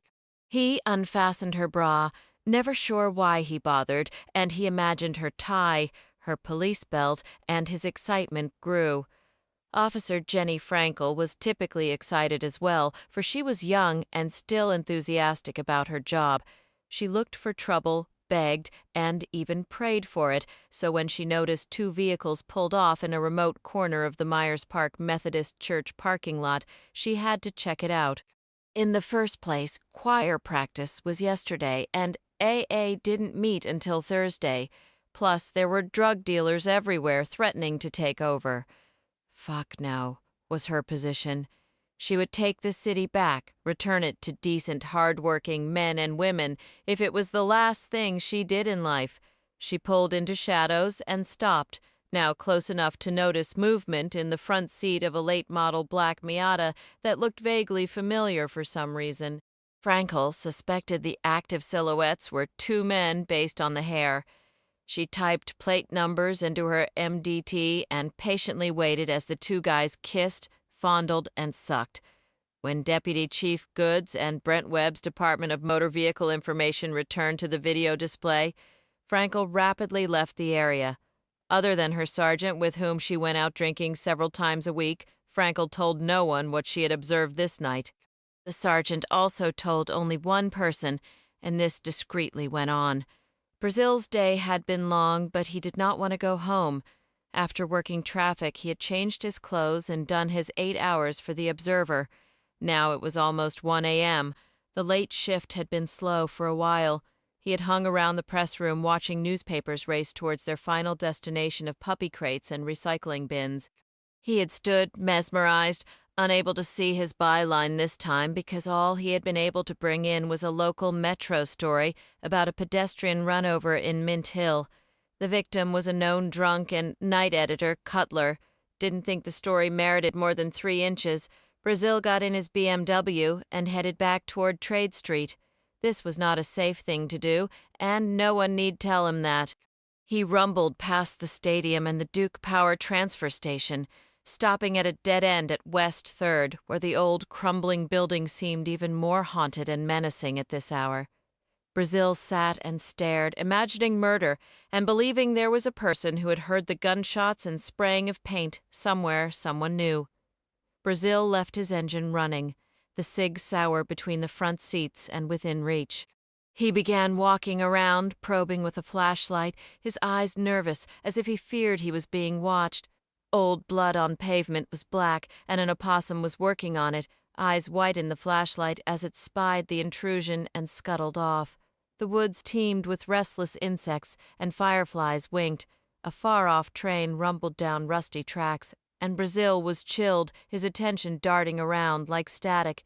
He felt murder in this place. He sensed a sinister energy that bristled and coiled and waited to claim more. These killings were common and cold, and Brazil believed that the monster was known by the people of the night, and fear kept identity hidden. Brazil did not believe prostitution was right. He did not think that anyone should have to pay for such a thing. He did not believe that anyone should have to sell such a thing. All of it was depressing, and he imagined being a homely, middle-aged man and accepting that no woman would want him without his wallet. Brazil imagined a woman worrying about servicing the next client in order to feed her child or herself, or avoid another beating from her pimp, a horrid slavery, all of it dreadful and hard to imagine. This moment, Brazil entertained little hope about the human condition when he considered that heartless behavior had evolved not one level higher since the beginning of time. It seemed that what had changed, simply, was the way people got around and communicated, and the size of the weapons they used against each another. On Highway 277, he saw one of these very sad creations on the shoulder, walking languidly in tight jeans and no bra, her chest thrust out. The young hooker was pointed and tattooed, in a skimpy white knit shirt. He slowed, meeting bold, mocking eyes that didn't know fear. She was about his age and missing most of her front teeth, and he tried to imagine talking to her, or picking her up. He wondered if the appeal was stolen fire, some sort of mythical thing, an ill-gotten rush that made people feel powerful, her over him over her, if only for a dark, degrading moment. He imagined her laughing at her Johns and hating them as much as she hated herself and all. He followed the young hooker in his rearview mirror as she stared back at him with a slight, quizzical smile, waiting for the boy to make up his mind. She could have been pretty once. Brazil sped up as a van cruised close to her and stopped. The next night, Brazil was out on the street again, and reality seemed different and odd, and at first he thought it was his imagination. From the moment he left the Observer in his BMW, he saw cops everywhere in spotless white patrol cars. They were watching and following him, and he told himself this could not be true, that he was tired and full of fantasy. The evening was slow, with no good reports in the press basket, unless Webb had already stolen them. There were no good calls over the scanner until a fire broke out. Brazil didn't waste time. The blaze was huge, and he could see it against the night sky in Atom 1, close to where Nations Ford and York Roads met. Brazil's adrenaline flooded him with nervous energy. He was focused on getting to the scene and not getting lost, when suddenly a siren sounded behind him and he checked his rearview mirror. "Shit," he said. Moments later, he was in the passenger's seat of a police cruiser, getting a ticket as the distant fire burned without him. "My speedometer is broken." Brazil tried that shop-worn line. "Get it fixed." The officer was unfriendly and taking her time. "Could you please hurry with that, ma'am?" Brazil then politely said, "I've got to get to my assignment." "You should have thought about that before you broke the law." She was not nice about it. A half-hour later, Brazil was talking on the two-way radio and leaving the fire scene, where an abandoned building was still fully involved. Flames danced from the roof as firefighters on cranes blasted water through broken windows. News helicopters hovered nearby. Brazil was telling a Metro editor what he'd found. "Unoccupied, an old warehouse. No injuries," he said into the mic. In the rear-view mirror, a patrol car was following him. He couldn't believe it. Another cop was staring right at him. "Just do a couple graphs," the editor told him over the air. He would get to it. Right now, Brazil had more important concerns. This was not an imagined threat, and he could afford no more tickets or points on his record.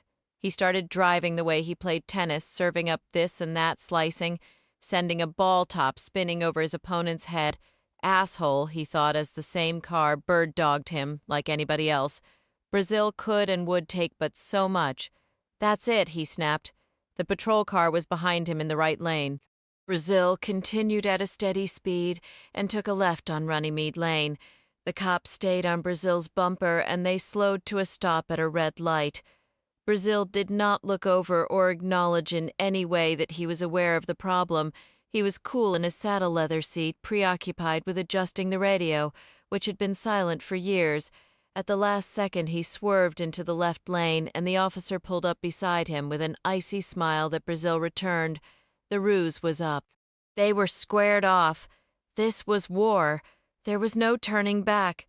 Brazil thought fast. Officer Martin, with his .40 caliber pistol, shotgun, and .350 V8, didn't need to think.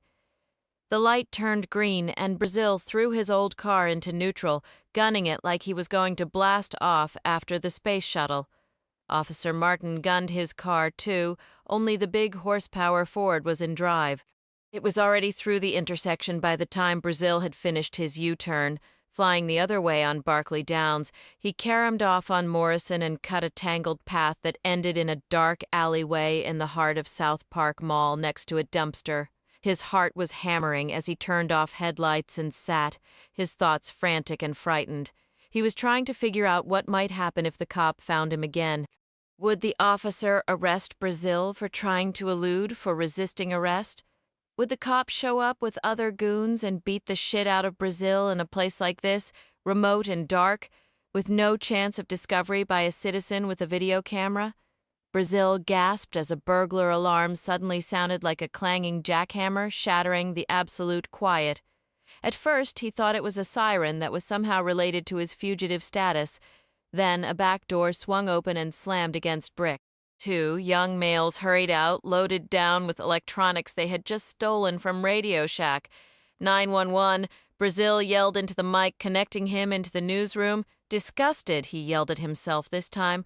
"Oh, now that was helpful. What was that?" The newsroom crackled back. Brazil squealed off in pursuit, flipping headlights on. The thieves were having a hard time moving fast and holding on to their hard-earned rewards. Smaller boxes dropped first, primarily Walkmans, portable CD players, and computer modems. Brazil could tell that these two would hang on to boom boxes and miniature televisions until the bitter end. He raised the newsroom on the radio and this time instructed an editor to call 911 and put the phone near the base station so a dispatcher could hear what Brazil was saying. Burglary in progress. He was talking like a machine gun, weaving after his quarry. South Park Mall. Two white males running east on Fairview Road. I'm in pursuit. You might want a unit at the rear of Radio Shack to collect what they've dropped before someone else does. The thieves cut through a parking lot, then through another alleyway. Brazil broadcast their every step on their heels like a border collie herding sheep.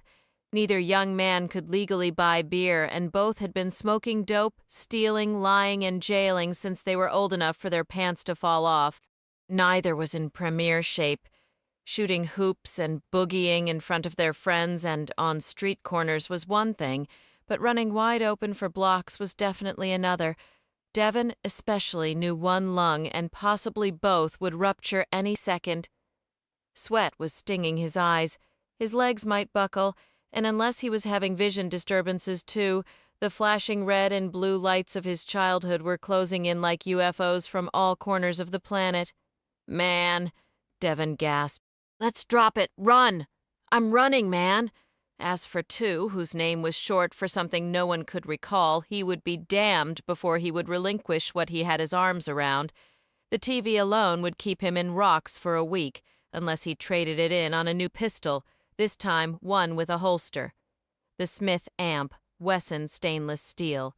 357 revolver with its 4-inch barrel jammed in the back of his baggy jeans wasn't going to stay put much longer. Two could feel it slipping as sweat blurred his vision and sirens screamed. "Shit," Two complained. The gun was completely submerged now and working its way down. Oh Lord, he hoped he didn't shoot himself in some private place. He would never live it down. The revolver slid through layers of huge boxer shorts, burrowing down his thigh, his knee, and finally peeking out at the top of a leather fila to help it along by shaking his leg. This was no easy feat while running with half the Charlotte Police Department and some crazy-ass white boy in a BMW about to run to down. The gun clattered against pavement as the circle of white cars with flashing lights was complete around Devon, and to the two bandits simply stopped in their tracks. "Shit," to said again. In all fairness, Brazil's reward for his valiant contribution to community policing should have been the pleasure of cuffing the suspects and tucking them into the back of a patrol car, but he had no enforcement powers.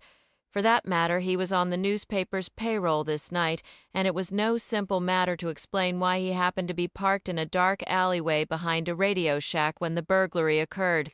He and Officer Weed went round and round about this as Brazil gave his statement in the front seat of Weed's cruiser. "Let's try this again," Weed was saying. "You were sitting back there with your headlights off for what reason?" "I thought I was being followed," Brazil patiently explained again. Weed looked at him and had no idea what to make of this one, except that she knew the reporter was lying. All of them did. Weed was willing to bet the guy had parked back there to sleep on the job, maybe jerk off, smoke a little weed, or all of the above. Being followed by who? Weed had her shiny metal clipboard in her lap as she worked on her report. Some guy in a white Ford, Brazil said. Wasn't anybody I knew? It was late by the time Brazil rolled away from the South Park scene.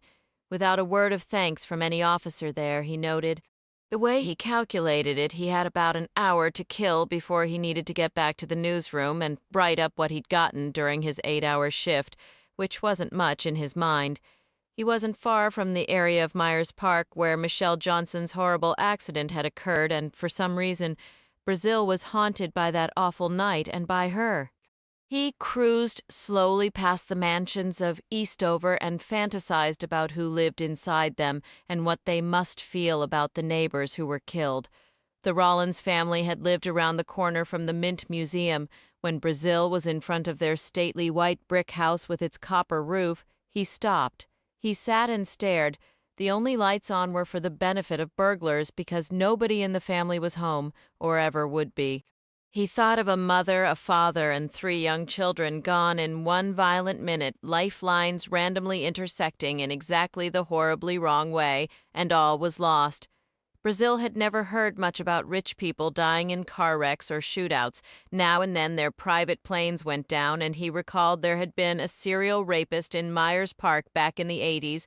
Brazil imagined a young male in a hood knocking on doors, his sole intention to rape a woman home alone. Was it resentment that fired such cruelty, and up yours to the rich? Brazil tried to put himself in the mindset of such a young, violent man as he watched lighted windows flow past. He realized the rapist had probably done exactly what Brazil was doing this night. He would have browsed, stalked, but most likely on foot.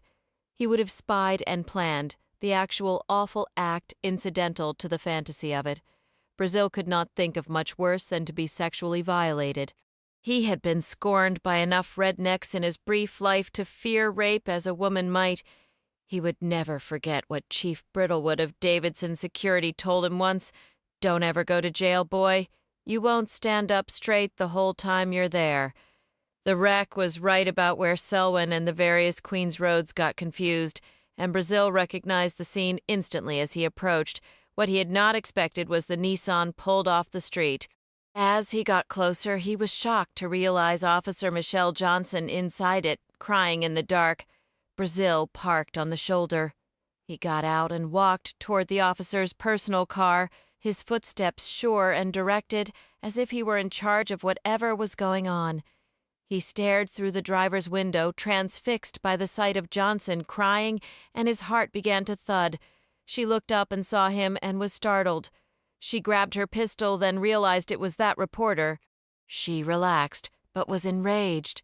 She rolled her window down. "Get the fuck away from me," she said. He stared at her and could not move. Johnson cranked the engine. "Vultures! Fucking vultures!" she screamed. Brazil was frozen. He was acting so oddly and atypically for a reporter that Johnson was taken aback. She lost interest in leaving. She did not move as they stared at each other. "I want to help." Brazil was impassioned. A streetlight shone on broken glass and black stains on pavement, and illuminated the gouged tree the Mercedes had been wrapped around. Fresh tears started. Johnson wiped her face with her hands, her humiliation complete as this reporter continued to watch her. She heaved and moaned as if overwhelmed by a seizure, and was aware of the pistol that could end all of it. "When I was 10, the reporter spoke, "my dad was a cop here, about your age when he got killed on duty." "Sort of like you feel you've been?" Johnson looked up at him as she wept. 8:22 p.m., March 29th, a Sunday. "They said it was his fault," Brazil went on, his voice trembling. "Was in plain clothes, followed a stolen car out of his district, wasn't supposed to make a traffic stop in Adam 2. The backup never got there. Not in time. He did the best he could, but—" His voice caught and he cleared his throat. He never had a chance to tell his story. Brazil stared off into the dark, furious at a street at a night that had robbed him of his life, too. He pounded his fist on top of the car. "My dad wasn't a bad cop," he cried. Johnson had gotten strangely quiet and felt empty inside. "I'd rather be him," she said. "I'd rather be dead." "No." Brazil bent down at her eye level. "No." He saw her left hand on the steering wheel and the wedding band she wore. He reached in and gripped her arm. "Don't leave anybody behind," he said. "I turned in my badge today," Johnson told him. "They made you do that?" he protested. "There's no evidence no one made me. I did it." She cut him off. "They think I'm a monster." She broke down more. Brazil was determined. "We can change that," he said. "Let me help." She unlocked her car and he got in. Chapter 10. Chief Hammer was watering her plants when West walked in the next morning. West carried coffee and another healthy breakfast from Bojangles, this time a sausage egg biscuit and bow rounds for a little variety. The chief's phone was going crazy, but Hammer was busy atomizing orchids. She glanced up without a greeting. Hammer was well known for 1-2 punch announcements in her faint Arkansas accent, so she sprayed. He gets in a pursuit, resulting in 2 arrests.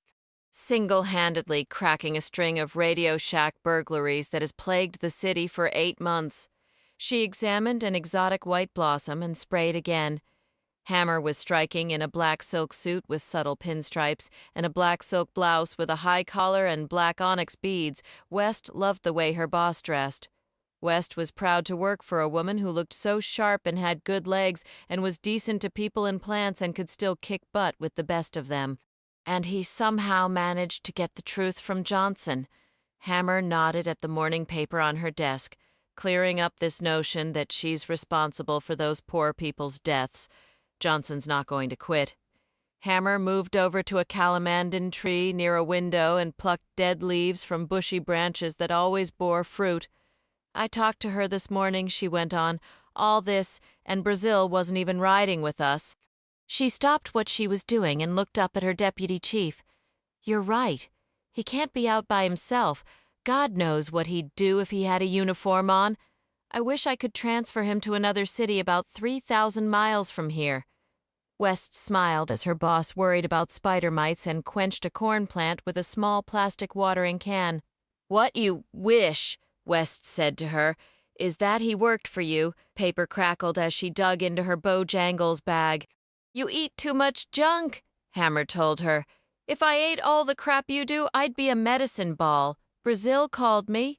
West finally got around to this as she folded back a greasy wrapper. You know why he was behind that Radio Shack? No.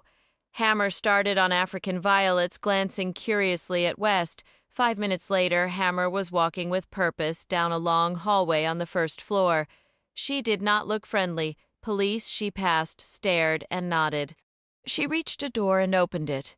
Uniformed officers inside the roll call room were startled to see their well-dressed leader walk in. Deputy Chief Jeannie Good was in the midst of briefing dozens of the troops about her latest concerns. All inquiries get routed to the duty captain. Good was saying before the vision of Hammer walking toward her cut the meeting short. Good knew trouble when she saw it. Deputy Chief Good, Hammer said for all to hear. Do you know what harassment is? The color drained from Good's face. She thought she might faint and leaned against the blackboard while cops stared, paralyzed. Good could not believe the chief was about to dress her down in front of 33 lowly David 1 Street cops, 2 sergeants, and 1 captain. Let's go upstairs to my office, Good suggested with a weak smile. Hammer stood in front of her troops and crossed her arms. She was very calm when she replied, I think everyone could benefit from this. It has been reported to me that officers tailed an observer reporter all over the city. Says who? Good challenged. Him? And you believe him? I never said it was a him, Hammer informed her. The chief paused for a long time, and the silence in the room gave Good chills. Good thought about the pink cowpectate tablets in her desk drawer. The 3rd floor seemed very far away. One more time. Hammer looked at everyone. It will cost you, High Heels snapped as she walked out. When she tried to reach Andy Brazil at home, someone else answered the phone. The woman was either drunk or did not have her teeth in. Perhaps both. Hammer hung up and tried Panessa. Judy, I will not have my reporters intimidated, bullied. Panessa jumped right in. Richard? I know, Hammer simply said, staring out at the skyline and discouraged.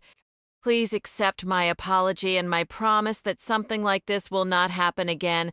I'm also giving Brazil a special commendation for his assisting the police last night. When? Immediately. And we can put that in the paper, Panessa said. Hammer had to laugh. She liked this man. Tell you what, Hammer said, you put that in the paper, but do me a favor. Leave out the part about why Brazil was hiding in an alleyway. Panessa had to think about this for a moment. Generally, cops abusing their power, harassing a citizen, was a much better story than something positive such as a citizen helping or making a difference by doing the right thing and demonstrating community responsibility and being appreciated for it. Now listen, Hammer spoke again. It happens again, then run it 1A, Richard, okay? I wouldn't blame you, but don't punish the entire police department because of one asshole. Which asshole? Now Panessa was really interested, and maybe pulling Hammer's chain just a little. It's been taken care of. Hammer had nothing more to say about it. What's Brazil's phone number? I'm going to call him. This impressed Panessa even more. The publisher could see Brazil beyond glass. As usual, Brazil was in early, working on something no one had asked him to do. Panessa scanned a phone sheet and gave Hammer Brazil's extension. Panessa thoroughly enjoyed watching Brazil's stunned expression when he snatched up his phone a moment later, and it was the chief of police. Judy Hammer, the familiar voice was strong over the line. Yes, ma'am. Brazil sat up straighter, knocked over his coffee, shoved back his chair, and grabbed notepads out of the way of a tepid flood. Look, I know all about last night. The chief went straight to the point. I just want you to hear from me that this sort of behavior is absolutely not condoned by the Charlotte Police Department. It is not condoned by me and will not be repeated. Please accept my apology, Andy. Hearing her say his name made him warm all over. His ears turned red. Yes, ma'am, was all he seemed capable of uttering repeatedly. He used words for a living, and were there any available when he needed them? He was devastated when she hung up. She had to think he was lobotomized, a wimp, a dolt. He could have at least thanked her for God's sake. Brazil wiped up coffee. He stared blankly into his computer screen. She wouldn't get on the phone if he called her back, he supposed. She would be off on other important things by now.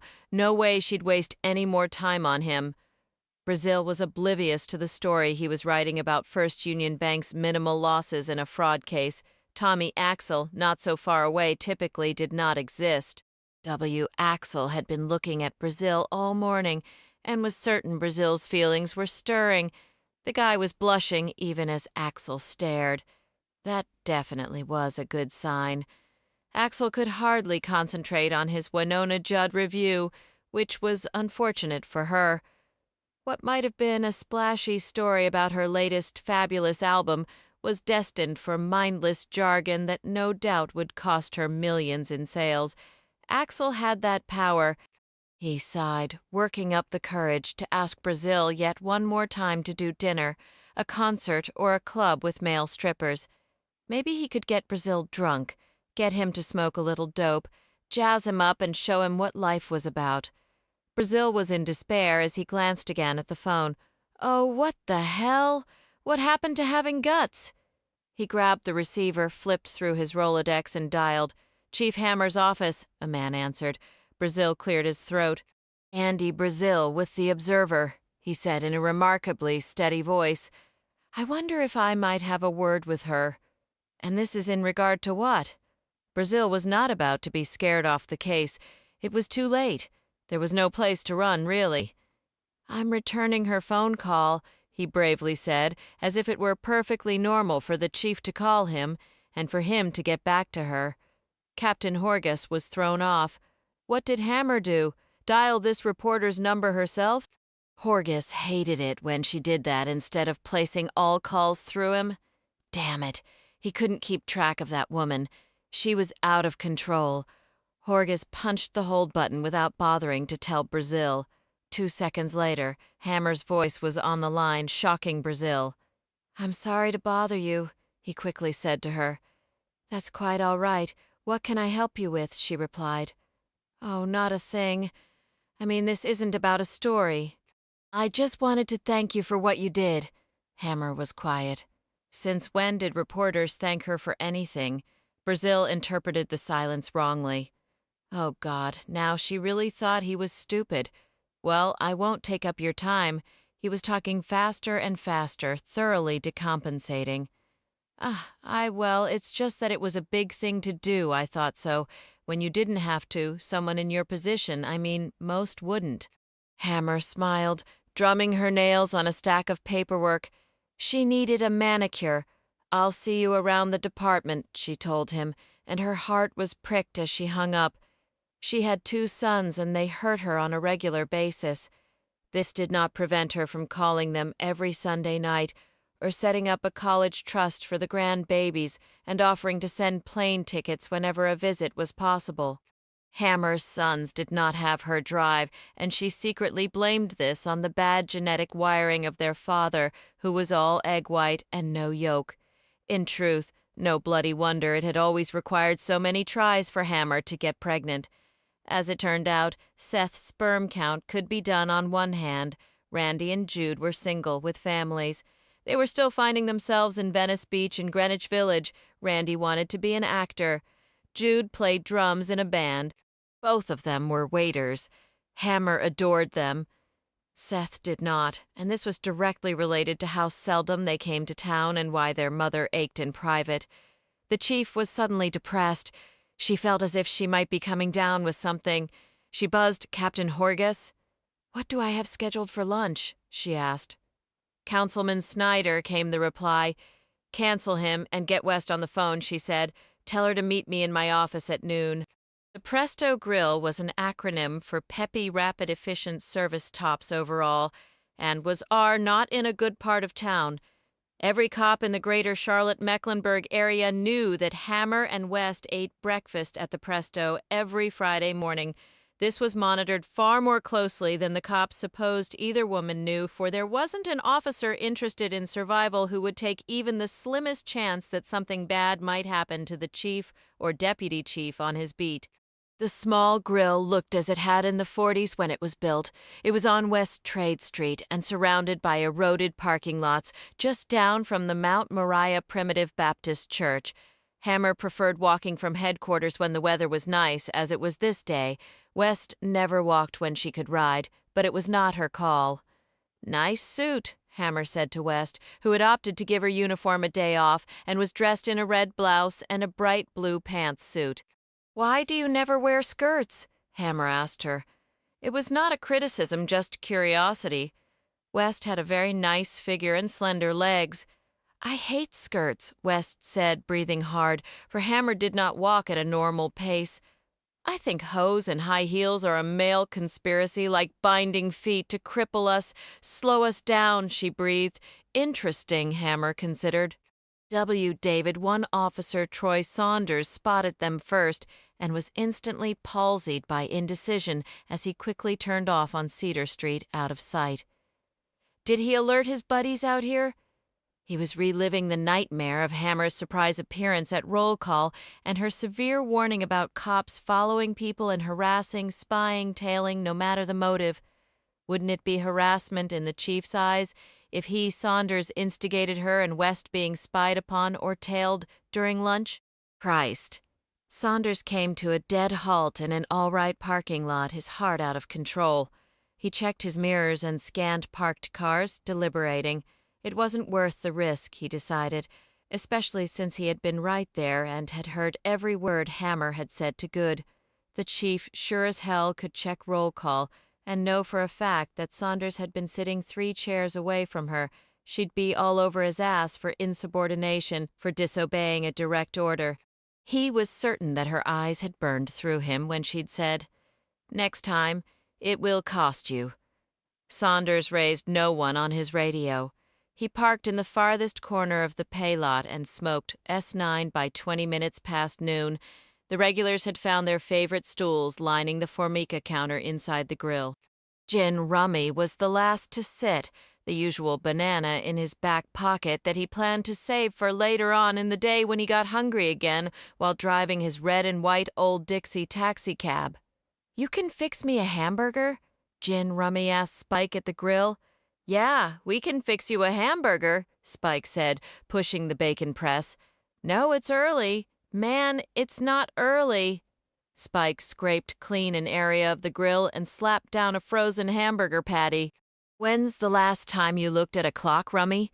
His friends called him that for short. Rummy smiled, shaking his head sheepishly. He usually came in for breakfast but was running a little late today. Seems like those 2 white ladies usually came in for breakfast, too. Maybe that was the problem. Everything was confusing. He shook his head again, grinned, and adjusted his banana so he didn't bruise any part of it. "Why you carry your banana like that?" asked his neighbor Jefferson Davis, who operated a yellow Caterpillar and still bragged that he had helped build U.S. Bank. "Put it in your shirt pocket." He tapped the pocket on Rummy's red-checked shirt. "Then you don't sit on it." Other men at the counter, and there were 8 of them, got into a deep discussion about Rummy's banana and Davis's suggestion. Some were eating beef tips and gravy, others sticking with the fried liver mush, collard greens, and cheese grits. "I put it in my shirt pocket, and I see it the whole time I'm driving." Rummy was trying to explain his philosophy. "Then I eat it sooner. See? It never makes it till 3 or 4 o'clock. Then stick it in the glove box. No room in there. What about the passenger's seat up front?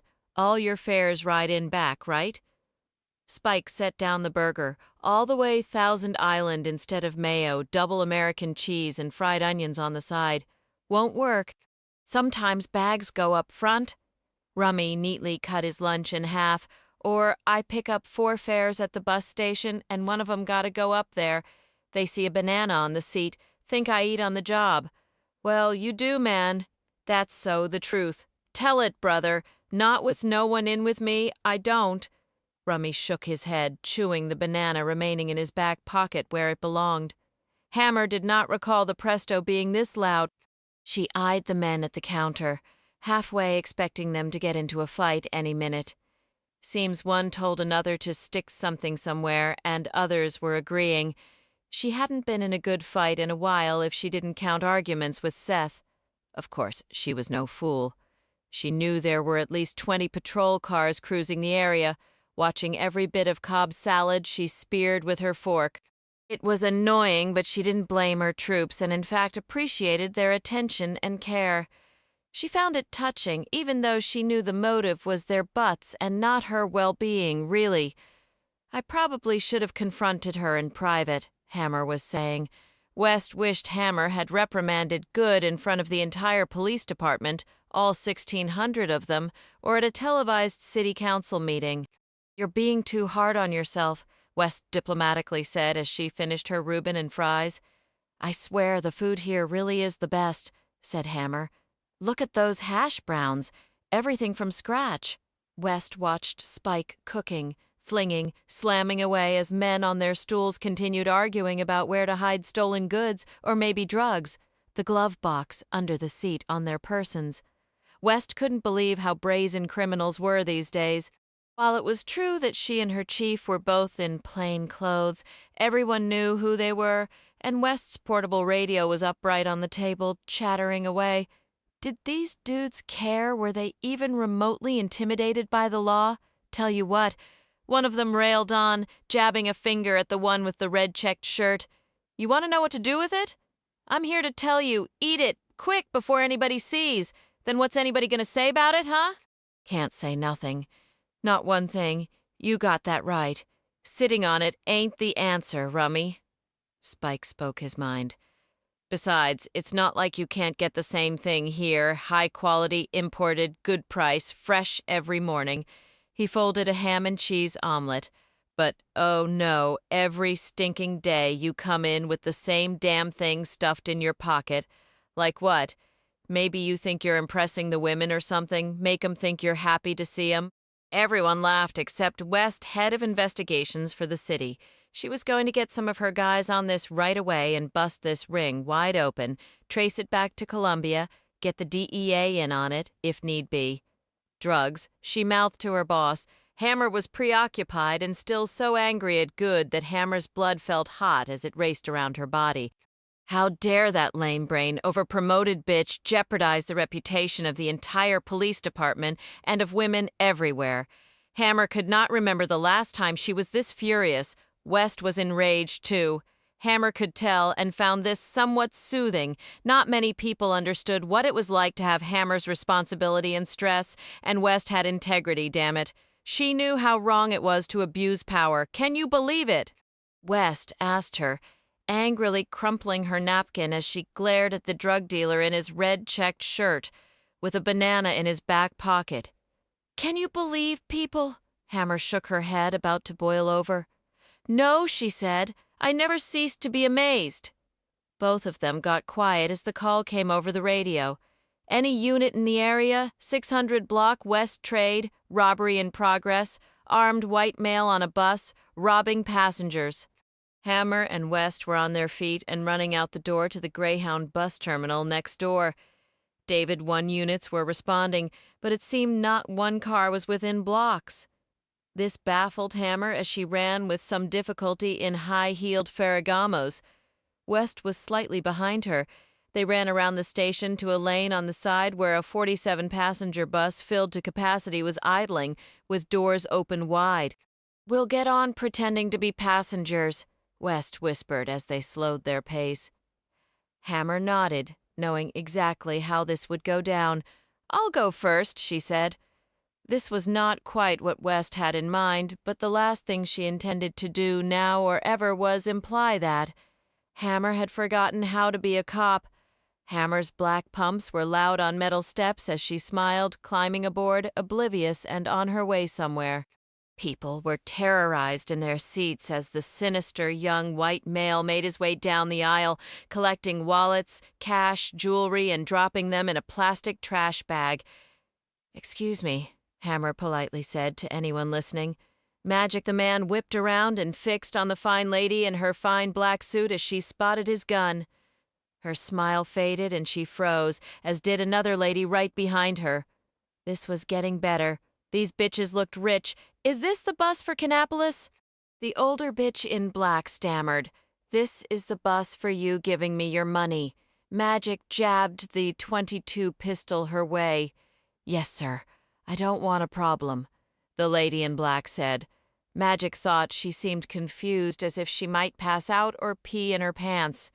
She shakily moved closer to him as she rooted around in her big black leather pocketbook. Magic might just take that too for his mama. Maybe those bad black shoes too. Wonder what size they were. He found out as much as he would ever need to know about those shoes when the bitch suddenly kicked him so hard in the shin with a knife-pointed toe that he bit his tongue. She suddenly had a big pistol out and was poking it against his head as his gun instantly vanished from behind. And then he was face down in the aisle, and the other bitch was jerking his wrists together and wrapping them tight with a flex cuff. "Man, oh man, that's too tight," Magic said as his shin throbbed. "I think my leg's broke." Innocent passengers on the bus stared slack-jawed in speechless wonder as the two well-dressed ladies led that son-of-a-bitch murderer off into the bright afternoon. Police cars were suddenly roaring up, blue and red lights whirling, and all on the bus knew the ladies somehow had made that happen, too. "Thank you, Jesus," someone thought to say. "Lord be praised. It's a miracle." Batman and Robin. "Hand that bag over here so I can get my gold chain back. I want my ring. Everybody remain where you are and don't touch anything," said a cop as he boarded. Officer Saunders hoped the chief wouldn't notice him as he climbed out of his cruiser. "Where were you?" she asked him as she briskly walked past. She then commented to West, "Don't you find that a little odd? Usually they're all over the place when we're around." West didn't understand it either, but she did have more respect for the chief's skirts and pumps. Not only had they not slowed her up enough to matter, but the shoes, at least, had come in handy. She was proud of her boss as they walked back inside the Presto to pay their bill. The men at the counter were smoking now, still arguing, and oblivious to what had just gone down next door at the Greyhound station. Not that a bunch of drug dealers cared about a bunch of innocent people getting robbed, West thought. She threw them another menacing look as Hammer drank one last swallow of her unsweetened iced tea and glanced at her watch. "Well, I guess we'd better be getting back," Hammer suggested. Chapter 11. Andy Brazil had heard about the incident at the bus station when it crackled over his scanner while he was working on a substantial story about the long-term consequences of violence on victims and the relatives left behind. By the time he ran down the escalator, got into his car, and raced to the 600 block of West Trade, the drama apparently had ended in an arrest. He was trotting past the Presto Grill when West and Hammer were walking out of it. Startled, Brazil stopped and stared at both of them. In the first place, he didn't understand why two of the most prominent people in the city would eat in such a dive, nor could he fathom how they could continue with lunch when lives were in danger not 50 yards away, and they had to have known West was carrying her police radio. "Andy." Hammer nodded her greeting to him. West shot him a glance that dared him to ask questions. He noted that both were in handsome business suits and that the chief's black leather handbag included a secret compartment for her pistol. He supposed her badge was somewhere in there, too, and he liked the way her calves nodded as she briskly walked off.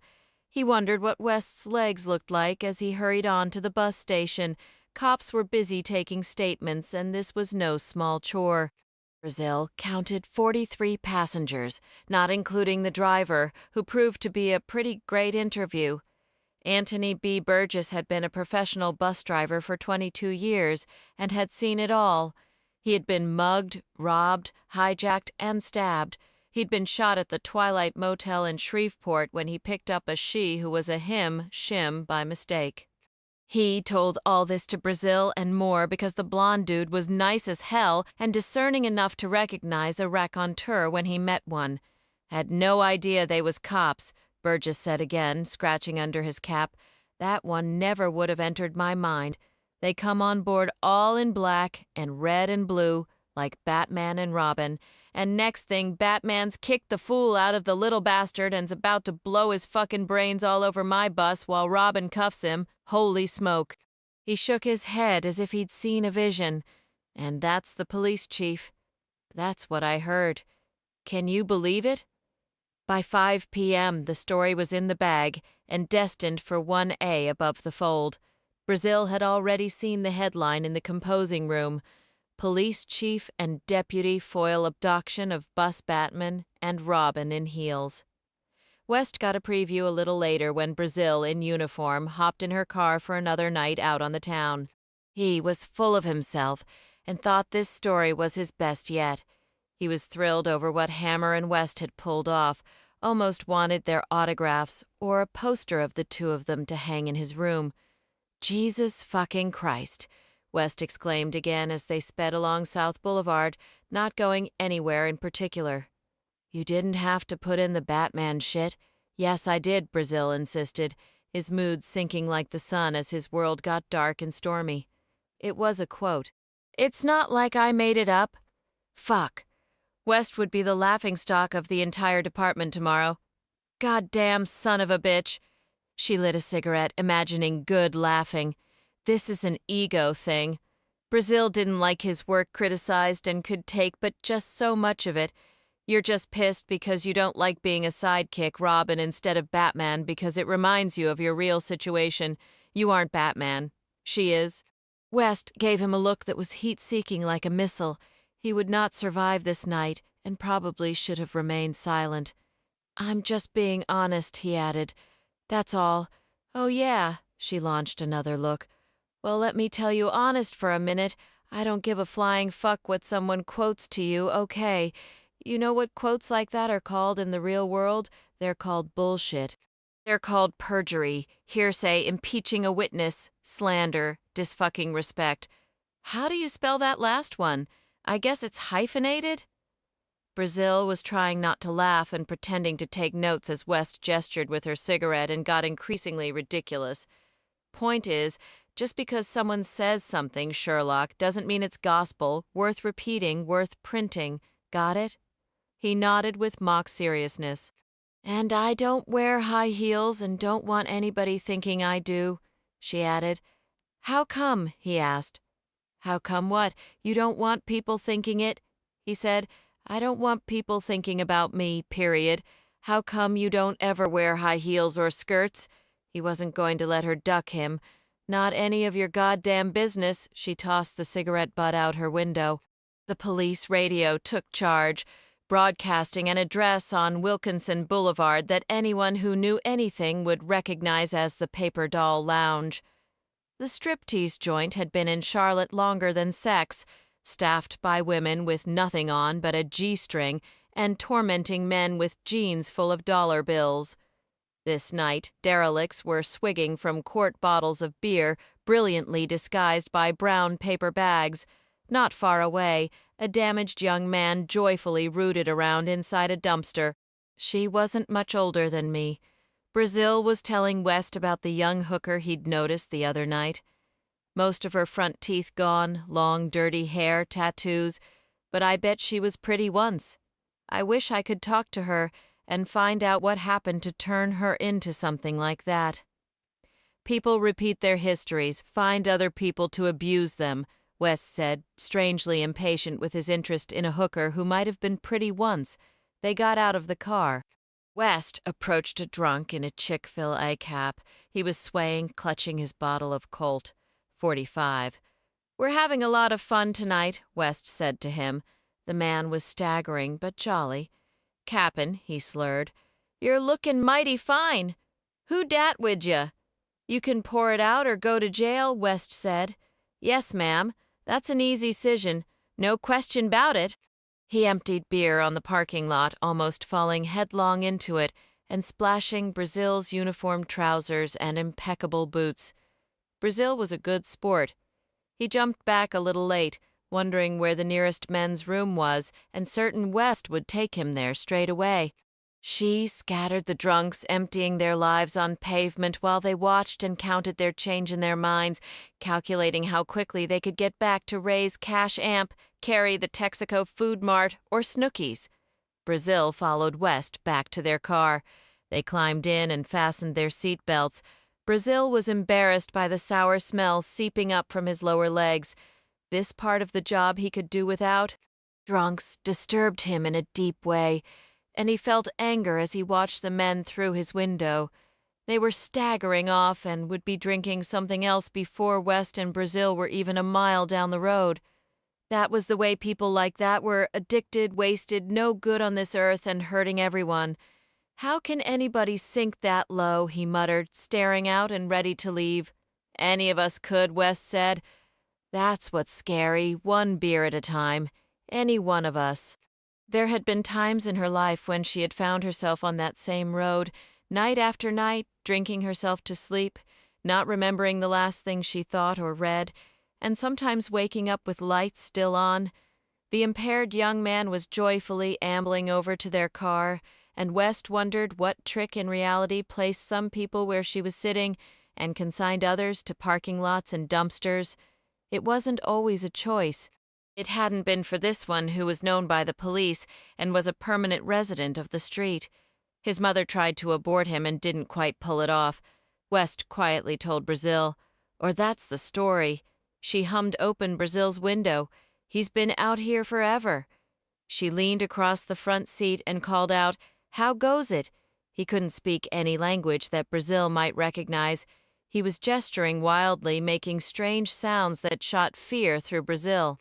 Brazil wished West would drive off quickly and get them out of here before this creature breathed or drooled on him.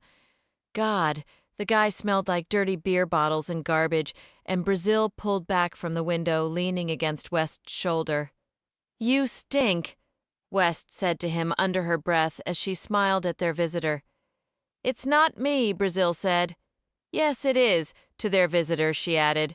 "What you doing out here?"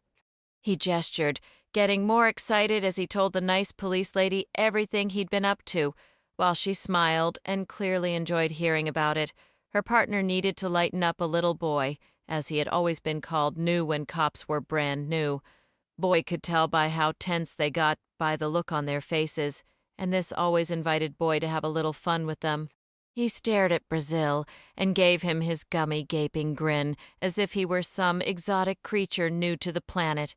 When Boy poked the rookie flinched, this excited Boy more than ever, and he got louder, dancing around, poking the rookie again. West laughed, winking at her ride along. "Uh-oh," she said. "I think he's sweet on you." She finally rolled up the window, and by now Brazil felt completely soiled. He had beer on his uniform and had been mauled by someone with no teeth who spent his life inside dumpsters. Brazil thought he might throw up.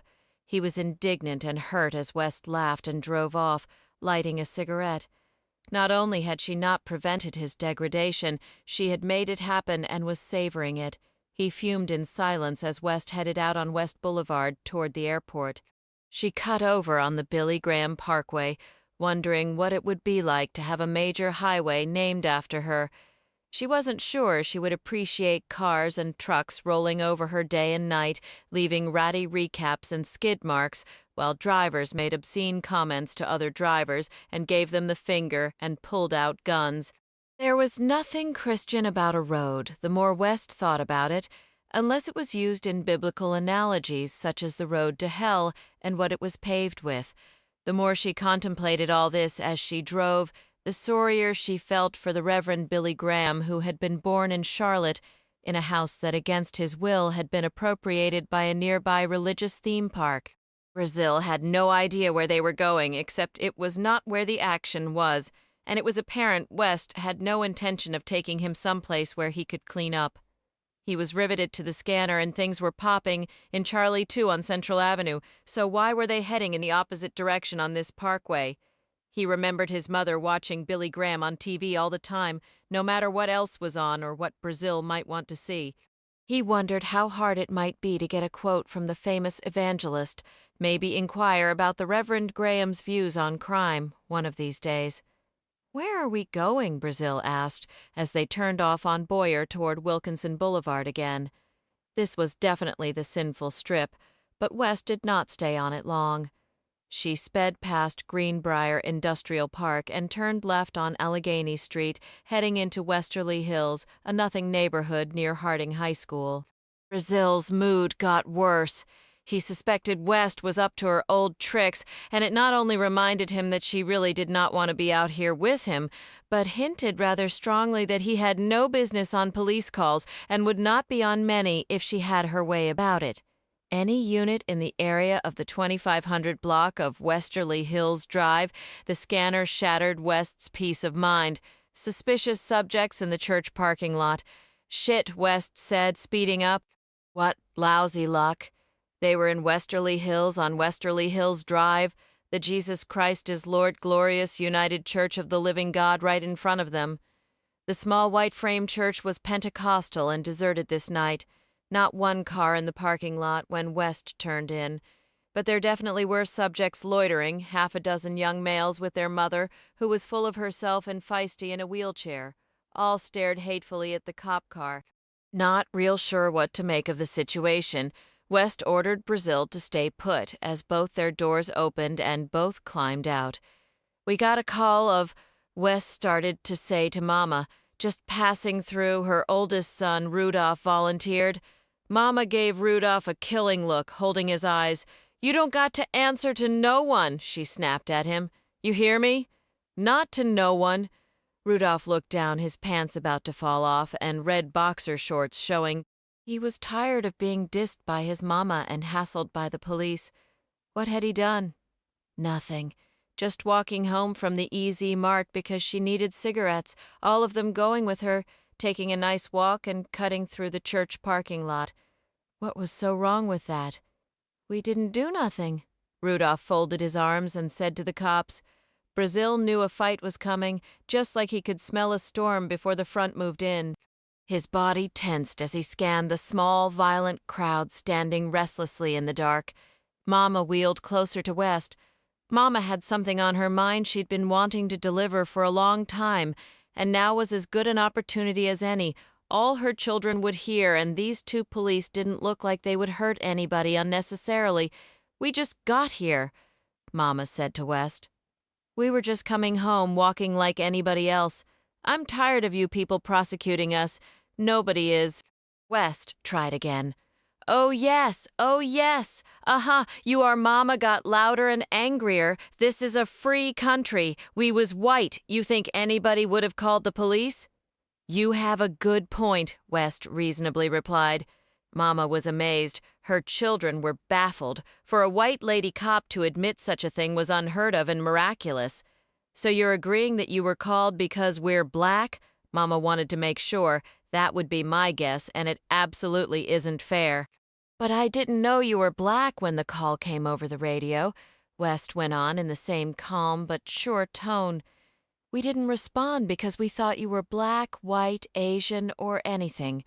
We responded because it's our job, and we wanted to make sure everything was all right." Mama tried to be hateful as she wheeled on her way, her brood in her wake. But she was wavering. She felt like she might cry and didn't know why. The police got back in their shiny new car and drove away. "Rudolph, pull up your pants, son," Mama complained. "You're gonna trip and break your neck. Same with you, Joshua. I swear." She wheeled ahead in the night in the direction of their poor apartment. Brazil and West were quiet as they got back on Wilkinson Boulevard. He was thinking about what she'd said to that family. West had said "we" several times, when most people would have said as if Brazil wasn't there. It felt really good when she included him, and he was touched by her gentleness with that wounded, hateful family. Brazil wanted to say something to West, to let her know, to somehow show his appreciation, but he was oddly tongue-tied again, just as he had been with Hammer. West headed back into the city, thinking and wondering why her ride-along was so quiet. Maybe he was angry with her for avoiding calls, or trying to avoid them at any rate. She felt bad. How would she like it were the roles reversed? It wasn't very kind, and he had every right to resent her for it. West was totally ashamed of herself. She turned up the scanner and picked up the mic. 700, she said. 700. The dispatcher came back. "I'm 10-8. Brazil couldn't believe it. West had just told the radio that she was in service, meaning she wanted to take calls like everyone else on the street. The two of them would actually be assigned situations. They were available for trouble. This wasn't long in coming. Their first call was to Our Lady of Consolation Catholic Church. Check for loud music coming from the club in the shopping center across the street. Came the instruction over the air. The dispatcher's nickname was Radar, and there were reasons for this. First, Radar had started his career with the North Carolina Highway Patrol, where he was famous for clocking cars, abutments, buildings, trucks, signs, pedestrians, low-flying planes, helium balloons, and trees, and nailing all for exceeding the speed limit. He simply loved the radar gun. He deeply loved being a Smokey out on life's highways and pulling the unaware outlaws as they hurried to important places or away from them. Radar retired. He bought a RV and began a new career as a dispatcher to pay for it. It was believed by the 911 operators that Radar could sense trouble before it hit. This call at the church, for example. He had a feeling about a real bad one. Thus he had assigned it to Deputy Chief West, because it was Radar's personal conviction that no woman should be in a uniform unless she was naked beneath it and on the cover of those detective magazines he also loved. In addition to an intuition that bordered on the psychic, Radar knew that the respondent in this case, Fat Man's Lounge, was run by a bunch of thugs who held his same beliefs about a woman's place. Colt, the bouncer who Radar personally knew, would not respond well when West, with all her brass ass and big tits, rolled up. West knew none of this as she lit a cigarette and made a U-turn on Statesville Avenue. She nodded at the MDT. "It took me 40 minutes to learn how to use this thing," she said to Brazil. "You got 10. Our Lady of Consolation Catholic Church was having a special night of music, and the parking lot was packed with cars. Listings for Catholic places of worship were brief in the Charlotte Yellow Pages. Choices were far more abundant for churches that were Baptist, Advent, Christian, Presbyterian, Apostolic, Assembly of God, Evangelical, Pentecostal, Non-Pentecostal, Gospel, Full Gospel, Foursquare Gospel, to name but a few. These outnumbered the Catholics about 28-1. Indeed, Catholic places of worship were sandwiched between the one Buddhist church in the city and the charismatics who spoke in tongues. So it was that Catholics did not take their church for granted, never knowing when it might be burned by men in disguises or criticized in editorials. The congregation of Our Lady of Consolation was rocking the block this night, its stained glass windows glowing in the dark, Jesus bright and colorful in many poses, and sheep. "You sure it isn't the bar complaining about the church?" Brazil wondered out loud. West was finding the situation rather odd, too. How the hell could anyone inside that church hear a thing beyond their own choir, which was belting out some hymn and accompanied by guitars, the organ, drums, and possibly a violin or two? She turned into the shopping center directly across the street and cut through the parking lot. Fat Man's Lounge wasn't doing nearly the business. the church was. A couple of shifty-looking dudes were hanging out in front, drinking beer, smoking, and glaring. Brazil did not hear any noise, not one sound drifting out of the lounge. He suspected someone in the church had complained just to hassle Fat Man's, which clearly was a den of iniquity. Members of Our Lady would, without a doubt, have preferred another establishment across the street from them. Something wholesome and family-oriented like a Shoney's, a Blockbuster video store, or maybe another sports bar. The dudes out front followed the cop car with hostile eyes as West parked. She and Brazil got out and approached their welcoming committee. "Where's all the noise?" West asked. "We got a complaint." "Only noise is that over there," a dude said, jutting his chin at the church. He boldly took a swig of beer, drunk and mean. "Word's the noise is coming from here." West held her ground. She started walking toward the lounge, Brazil with her, the dudes moving out of their way. Fat Man's was a depressing, dark den, smoke hanging in the air and music playing, but not too loudly. Men were drinking at wooden tables, watching a woman on stage in G-string and tassels as she twirled heavy, sagging breasts. Brazil didn't want to stare too hard, but he was pretty sure that the left one was tattooed with the planet Saturn, bright yellow with rings orbiting fast in big circles. These were without a doubt the biggest breasts he had ever seen in person. The stripper, whose stage name was Minx, needed another Valium. She was thirsty, had to have a cigarette, and damn it all, the fucking cops were here. What this time? She started twirling the other way, then did 2 different directions at once. This usually got the men going, but tonight's dingy crowd was about as excitable as a cemetery. Minx smiled. The boy cop couldn't take his eyes off her. "Never seen tits before?" she asked him as he went by. Brazil was indifferent. West shot Minx a cool look and thought the stripper's fried egg tattoo on her left breast was rather clever, not to mention apropos. Lord, this one even had stretch marks, cellulite. Her client's not interested in anything that wasn't in a glass. Colt, the bouncer, was the exception. He was heading at the cops like a freight train on a mission. He was big and scary in a shiny black suit, thick gold chains, and a red leather tie.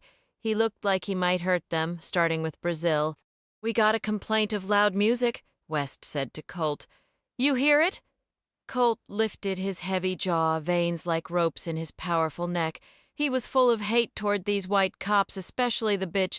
Who did she think she was, anyway, strutting into Fat Man's in her fancy uniform with all its shiny shit meant to hurt hard-working people like him? He glanced at Minx, making sure she wasn't letting up. It seemed not a night went by when he didn't have to smack a little more energy into her, give her pain someplace where it wouldn't show, encouraging her to do her job. She was slinging away. Nobody cared. Nobody tipped. 2 of the regulars were getting up and leaving. The night still young. Colt knew the cops were to blame. Colt jerked open the side door leading out into an alleyway. He grabbed Brazil by the front of his uniform shirt with such force it ripped. "Hey!" Brazil yelled. Colt lifted the punk off his feet and threw him outside in the trash, where he belonged.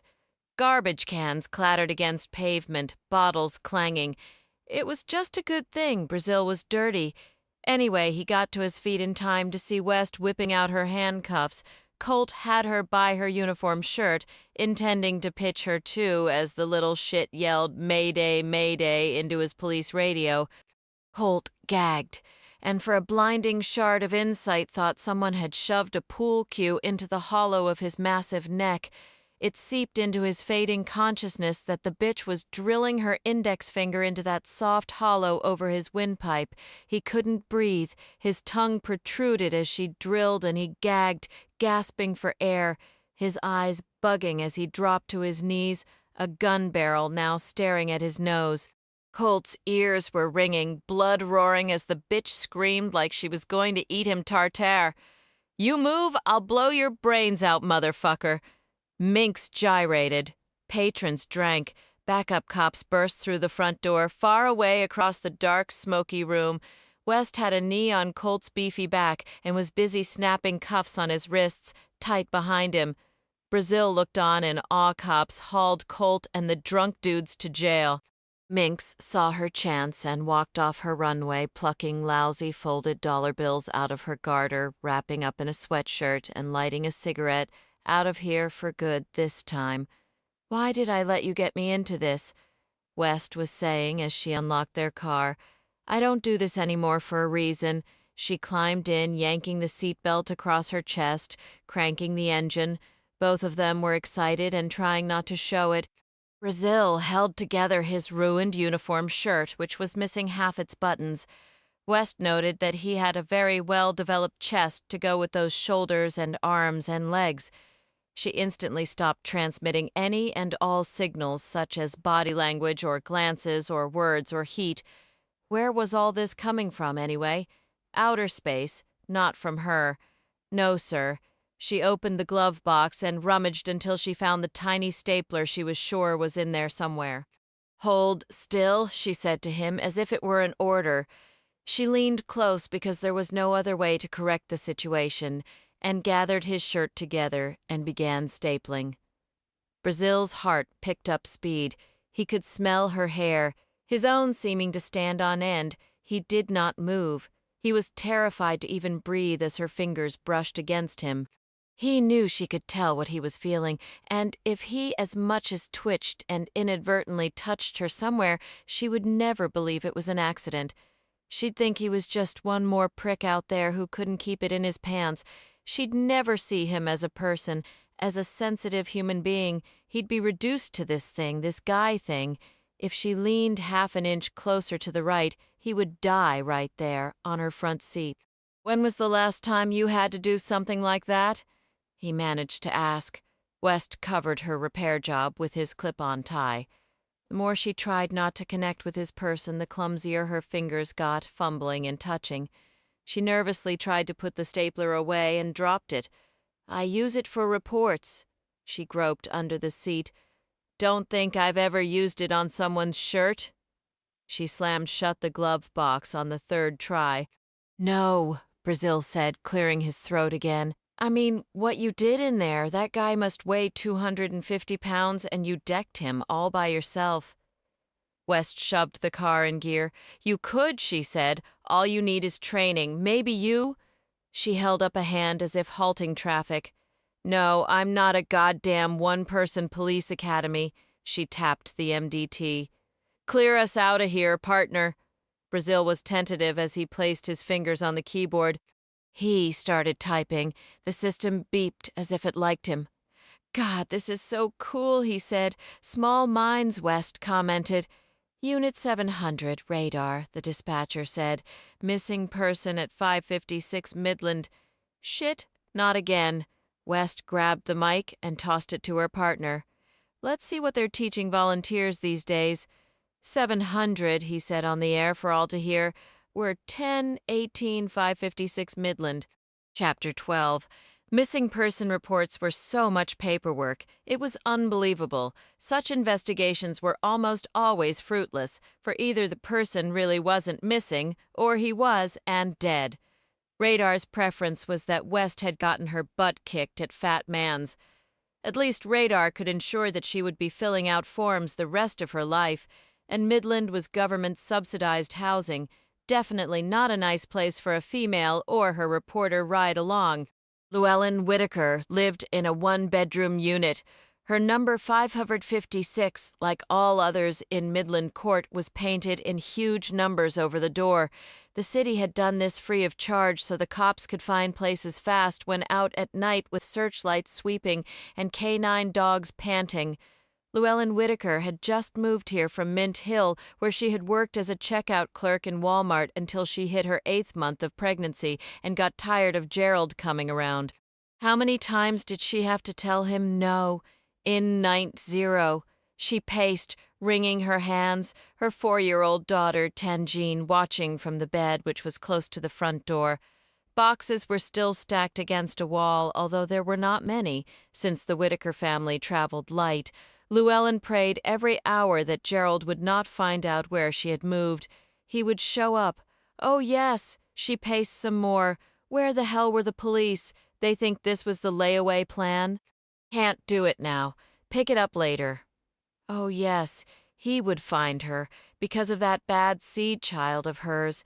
Weedy was out there right now, God only knew where, probably trying to find a way to get hold of Gerald, who was not Weedy's biological father, but his mother's last boyfriend. Weedy Hero worshipped Gerald, and that was the problem. Tangine watched her mother pacing. Tangine was eating a popsicle.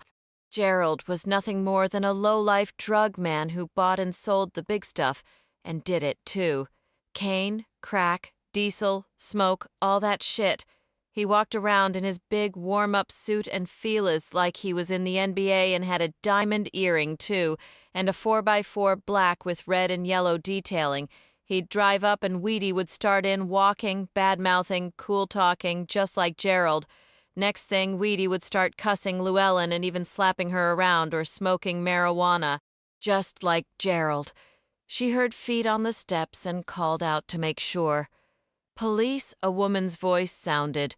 Llewellyn worked a big cinder block back from the door and removed a concrete support steel bar that she had found on a construction site. She had the same set of improvised locks at the back door, too. Even if Gerald or his bad friends could get in, she'd at least hear things scraping and clanging and have time to get out her matte black 9mm Beretta Model 92 FS pistol with its tritium night sights, wood grips, and 15-shot magazine. The gun had come from Gerald as well, and it had been a big mistake giving her this hand-me-down. If he so much as knocked on her door, it would be his last gesture. "Come on in," Llewellyn said to the two police officers at the top of concrete steps. Brazil's eyes adjusted to the glaring illumination of a naked light bulb in a plastic Greek column lamp.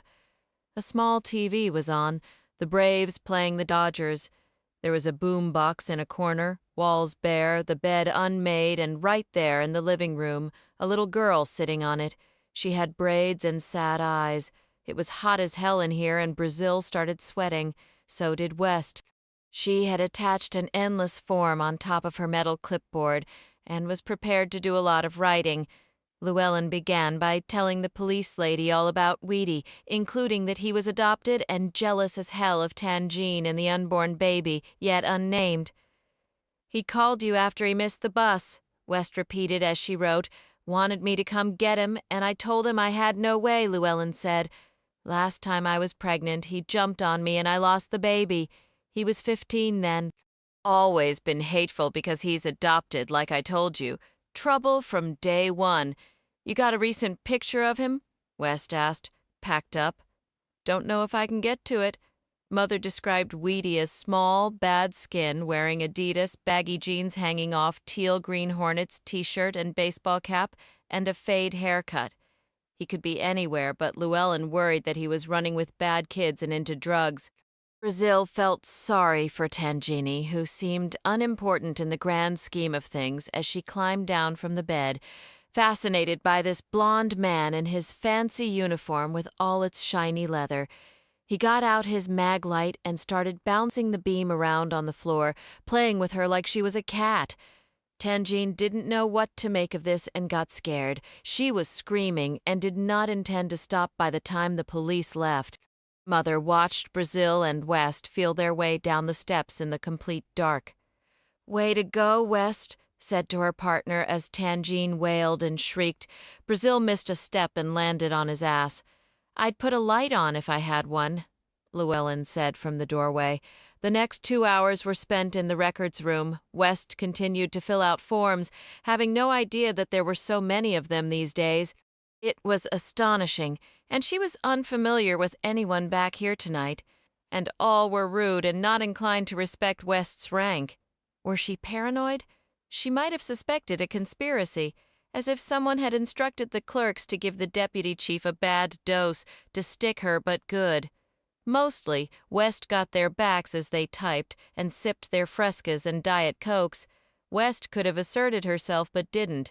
She entered the missing person information in NCIC herself. She and Brazil rode around for a while in the Midland area, hoping they might spot the small adopted son with bad skin and Hornets cap. They drove slowly past kids hanging out on corners and beneath streetlights, hateful eyes following. Weedy remained at large, and as the evening wore on, Brazil had developed a relationship with him. Brazil imagined Weedy's wretched life, his loneliness and anger. What chance did anyone like that have? Nothing but bad examples, and cops out there like cowboys waiting to lasso and round him up. Brazil's early years weren't perfect either, but there was no comparison. He had tennis courts and nice neighbors. Davidson Security treated him like family, and he was always welcome to visit their small brick precinct and listen to their stories and gossip and exaggerations. They made him feel special when he came in. The same was true at the laundry with its rooftop of tangled rusting metal from students picking up laundry and tossing the wire hangers up there. Where they stayed for years, Doris, Bet, and Sue always had time for Brazil. The same could be said in the snack bar, the M&PM soda shop, the bookstore, anywhere he went, really. Twitty had never experienced any of this, and quite likely never would. At the very moment, West was reprimanding a driver for not wearing a seatbelt. Weedy was jailing with his heroes in the slums off Beatty's Ford Road. There were 4 friends all years older than Weedy. His pals had big pants, big shoes, big guns, and big rolls of cash in their pockets. They were high-fiving, laughing, soaring on wings of smoke. Yes, sir, the night had been good, and for one sweet minute that hollow, hurtful spot in Weedy's heart was full and feeling fine. "Give me a gun. I'll go work for you," he said to Slim. "Little piece like you?" Slim laughed. He shook his head. "I give you a job, you get spanked, and I end up with nothing." "Bullshit," Weedy said in his biggest boasting tone. "Nobody fuck with me." "Yeah, you bad," said Tote. "Yeah, you bad." Fright imitated Tote while popping Weedy on the head. "Man, I gotta go get me some food," said Slim, who could eat tires after getting high. "How about we hit Hardee's?" He meant this literally. Slim and company were under the influence and armed, and robbing Hardee's was as good an idea as any they had come up with this night, all of them piled into his red geo-tracker. They headed out with the radio so loud the bass could be felt 5 cars away. Weedy plotted as they drove, thinking about Gerald and how proud he would be of Weedy right now. Gerald would be impressed with Weedy's buddies. Weedy wished Slim, Tote, and Fright could meet Gerald. Shit, wouldn't they step back and give Weedy a little more respect? Fuck yeah, they would. He watched telephone poles and cars go by, his heart picking up speed. He knew what he had to do. "Give me a gun. I'll do it," he said, loud enough to be heard over heavy metal. Slim was driving and laughed again, eyeing him in the rearview mirror. "You will. You ever hit anything before?" "I hit my mother." They all laughed. He hit his mother. "Woo-wee, badass." They were choking, guffawing, weaving in and out of traffic. Fright slipped out his high-gloss stainless steel Ruger .357 Black Hawk revolver with its 6.5-inch barrel and walnut grips and adjustable sights. It was loaded with 6 Hydra shocks. He handed his piece to Weedy, who acted as if he knew all there was to know about guns and owned plenty of them. They pulled up to Hardee's. The friends landed glazed eyes on Weedy. "All right, motherfucker," Slim said to him. "You go in and get a 12-piece dinner, all white meat." He snapped out a $20 bill. "You pay and wait. Don't do nothing till you got the food, you know. Then you tuck it under your arm. Pull out the gun, clean out the registers, and run like hell." Weedy nodded, heart drilling out of his chest. "We ain't gonna be sitting right here." Fright made that point, jerking his head at the Payless gas station next door. "Back there by the dumpster. You take long, motherfucker, we leave your ass." Weedy understood. "Get the fuck out of my face," he said, tough and invincible as he tucked the revolver in the front of his pants and pulled his t-shirt over it. What Weedy did not understand was that this particular Hardee's had been robbed before, and Slim, Fright, and Tote were aware of it. They were laughing and lighting up another joint even as he walked in, and they drove off. Weedy's little butt was going to get locked up tonight. He'd learn about jailing honestly, his pants falling off because they took his belt, then dropping the rest of the way when some motherfucker got the urge for his sweet little ass. 12-piece white meat. Wheaty's voice didn't sound quite so tough now that he was at the counter. He was shaking all over and terrified that the fat black lady in a hairnet knew all about his plan. "What sides you want?" she asked. "Shit." Slim didn't tell him that part. Oh, shit. He got it wrong and they'd kill him. His furtive, hard eyes cast about, not seeing the tracker anywhere. Baked beans, slaw, biscuits. He did the best he could. She rang it up and took his 20. He left the change on the counter, fearful that tucking it in his pocket might draw attention to the gun. When the big bag of chicken and side orders were gripped under a frail arm, Wheaty drew the gun. Not real smoothly, but he got it out and pointed it at the fat lady's startled face. "Give me all your money, motherfucker," he commanded in his crudest voice as the gun shook in his small hands. Wyona managed this Hardee's and was working the counter because 2 of her people were out sick tonight. She'd been robbed 3 times in her life, and this little piece of motherfucking white meat wasn't going to make it 4. She put her hands on her hips, glaring at him. "What you gonna do, cockadoodledo? Shoot me!" she sang. Wheaty had not anticipated this. He clicked back the hammer, hands shaking harder. He wet his lips, eyes jumping. It was decision time. No way he could let this fat chicken lady diss him. Shit, man.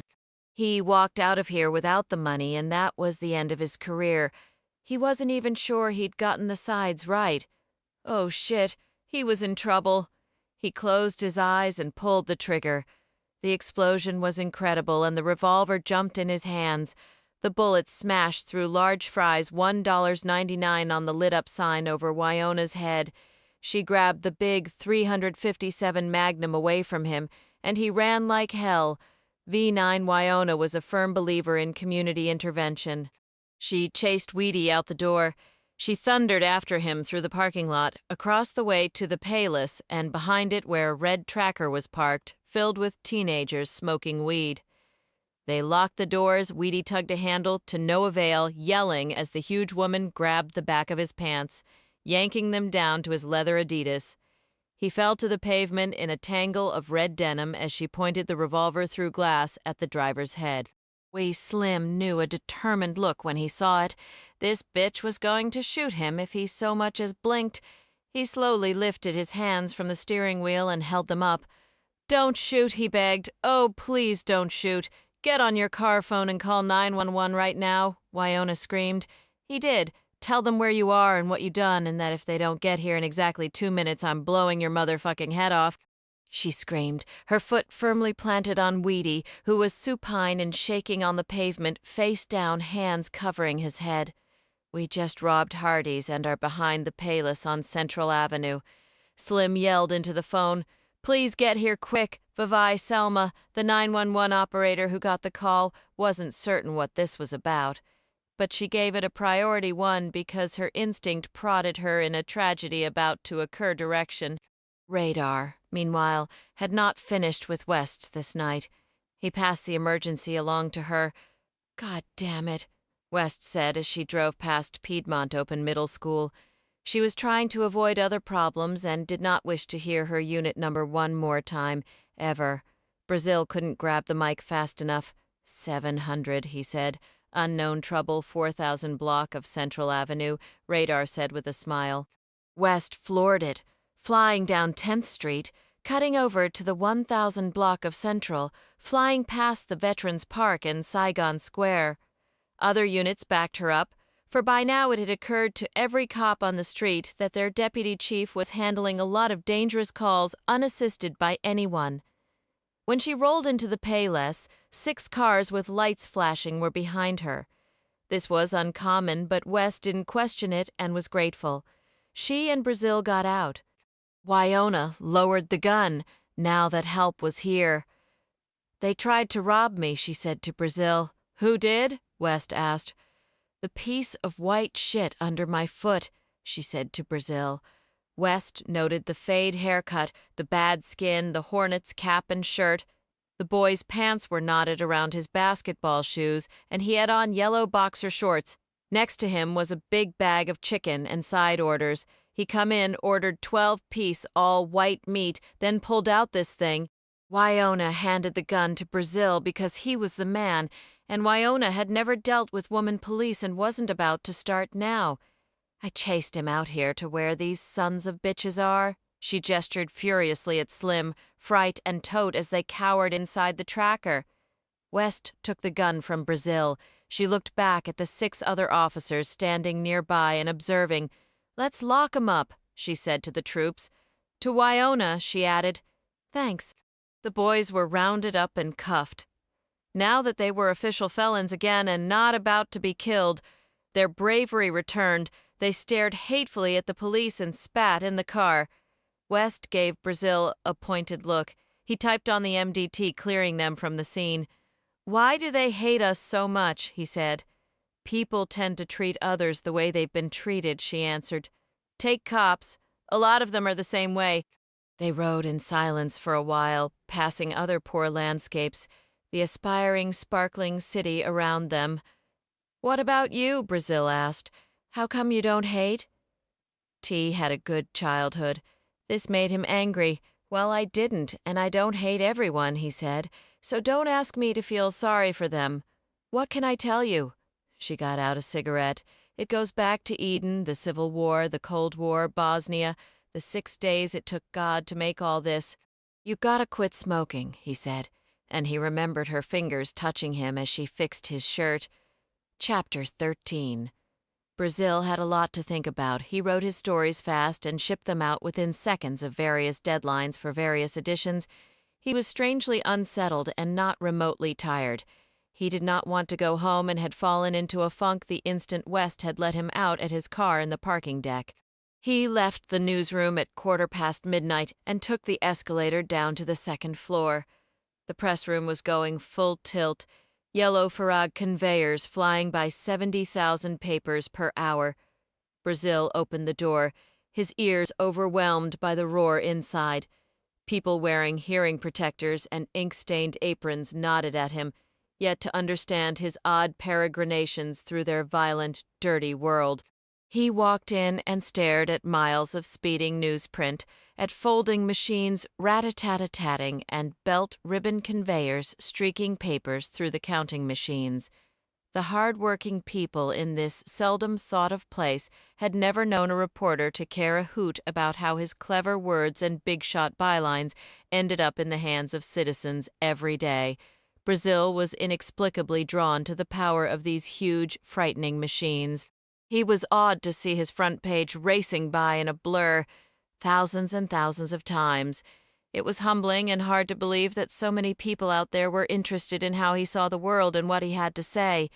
The big headline of the night was, of course, Batman and Robin saving the hijacked bus, but there was a pretty decent piece on why a boy ran away on the Metro section front page and a few paragraphs on the altercation at Fat Man's Lounge. In truth, Brazil could have written stories forever about all he saw while riding with West. He wandered up a spiral metal staircase to the mail room and thought of her calling him partner. He replayed her voice over and over. He liked the way she sounded, deep but resonate and womanly. It made him think of old wood and smoke, of fieldstone patched with moss, and of ladies' slippers in old forests scattered with sun. Brazil did not want to go home. He wandered out to his car in a mood to roam and think. He felt blue and did not know the source of it. Life was good, his job couldn't be better. The cops didn't seem to despise him quite as intensely or as universally. He contemplated the possibility that his problem was physical, because he wasn't working out as much as usual and wasn't producing enough endorphin or pushing himself to the point of exhaustion. He cruised down West Trade, looking at the people of the night trolling, offering their bodies for cash. Shims followed him with sick, glowing eyes, and the young hooker was out again at the corner of Cedar. She walked seductively along the sidewalk and stared brazenly at him as he slowly drove past. She had on tight, cut-off jeans that barely covered firm buttocks, her T-shirt cut off, too, just below her chest. Typically, she wasn't wearing a bra, and her flesh moved as she walked and stared at the blond boy in his black BMW with its loud, rumbling engine. She wondered what he had beneath his hood and smiled. All those Myers Park boys in their expensive cars, sneaking out here to taste the fruit. Brazil roared ahead, daring a yellow light to be red. He turned off on Pine and entered Fourth Ward, the lovely restored area where important people like Chief Hammer lived, within walking distance of the heart of the city. She was sworn to serve. Brazil had been here many times, mostly to look at huge Victorian homes, painted fun colors like violet and robin's egg blue, and at graceful manors with elaborate dental work trimming slate roofs. There were walls and big azaleas and trees that could clarify history, for they had been here since horses, shading genteel streets traveled by the rich and well-known. He parked on that special corner on Pine where the White House and its gracious wraparound porch were lit up, as if expecting him. Hammer had liriope grass, periwinkles, pansies, yucca, ligustrum hedges, and pachysandra. Wind chimes stirred in the dark, sending friendly tones of truth like a tuning fork welcoming him, her protege. Brazil would not trespass, would not even think of it. But there were numerous tiny public parks in Fourth Ward, sitting areas with fountains and a bench or two. One such cozy spot was tucked next door to Hammer's house, and Brazil had known about this secret garden for a while now, and then he sat in the dark there, when he could not sleep or did not want to go home. There was no harm done or imagined. It wasn't as if he were on her property. He wasn't a stalker or a voyeur. All he wanted really was to sit where no one could see him. The most he invaded was the window of her living room, where he saw nothing, for the draperies were always drawn unless a shadow passed by, someone who belonged in that house and could walk wherever he pleased. Brazil sat on a stone bench that was cold and hard beneath his dirty uniform trousers. He stared, and the sadness he felt was beyond any word he knew. He imagined Hammer inside her fine house, with her fine family and her fine husband. She was in a fine suit, probably talking on a portable phone, busy and important. Brazil wondered what it would be like to be loved by a woman like that. Seth knew exactly what it was like, and as he finished loading his ice cream bowl into the dishwasher, he entertained violent thoughts. He had been lacing his late-night chunky monkey with butterscotch and hot fudge when Chief Wife came in with her bottle of Evian. So what did she do? Nag, nag, nag about his weight, his coronary arteries, his propensity for diabetes, his laziness, his dental problems. He went into the living room, flipped on Seinfeld, tried to block her out, and wondered what had ever attracted him to Judy Hammer. She was a powerful woman in uniform the first time they met. He would never forget the way she stood out in dark blue. What a figure she cut. He had never told her his fantasies about being overpowered by her, cuffed, pinned, held, yoked, and hauled away in the paddy wagon of erotic captivity. After all these years, she did not know. None of it had happened. Judy Hammer had never restrained him physically. She had never made love to him while she was in uniform, not even now when she had enough brass and gold braid to impress the Pentagon. When she went to police memorial services, banquets, and showed up in dress blues, Seth turned faint-hearted. He was overcome, helpless, and frustrated. In the end, after all these years and disappointments, she was still splendid.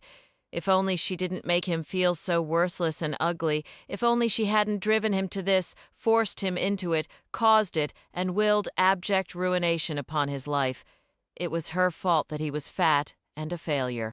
The chief, his wife, honestly was not privy to any of her husband's ambitions or lustful imaginings or the complete set of his resentments. She would not have been flattered, amused, or held responsible, for Chief Hammer was not aroused by dominance, or prey to control, or quick to assume that others might be smitten and excited by her position in life.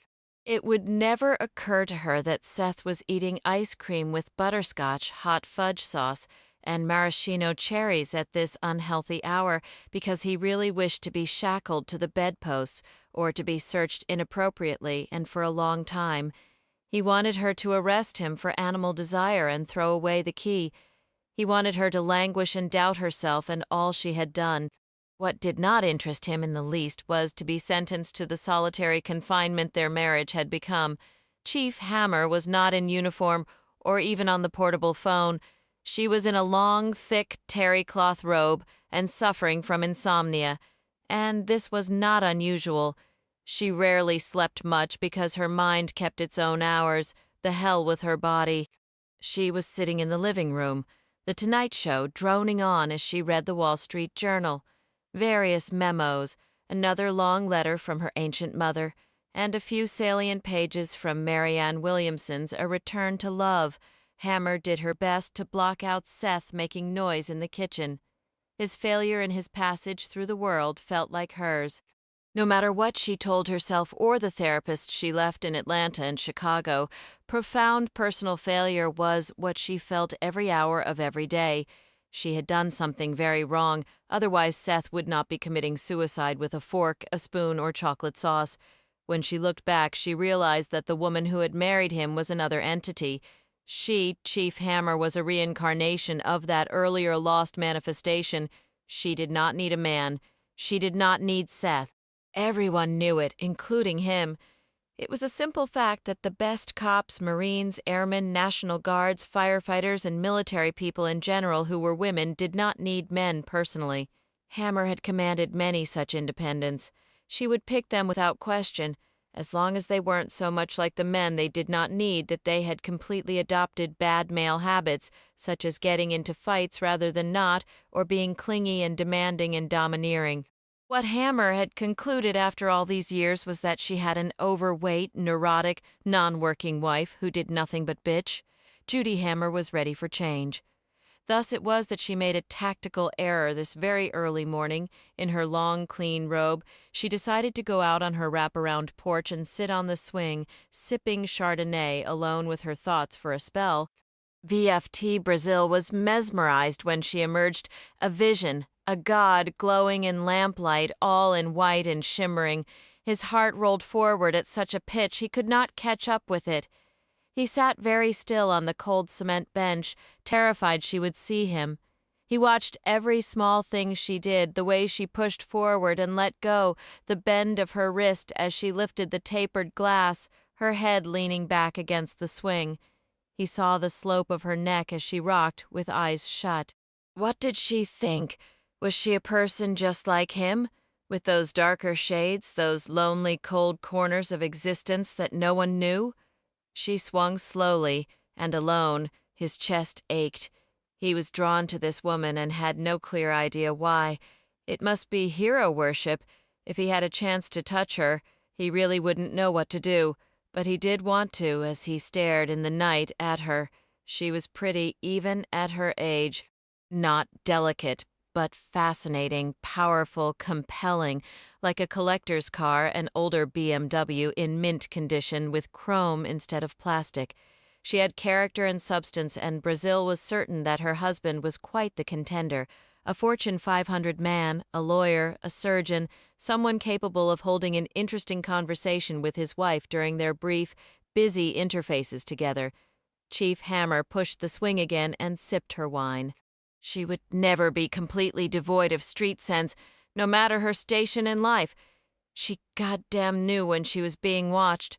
Abruptly, she stood, feet firmly planted on her porch. She searched the night, detecting the vague silhouette of someone sitting in that annoying little park right slam next to her house. How many times had she told the neighborhood association that she didn't want a public area adjacent to her domicile? Did anyone listen?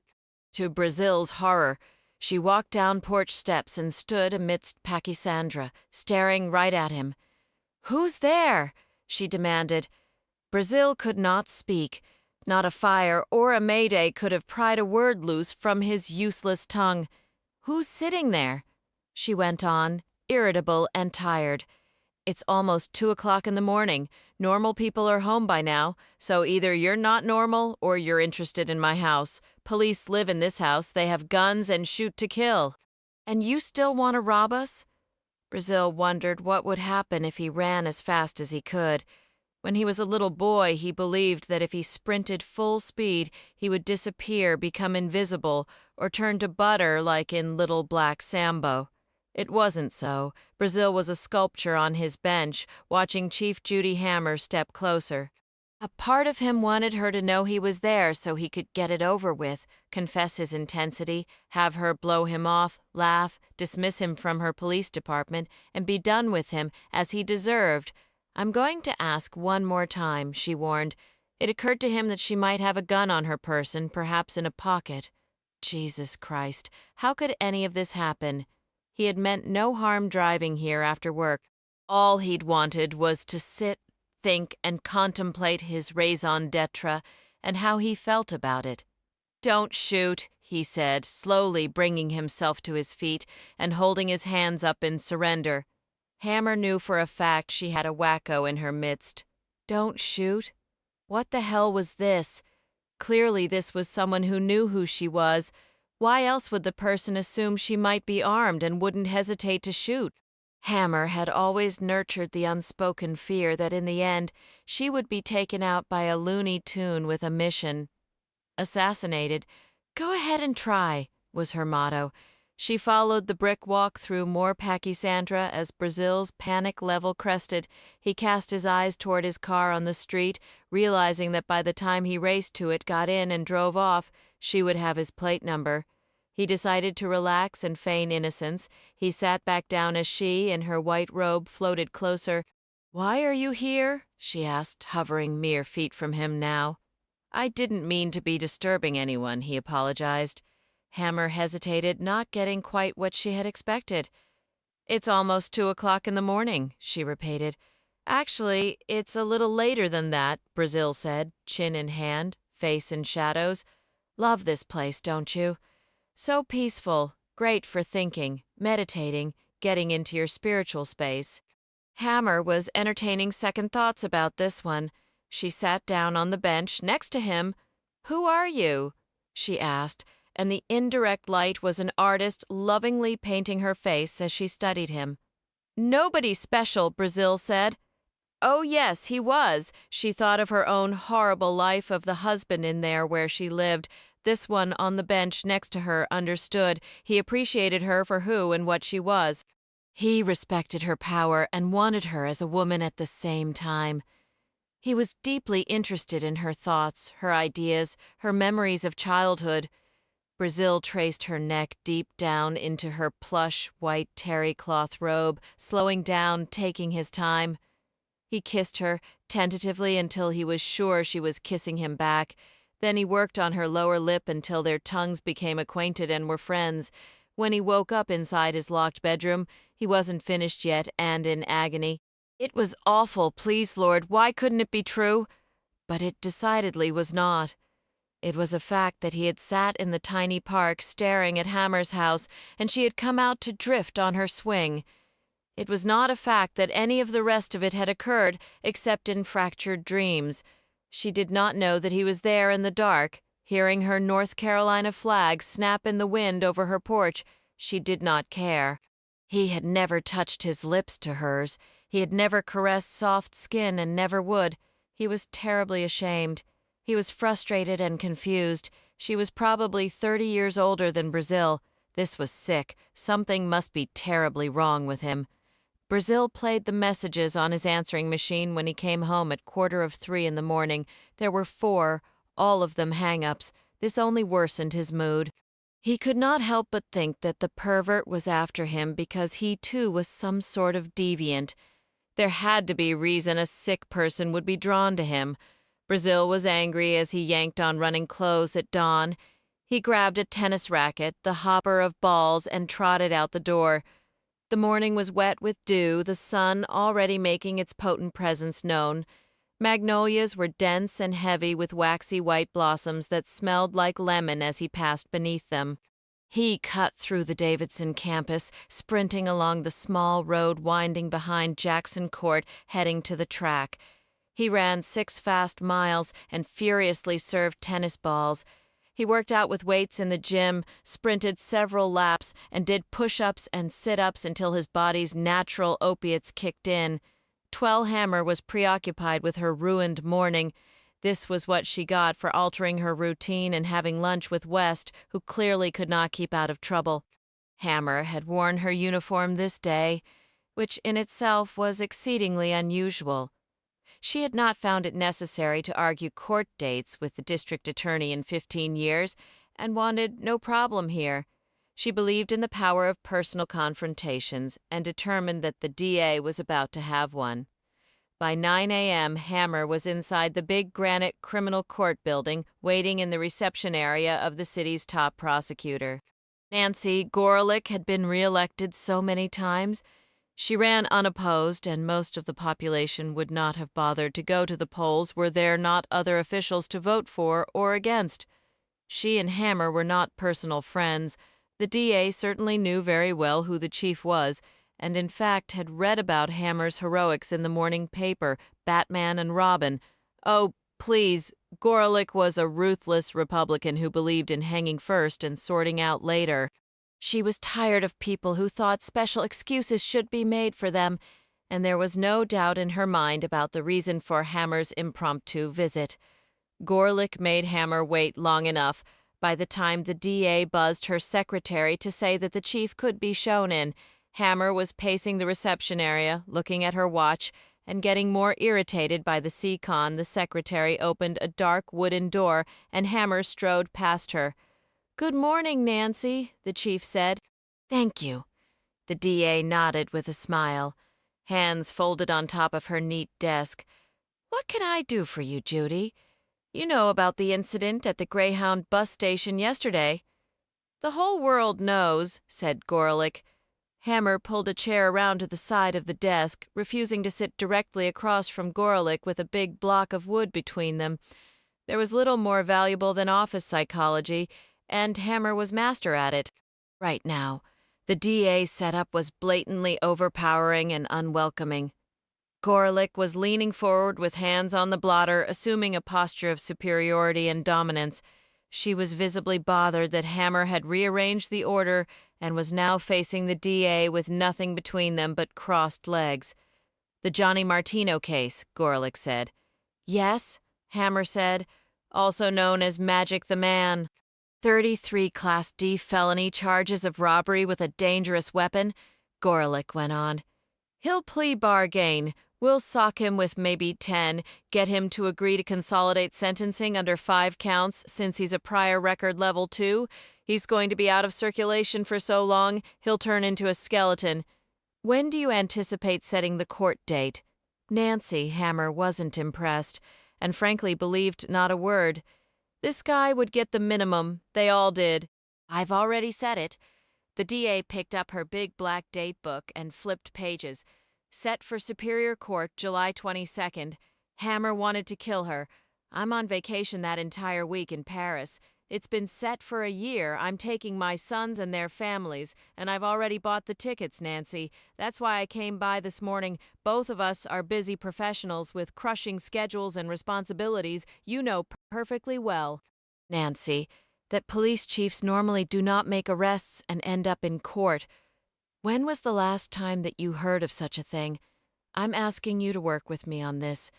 Gorelick didn't care who anybody was, especially not this chief of police with her personal wealth and fame. All in Gorelick's courtroom had jobs waiting for them, busy schedules, and demands on their time, except the defendants, of course, who generally had nothing in their daytimers but empty spaces to fill with trouble. Gorelick had never been especially fond of Judy Hammer. The chief was arrogant, competitive, power-drunk, non-collaborative, and vain. She spent considerable money on designer suits and pearls and accessories and, in a word, did not suffer from the same problems such as body fat, adult acne, estrogen volatilities, and rejection as others. "I was not elected to work with you or anyone," Gorelick stated. "It is my job to set trial dates that please the court, and that is what I have done. Vacation plans are not the business of the court, and you will have to make whatever adjustments are necessary, as will everyone else involved." Hammer noted that Gorelick was overbuffed as usual. She had a penchant for short skirts, bright colors, and open necklines that were an invitation whenever she bent over to look at documents, dockets, or cases. She wore too much makeup, especially mascara. There were rumors about her many affairs, but Hammer had chosen to view these as unfounded until this moment. This was the woman the cops called the D.A. Horlick. She was lower than dirt and a slut. Office psychology dictated that Hammer should get up from her chair. She did and leaned against the desk, helping herself to her opponent's domain, breathing all the air she wished, picking up a crystal paperweight of U.S. Bank and fiddling with it. Hammer was very comfortable and in charge. She spoke rationally, softly, and sincerely. "The press, of course, has been calling me about yesterday's incident," Hammer confessed, and her fooling with the paperweight was clearly bothering Gorelick. National press. The Washington Post, Time, Newsweek, CBS This Morning, Jay Leno, New York Times, Don Emis, Howard Stern. She began to pace, tapping the U.S. Bank in her palm as if it were a slapjack. "They'll want to cover the trial, I'm sure. It's a big story, I guess." She paced and tapped. "I suppose when you stop to think about it, when has something like this ever happened? That reminds me," she laughed. "Some studio and a couple producers from Hollywood called too. Can you imagine?" Gorelick wasn't feeling well. "It is an unusual situation," she had to agree. "An amazing example of community policing, Nancy. People doing the right thing." Hammer paced and gestured with the little crystal building wearing a crown. "You're treating a chief and deputy chief just like anyone else, making no special considerations." She nodded. "I think all those reporters are going to like that, don't you?" Gorelick would be ruined, would look like the dickhead she was. Someone would run against her next fall. She'd have to go work in a law firm as a lowly junior attorney to a bunch of overbearing partners who wouldn't want her to join their exclusive ranks. "I'm going to tell them all about it." Hammer smiled at her.